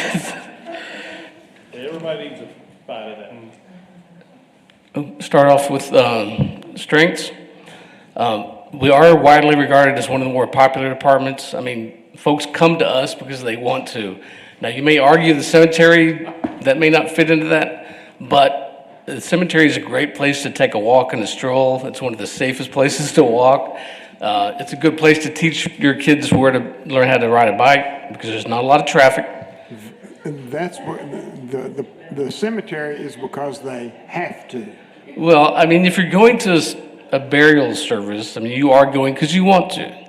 But if you're getting buried there, right, you may not at that point care.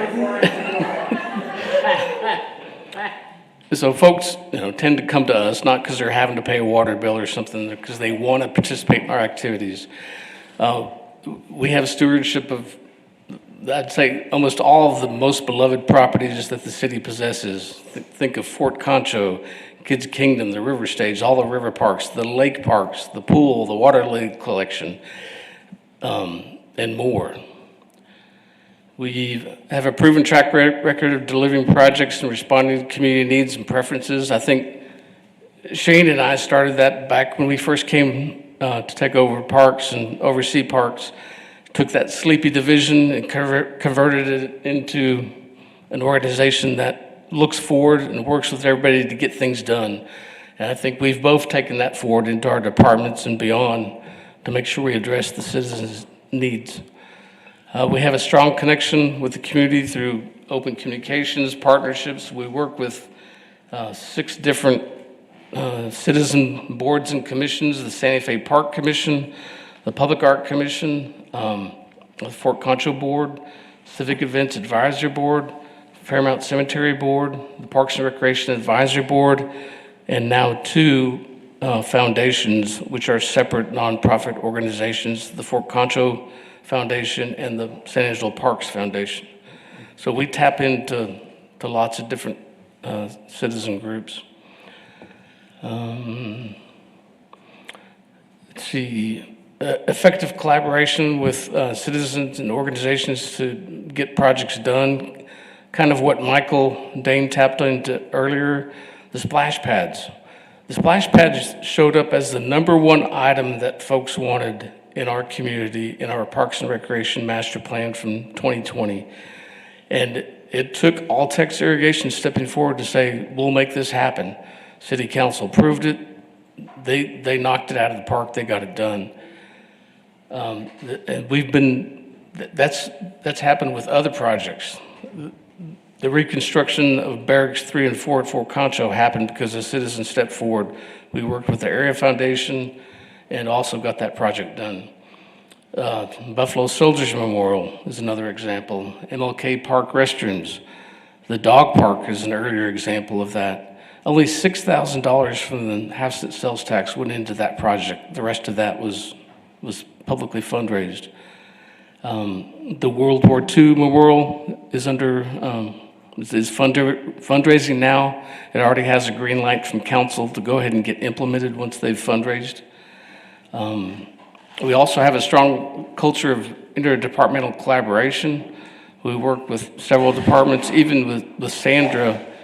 Sandra Villarreal also helps us with our grant applications. Our last successful one was she got about $200,000 that we used with half-cent sales tax and monies that we raised through San Angelo Gives to completely replace the playground at College Hills, Unidad Park, just a few years ago. But she helps us, the TAPS workers that were mentioned earlier, they help us at civic events with cleanups after events and setups for other events, and then also at Fairmount Cemetery, keeping those grounds well maintained. So we tap into other departments. We help them, they help us. And of course, we have a strong economic effect on local economy, especially in regards to tourism, directly like with tournaments and events like Christmas at Old Fort Concho, but also indirectly. I mean, folks may not come to the International Water Lily Collection, but they tie that in with other places that they go see. Weaknesses, operating budgets have remained relatively flat. We have, thanks to council, we've gotten some pay increases, so that's why our budgets have gone up some, is because personnel has increased a little bit. But operating budgets have remained relatively flat across the board. Lack of dedicated funding from half-cent sales tax, and Michael talked about that earlier. We were blessed with the 2005 and 2010, well, the last two tax referendums for half-cent sales tax. We were blessed with getting funds for those, but they were projects tied to language in the ballot. I mean, examples of that, the Convention Center renovation, which we did in 2008, 2009, the Texas Bank Sports Complex in 2009, that's half-cent sales tax. Renovation of the municipal pool, half-cent sales tax. CRC Roofers Coliseum got about $500,000 earlier on with half-cent sales tax. That's about 20 years ago for minor improvements. It wasn't a lot of big things. A new roof was one of them. The River Project in 2013 is an example. Even some half-cent sales tax went to the Red Arroyo Project, which the public loves, the trail that connects basically Knickerbocker to Sherwood Way. Let's see. The ongoing youth sports practice area, also known as the 29th Street Complex, half-cent sales tax. Some monies went to Fort Concho, but primarily for the new visitor center. The design work on that has been done. I'm going to mention it here a little bit in a minute. The roofs were replaced at Barracks 1 and 2, and there's still some funds left over there. We got $1 million for park renovations, and we stretched that out with other grant funding and implemented those projects in-house. We totally renovated Meadow Creek Park with half-cent sales tax. Bradford Park, which now belongs to the school district, we totally renovated that. Brentwood Park, Brown Park, Unidad Park, and soon to happen, Santa Rita Park. We're at the very tail end of our half-cent sales tax funding. Next one, chronic difficulty in funding parks maintenance positions. We mentioned that yesterday. Parks is about 9 short out of 50 positions. So that reduces frequencies of mowing and servicing parks. And I'll return to this, but we have gaps in park service areas throughout the town. If you think about places like the Bluffs, there's not a single park in that entire neighborhood. There's parts of Lakeview that don't have park services. I'll show you a map here in a second that kind of is a visual for that. Let me move on. Opportunities. Good thing, as I mentioned at the fort, the debt for paying off the Chase building, all the improvements to create the Chase building, that's been paid off. which frees up about $150,000 annually so that we can address things like deferred maintenance and different projects and offset general fund support for the Fort Concho. I'll mention this a little bit more here in a second, but the renovation, we purchased the old Kelly Moore Paints building on Avenue N that provides an opportunity. We've been given direction to hire a firm to incorporate the Concho River Legacy Trail, which is that ambitious sculpture project that's going to go along the river and into Santa Fe Park. We're going to bring that back to council, probably the second meeting in July to talk about. We want to broaden the scope of that master plan to include a little bit more of the river and also tie in that sculpture project. That's an opportunity coming up. And then planned renovations to key facilities at civic events, the CRC Roofers Coliseum, with the passing of that bond. And now we can completely renovate that, expand it, make it a brand new facility. Council's already authorized us to move forward with some improvements at the river stage. There's going to be talks about potentially what to do with the convention center or other possibilities tied in with the venue tax. Those are some opportunities. Threats. Been here 25 years, quarter of a century, so I've seen expectations change. When I first got here, I remember people calling to ask, could we please put a bench here at this park? I understand if we can't do it, but we would really love to have a bench here at this park. And now people are saying, well, where's our pickleball courts? Every other city in Texas has pickleball courts. We should have pickleball courts too. I've been here long enough to see the expectations increase. I've been here long enough to see climate changes too. We've been going through extremes in temperatures like with Snowmageddon. The city almost lost all the ash trees in town, and a lot of the red oak trees have died. There are changes. We go from drought conditions. Thankfully, this spring, we're getting some good rains, but we are dealing with those challenges. Imminent retirement of folks like myself and Bob. He hasn't said when he's going to retire, but it is coming. I think he wants to get the Barracks 1 and 2 project going, hopefully finished. But the next 2 years, he and I may be gone. We're going to drag that barracks repair out over about 10 years so Bob can't leave. He loves it here. He loves his job. I love my job too. Aging infrastructure across the parks and facilities, which is, as everybody else says, requires ongoing reinvestment. Carl, don't use the word aging too often. Don't use it. Maturing.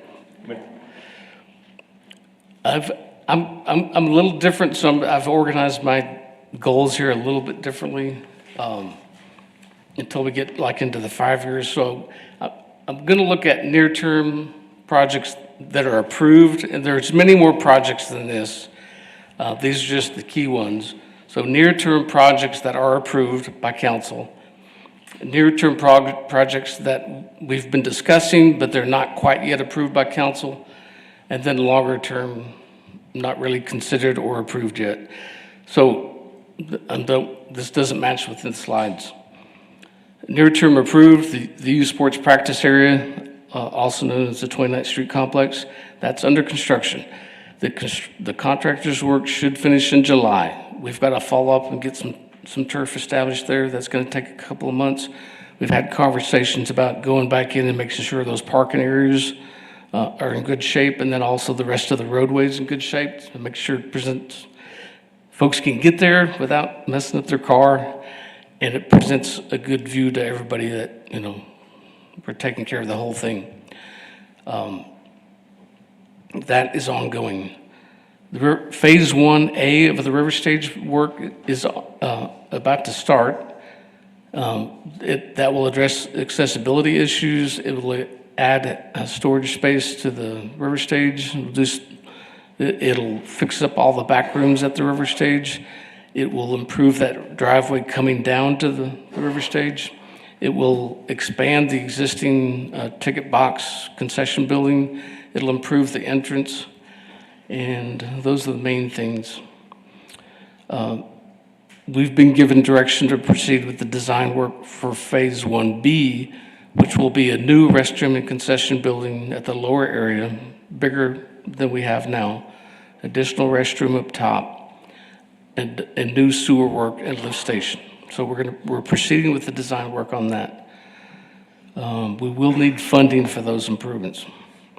Fort Concho Barracks 1 and 2, that was a half-cent sales tax project. A lot of the design work's been done. It was done earlier, so it does need to be revisited, make sure that it meets all the current state codes. That project's coming around again, but it's going to take some fundraising. We're looking at about $5 million. But we are proceeding with that project. Civic events, I just mentioned the Coliseum project, and then the possibility of doing something at the convention center or something else at a different location with the venue tax. And I'm sure that discussion will come back around to council here in the near future. Other near-term projects that are not yet fully approved, I mentioned the development of a master plan for the river projects. That master plan, I'm guessing, is going to cost about $100,000. That's not funded yet. We do have the resolution from council to move forward with fundraising for the sculpture project, and council gave us direction to hire a consultant to do the landscape plans to tie in that sculpture project. But we are going to make a presentation to council that let's broaden it up. Let's look at this whole river corridor. Let's develop a master plan so we know looking forward what we're going to do with the river, as well as the landscape plans for the sculpture. Fairmount Cemetery, I mentioned buying the Kelly Moore building. That's been purchased. We need funds to renovate that. We need funds to do the renovation design. Doing that is going to cost about $500,000 for the design work and the renovation. We don't have that funding yet. Once that's done, it's funded, it's completed, we'll be able to sell the existing office building on Avenue End. We do have an appraisal for that now, so we can recoup some of that money for the renovation project from the sale of that. We plan to tear down the maintenance building that's in the back of the yard at the cemetery, open up that space as well as an acre and a half that we have behind the cemetery for burials, and that can create 1,400 spaces. That'll extend the operating life of the cemetery for at least 20 years with the sale of those spaces, and generate at least $7 million looking out 20 years at the current fee of space sales. If we increase that, if we increase the fee of the space sales by about $500, we can put that money towards paying back that loan to renovate the building.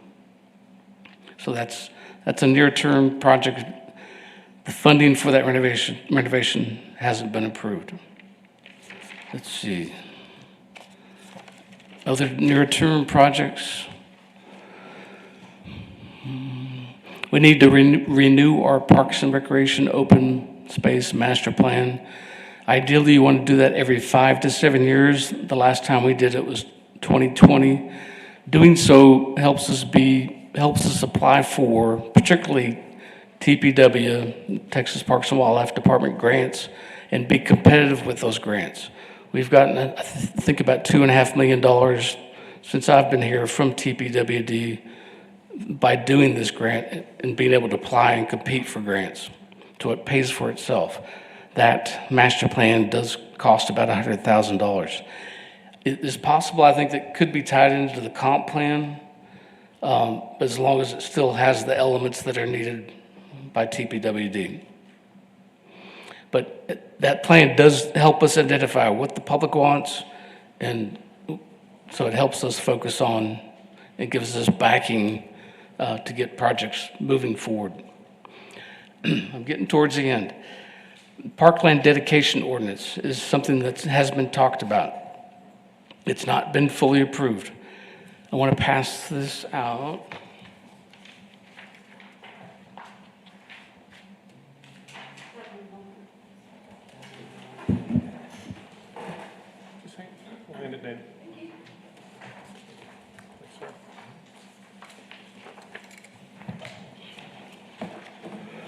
We developed this a few years ago, but there haven't been a lot of changes in the park inventory since that time. What this shows is location of city parks and their service area. And then it also shows where you see the circles in red, those kind of highlight areas in town that don't have any park services. The national standard is that anybody from wherever they live in town can walk 10 minutes, not more than 10 minutes, and get to a park or green space, green belt. That's the goal. And so these areas that are circled, you can't get to a park. In San Angelo, I understand. Okay, let me back up. I think everybody here understands the importance of the outdoors and nature. I think we all understand when we go out to nature, we feel better about ourselves. Things come in perspective. We feel better about ourselves, about our lives, about just everything if we spend time in nature. Some folks have easy access to that if they own land outside of the city, or if you have good access to go to like the state park or to the lake parks. But other folks, they have their backyards, and that may not be an ideal space for them. But parks is a good place for folks to reach out and spend time in nature. Spend time with the family, get exercise. There's a lot of health benefits from having parks. And also, there's a concept called the proximity principle. In terms of residential development, commercial development, the distance those properties are to well-developed and well-maintained parks, those properties have higher property values than those properties that are farther away from those well-developed, well-maintained parks. And you can see it for yourself. If you drive around, if you see a well-maintained park, well-developed, well-maintained park, and then you drive blocks away from where, you can see the difference between how those properties look. So, the idea of a parkland dedication ordinance, it does two things. It works with the developers as the city is developing primarily residential development, works with those developers, helps to secure property in those areas, and it helps to secure funding to develop those properties for parks or green spaces. That's basically what it is. The way that, there's different ways to achieve that. You don't have to have a parkland dedication ordinance, but you have to have some kind of mechanism to be able to look out and secure property in areas that are getting developed and funding to develop those parks. But the truth is, the city hasn't done that over the last 30, 40 years. I think the city did a really good job back in the 50s, 60s, then it kind of stopped. The last 40, 50 years, we collectively have not been good about securing property for future parkland. Would like to mention we are working with the school district. School district does have some properties that they're interested in not possessing anymore, and so we're looking at the possibility of acquiring some of those properties that could solve some of our holes that we have here. But that's just one possible solution. So the discussion of a parkland dedication ordinance will be coming up, and we need to decide whether we want that or not. And then looking out further in terms of like 5 years,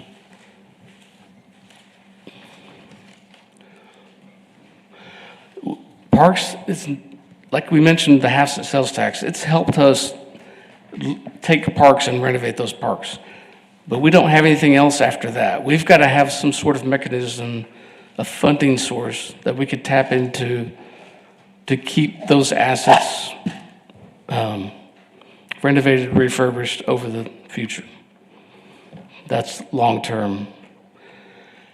And then just, we need to look at our staffing. Do we have enough folks to get everything done? Are they well-trained enough? We need to take a comprehensive look at that. It doesn't show up here on the slide, but those are the two longer-term things. I think that's what I have. You did it with 5 minutes to spare, so we have questions? I do. Didn't that parkland dedication, that came before council and did not pass? Never made it to council. Never made it to council? Okay, so it got stopped in the committee phase? They had a meeting of the home builders, Yeah, people there, and it froze right there. yeah, okay, that's what I meant. So it stopped at that committee phase? Yeah, it never made it to council. I think there have been some council members who are interested in that. Mhm. So it has not come before council, but council members have expressed interest in looking into it, as they have also expressed that about a landscape ordinance as well. And those are just individual members. So that, there was a group of council members who were looking into that, planning, working with them on developing what might be an option. Those things have been brought forward in the development meetings, what's that called? Development Task Force. They're trying to keep the community informed of things that are being discussed. So it's not designed to be a surprise or a catch-up. So those have been discussed in that time. The latest thoughts are that there are drafts of what a landscape ordinance could be and what a park dedication ordinance could be, but it might be better to bring those when you're doing this comp plan. Yes. It may be better to talk about it then, because you're having a lot of public meetings and a lot of input, and that might be a good time if council chooses to include it at that time. That's a good idea. When you were talking about the, your goal is to have a green space 2 miles from, is that what you said? 5 miles, whatever? 10-minute walk. 10-minute walk. Whose goal is that? It's a national standard. I mean, the council hasn't formally adopted that but as a professional Parks and Recreation person, it is a professional standard. But the city can choose to develop how it wants to develop. I think that this, I do have many more questions, and I like what Rick said about having that in a different, this discussion in a different setting. My biggest problem is that we have over 80 green spaces, I was told. A lot of those are not being utilized at all. And why can't we sell those? Now, I've been trying to get that information so that we can pursue that. The other thing is the home builders have just stopped. They have dug their heels in, because when you try to make them be responsible for the detention ponds, for the curbing, all this different stuff, that adds to the cost of any of the houses and stuff around. I don't know. I'm not as big a fan as of the park part until someone can make me understand where it is financially beneficial. And I'm not being critical, I just, of you or any of this, I need a lot more information and a lot of, what our goals are, since we've not, you've brought this, Sure. This up, like the national standard goal and what have you, and we've not ruled on any of it, so it's the perfect time to talk through all this at that other meeting that Rick was talking about. I don't think it is a financial deal, it's more of quality of life. Yeah, but it costs money to have There's a good cost. life. There's a cost to it. In this case, it goes through the developer to the purchaser of the home. Exactly, and that's I love Meadow Creek Park by our house in Southland, but I'm not gonna. If it quit being a park, I'm not gonna move because of that. And I don't let my grandkids walk from our house over there anyway. I mean, I don't know. I'm call me a Scrooge. I need to be sold on this. I understand. In terms of the 80 properties, I can show you the list. There's a list of about 33 parks, then there's sports complexes. Right, Then I'm there's a talking list I'm of talking about the 40 unnamed- parcels, like I'm talking about the medians unnamed and triangles spaces. and, The unnamed parks, these aren't parks. Okay. I'm talking about green spaces. most of those are parcels. They're just like medians or triangles and, Carl, on, the one that's kind of close to my area, it's in between the two orange circles on the far north side. There is a city building there. which location? So on your map, it's between your two orange circles up here that are identified as needing it. It's, it looks like maybe it's labeled as a neighborhood park service. It's the one green spot. There's a city building there. I think it's a gym. There's some old tennis courts. It's the north. You talking about off of Magdalen? Magdalen, yes, it's off of blue Magdalen. building? It used to be I think it's this spot here. Okay. Well, it used to You be know part what of I'm a talking Boys and Girls Club thing. I'm curious why that's just. That's kind of been open ran down. space. That was Lakeview Park. It's not a park anymore. It was downgraded to open space during, I say, the recession, 2008, 2009. It was one of 5 locations that were downgraded from park to open space. It still has some elements there. We had started to remove some of those elements, and a previous mayor from before told us to stop. So that's why those elements haven't been removed. And that's why it still kind of has. Those two circles. I'm sorry, what? It seems like it would almost take away those two circles if that was put back into service. It could cover part of that. In the middle of that circle right there, there's, going back to the property you're talking about, there is an issue with that property. It's lower than the grade. It's basically the stormwater plan for that area. It fills with water with the 2-inch rain, and so it's not really a good place to put really a park or a recreation center. But in the center of this circle, right above there, is the old Lincoln Junior High site. And that's one of the properties we've been talking with the school district about acquiring. Some are part of that. Just acquire it and then at some point in the future develop it as a park, like a neighborhood park. And then I want to be cognizant of time, so this could be a further discussion, but my biggest worry or thing about our parks is we spend a lot of money on the Bell Street complex, and I think it is highly underutilized. I agree. What would it take to get that more utilized, more tournaments in town, more revenue coming to our city from outside of the city instead of taxpayer funded? What would it take to get that done? That's a good discussion to have. That's not a short answer. I mean. Well, that's what I'm just. Yeah, you're gonna deserve an hour-long Yes. conversation with Rick Yeah. and them. And I would suggest that for these questions, to keep us on task, to try to hit that 2:30 spot. But no, they bring us, the parkland needs to be addressed, the drainage needs, the stormwater needs to be addressed. There's several parts here that are hot buttons that we need to go forward. But Patrick, to get you the time we need, we can't do it in 10 minutes. So it needs to be a 45-minute discussion or an hour somewhere. Thanks for your willingness to do that. Sure. And I'm not trying to be combative. No. I got a lot to learn, but I also am very frugal. Carl, good presentation. Thank you, sir. Appreciate Thank it. you, Carl. Thanks, Carl.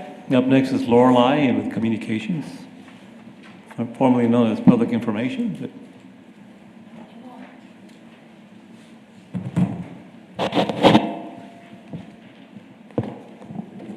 Hey guys, best for last. I'm just kidding. Maybe you can fix it. You can be quicker. Yeah, 2 o'clock. yeah. Negative 4 minutes. I'm just kidding. I will be very as quick as I can.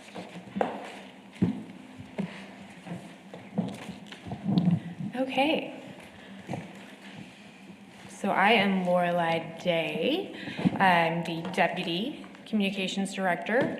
We are formerly the Public Information Office. We've changed our name to the Communications Department a couple years ago. I don't know. Am I echoey? Am I echoey to y'all? I'm good? Okay. Good. Sorry, I'm cognizant of sound. So our mission is to basically communicate interesting, impactful, important information both to the citizens and employees of San Angelo. We do this by through marketing, educational efforts, and that's internal and, thank you, internal and external, but primarily we communicate internal information to the public, external. Our primary responsibilities, and that's Brian Groves and myself, media relations, press release coordination. I can go through this whole list, but social media, that's our Facebook page. We used to do Twitter, AKA X. We don't do that anymore. We didn't find it valuable. We didn't delete the page, but we have our automatic emergency alerts going there. But it was kind of just tedious and not, okay, I'm hearing that go. Not valuable. So we do the website updates. Of course, our new website, sanangelo.gov. This includes the full redesign for ADA compliance. Internal, external communications. So the internal communications, that's sending emails to all city employees. We do the videos like City Select, highlighting just employees who I think directors select, and sorry, I'm a little brain dead right now. But we like to send those out quarterly, I think, or maybe every month. We were doing it for a while, but things like that. And then video production that goes along with that. Graphic design can entail anything. New hiring graphics, those we aim for quarterly, but it's triggered by a certain amount of hiring. So if we have, I think it's about at least 5 we require, and then we push it out on social media. Public education campaigns, of course, those are going to be on our TV channel, which is SATV Optimum Channel 17, and that goes to our YouTube channel as well. Emergency communications is also. Any questions there? Heather, any questions? Our strengths, Brian and I are our large team. Oh, I'm sorry.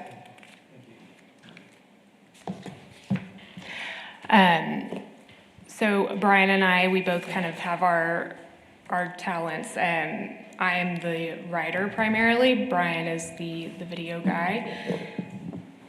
That being said, we both do a lot of different things. We handle audio and photography, graphic design, social media, all those things. Web content, web management, social media. We also have a broad community reach through social media.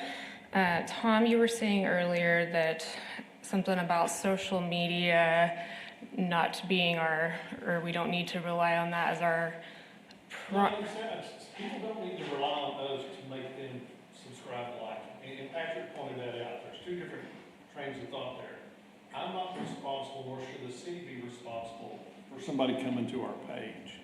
And what I wonder sometimes, while we look at that as our way to convey information, it's not the only way to convey information. And I sometimes, lots of times hear people say, well, I didn't see that, you didn't. I'm like, you know what, we put it on Facebook 87 times. There's other ways to get it. We can't be responsible for social media content. We can put out everything we want. We are not responsible for it. I got you. Okay.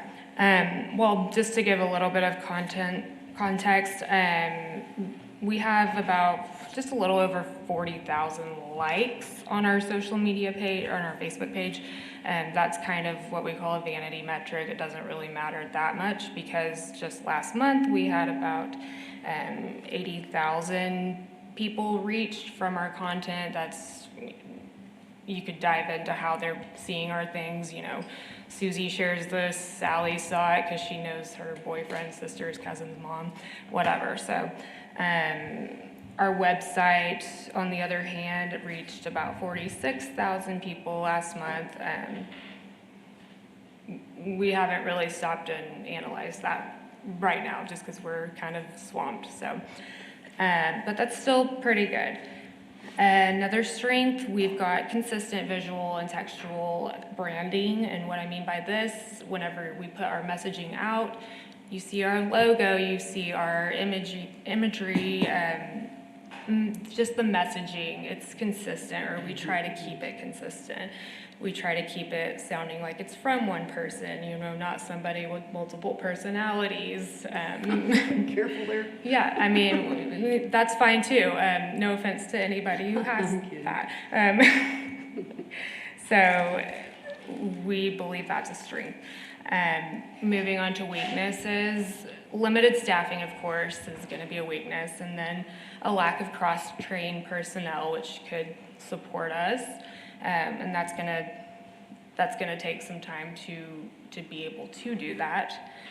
And then reliance on outdated tools. While we do have plenty of updated tools in this world that we are in, it's like you get a whole new system, and then, like Bucky said, you get today's new camera, tomorrow it's old. So, unfortunately, and we're thankful for what we do have, but so some of that is, it's just hard to be in the technology world and rely on things like that. But then some of the things like a lack of software, there's so many things out there that you see other municipalities have, like texting systems. There's something called text.my.gov that's pretty cool, and they can alert you, like, it's like a chat bot, but it's for, I can't remember. Oh, I felt like I was ringing. Okay, sorry guys. It's like a chat bot, but it can text you. Like if there's a street closure or something, it'll text you. It's kind of like Nixle too. So like water and emergency notifications, of course, there's things like that. So we don't have that, and I think that's kind of a weakness, but it also costs money. And then we can lean a bit reactive over proactive, and that's something that goes back to limited staffing. So, for example, our pool closing, there's also things you just can't anticipate. How do you check in on the pool every day? Like, hey, do you think you're gonna be closing anytime soon for chemicals? Or I don't know exactly the latest issue, but we are often reactive, and we'd love to be proactive, but we Can't please people. correct. Can't please them all. Correct. Hold on one moment, Laura. Everyone, if you have your microphone on, would y'all turn them off? Other than, yeah, I keep hearing this. I didn't even know it was on.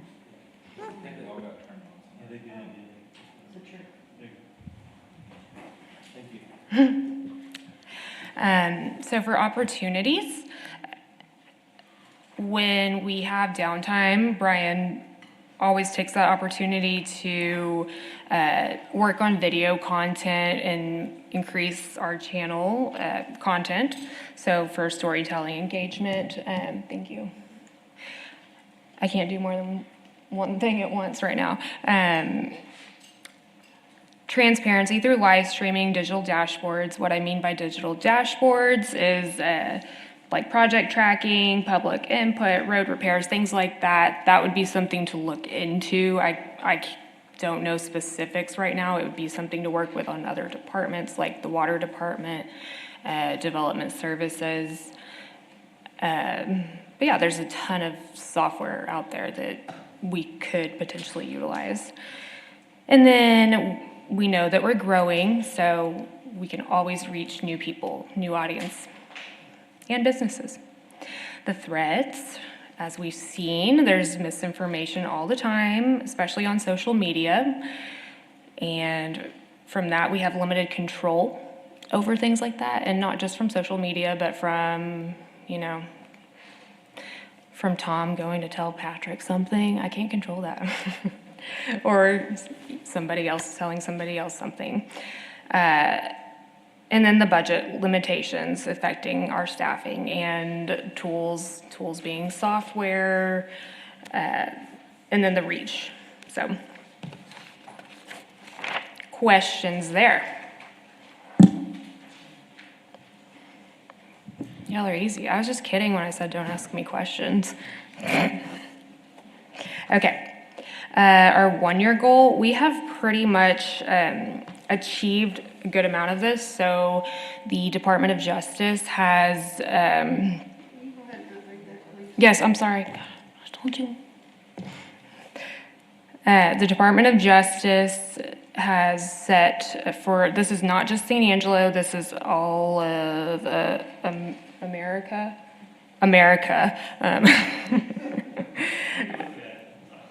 Angela, she's my emotional support coworker. No, she's for 88 things. So by 2026, all of America has to be in compliance for ADA standards. So that's why we got our new website, sanangelo.gov. And basically our biggest thing that we're gonna have to overcome right now, and we're working to think how we are going to have overcome it right now, is the PDFs and documents. So you can't just, it's more than just me learning how to update a document to make it ADA compliant. It's likely using a company to, we would have to pay them to update every single document on our website. So probably the answer is cleaning up the documents on our website and then paying for those, the existing documents, the necessary documents to be updated to the DOJ standards and ADA compliant. So we have until next June, we have a year. So not only do we want to get there, we have to get there. I think it's I don't know the fine, but there is a fine, and we want to be there anyway, but this will be a good thing anyway, because we have so many documents on our website that our departments look at them and they're like, we don't even know that we have these on here. What is this? This is from the 1900s. I don't know. So this is a good thing. The required resources on this, IT collaboration, it's going to be minimal. We might need them. They typically do not really touch the website, but in case, it's just in case. The budget, we don't need the budget for launch promotion because our website already launched, so ignore that. But we will potentially need the budget for training our staff and for accessibility training. I just don't know yet what that is, but stay tuned. And that's also going to be, so me and Hannah Murrell, and then it's just Hannah and me? Okay, sorry, this is new. We are going to be ADA coordinators alongside Angela. So we're going to have the knowledge, we're going to be trained, certified, like Teresa was, and that'll be a good tool for each of our departments to have. And that we're working on that. It's just a process. Ongoing CMS technical support, that's just through our website, and they are great about that. I don't think I need to elaborate too much on that, but are there any more questions about our 1 year? I'll be quick on this. Can AI do that? I know it can summarize so many things like the PDFs and I'm sitting here Googling I know AI can actually build a website, but can it do, since that information's already there, can it, for lack of a term, convert that to make it ADA compliant? I don't think so, not to my knowledge, because it's like creating tags, going in there, and I don't know what all it entails, but it's pretty tedious. Unless you know, Angela, I wouldn't see how it could do it, because it seems like it's a manual thing. But we can certainly look into it. Okay. Our 3-year goal. So the bottom line here, make things more efficient. We have already implemented a system where we're asking employees, internal employees, to use a communications service request form, and this is just to streamline things, so it makes it more transparent. There's just multiple benefits, but there's paper trails of things. So if people make requests, like we'd like a social media post for date night, I'm just using an example, but they give us all the information. It's all right there. We've got all that to reference. So this is something, that's just an example again, but we'd like to do this for video requests, for our PR requests too. So that's just, again, I think we started this, it hasn't been a year, but we'll get it. It's new, there's a learning curve, there's growing pains, but we will get there. We would love to have additional communication staff. That's going to require the budget, but I know we will start probably with some graphic design interns. And after that, hopefully we can get a full-time employee, full-time graphic designer. I think after we have some interns, then we can see the need for that and go from there. Perhaps an additional videographer or video production assistant. We'll talk about that later on. Brian might have more input on the video need. We'll need budget for that, of course, for tools, licensing. I don't know what the licensing is. And then support from all of you. Y'all thinned out. But we do need people to utilize the form the service request form. That's about it. That one's just making us more efficient and organized. Any questions? There's one more slide. I'm on my 3. So let me ask, do you see things within other departments of other cities of similar size that we don't have that are obvious? I mean, that are things that you think would be an easy grasp of us, not a deep reach that's deep into the budget. Those are the things we need to look at that put us in, comparable space to communicate, to get what headwinds are you seeing that aren't too expensive, that might be within grasp. So those are the things we're going to do. We've said it time and time again. We're going to ask y'all to do more with less, and we hear you talking about people. We get it. We've got to get through. Or are there things that you think are just obvious we don't have? Yes. So I think we are the only department I can think of, the only communications department our size that is 2. Most people have, I know Round Rock, they're a little bit bigger, but they've got 9. Odessa has a few. Everybody has a few. Of course, the pay is higher. The pay grade is higher. I know that pay is something that we're looking at citywide, but if you look at where they are at and the gap of from for example, from deputy to director, it's about, just in Texas, in about 100,000 size city, it's 15 to 30%. We are not within that. So I think that would be something worth looking at, especially if you want to talk about succession, if you want to keep your employees. That's something that, as far as software, I think the new website was absolutely needed, and that was a great start. So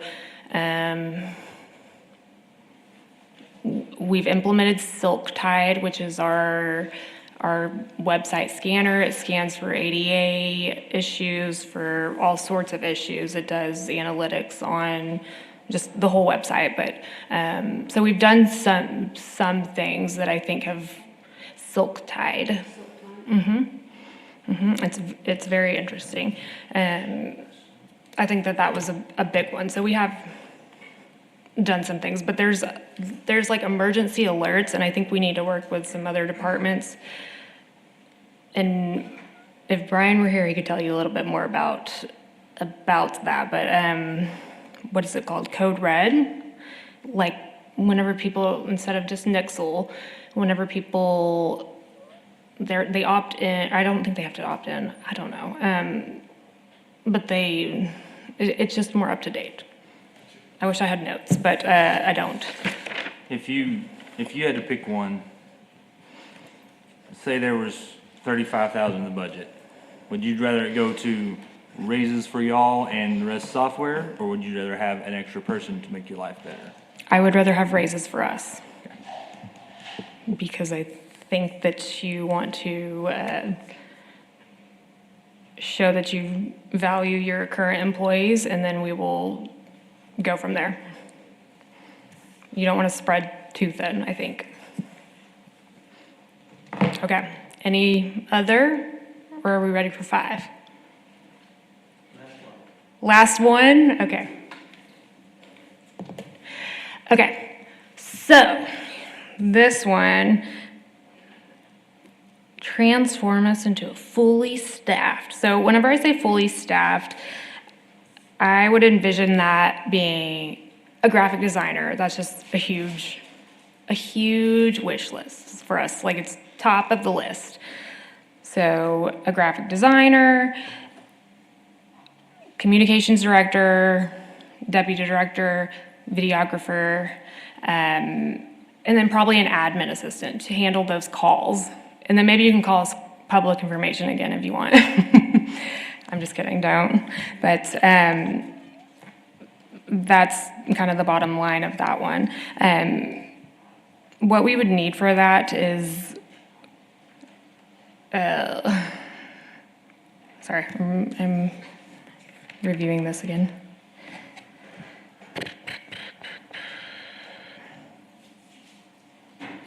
Okay, so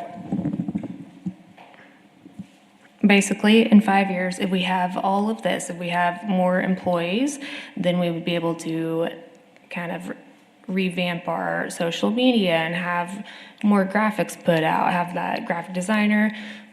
We would all be able to work together more. So stronger in-house creative team, we would all be able to work together and have more content put out ultimately. So more budget for software tools, and we would kind of maintain what we would have. But the more staff we would have, I think the more we could and would use more software and tools. And I know that's kind of a confusing statement, but what time is it? 2:30? It's past my bedtime.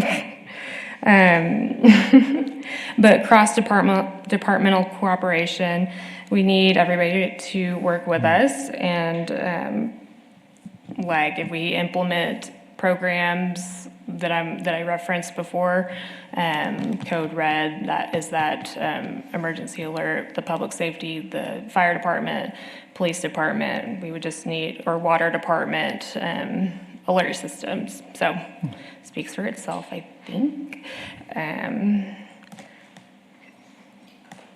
Okay, leave out consultant support. I don't know why I put that. I don't want consultant support for the branding initiative.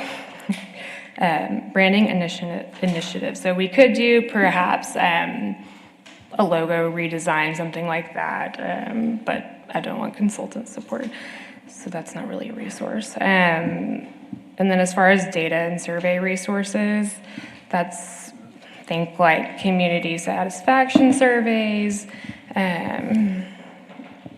And this is where we would pay, this is like our silk tide, where we pay for the ADA scans, for the web scans. And that's just for, so y'all know, that's like, we pay for that per year, and that's $6,000 to $7,000. I'm not sure the exact amount, but that is an annual contract we renew. That's all I have. Well, I don't have any further questions. I think you covered it. We see where we fall, we have some shortages. And Mayor, I do want to point out that both Brian and Lorelei, you've mentioned several times doing more with less. Definitely an objective that we'd have, but they've definitely done more with less. It's an award-winning department. It seems like every year you win state awards, for the work that you do. So outstanding on that. So thank you. And thank you for the presentation as well. Thank you. All right, we're done, I think. Mayor, at this point, it seems like we covered the questions as we went along, just like yesterday. So we're good now. Be Monday morning at 8:30. Everybody want to order at 8:30? Thank you.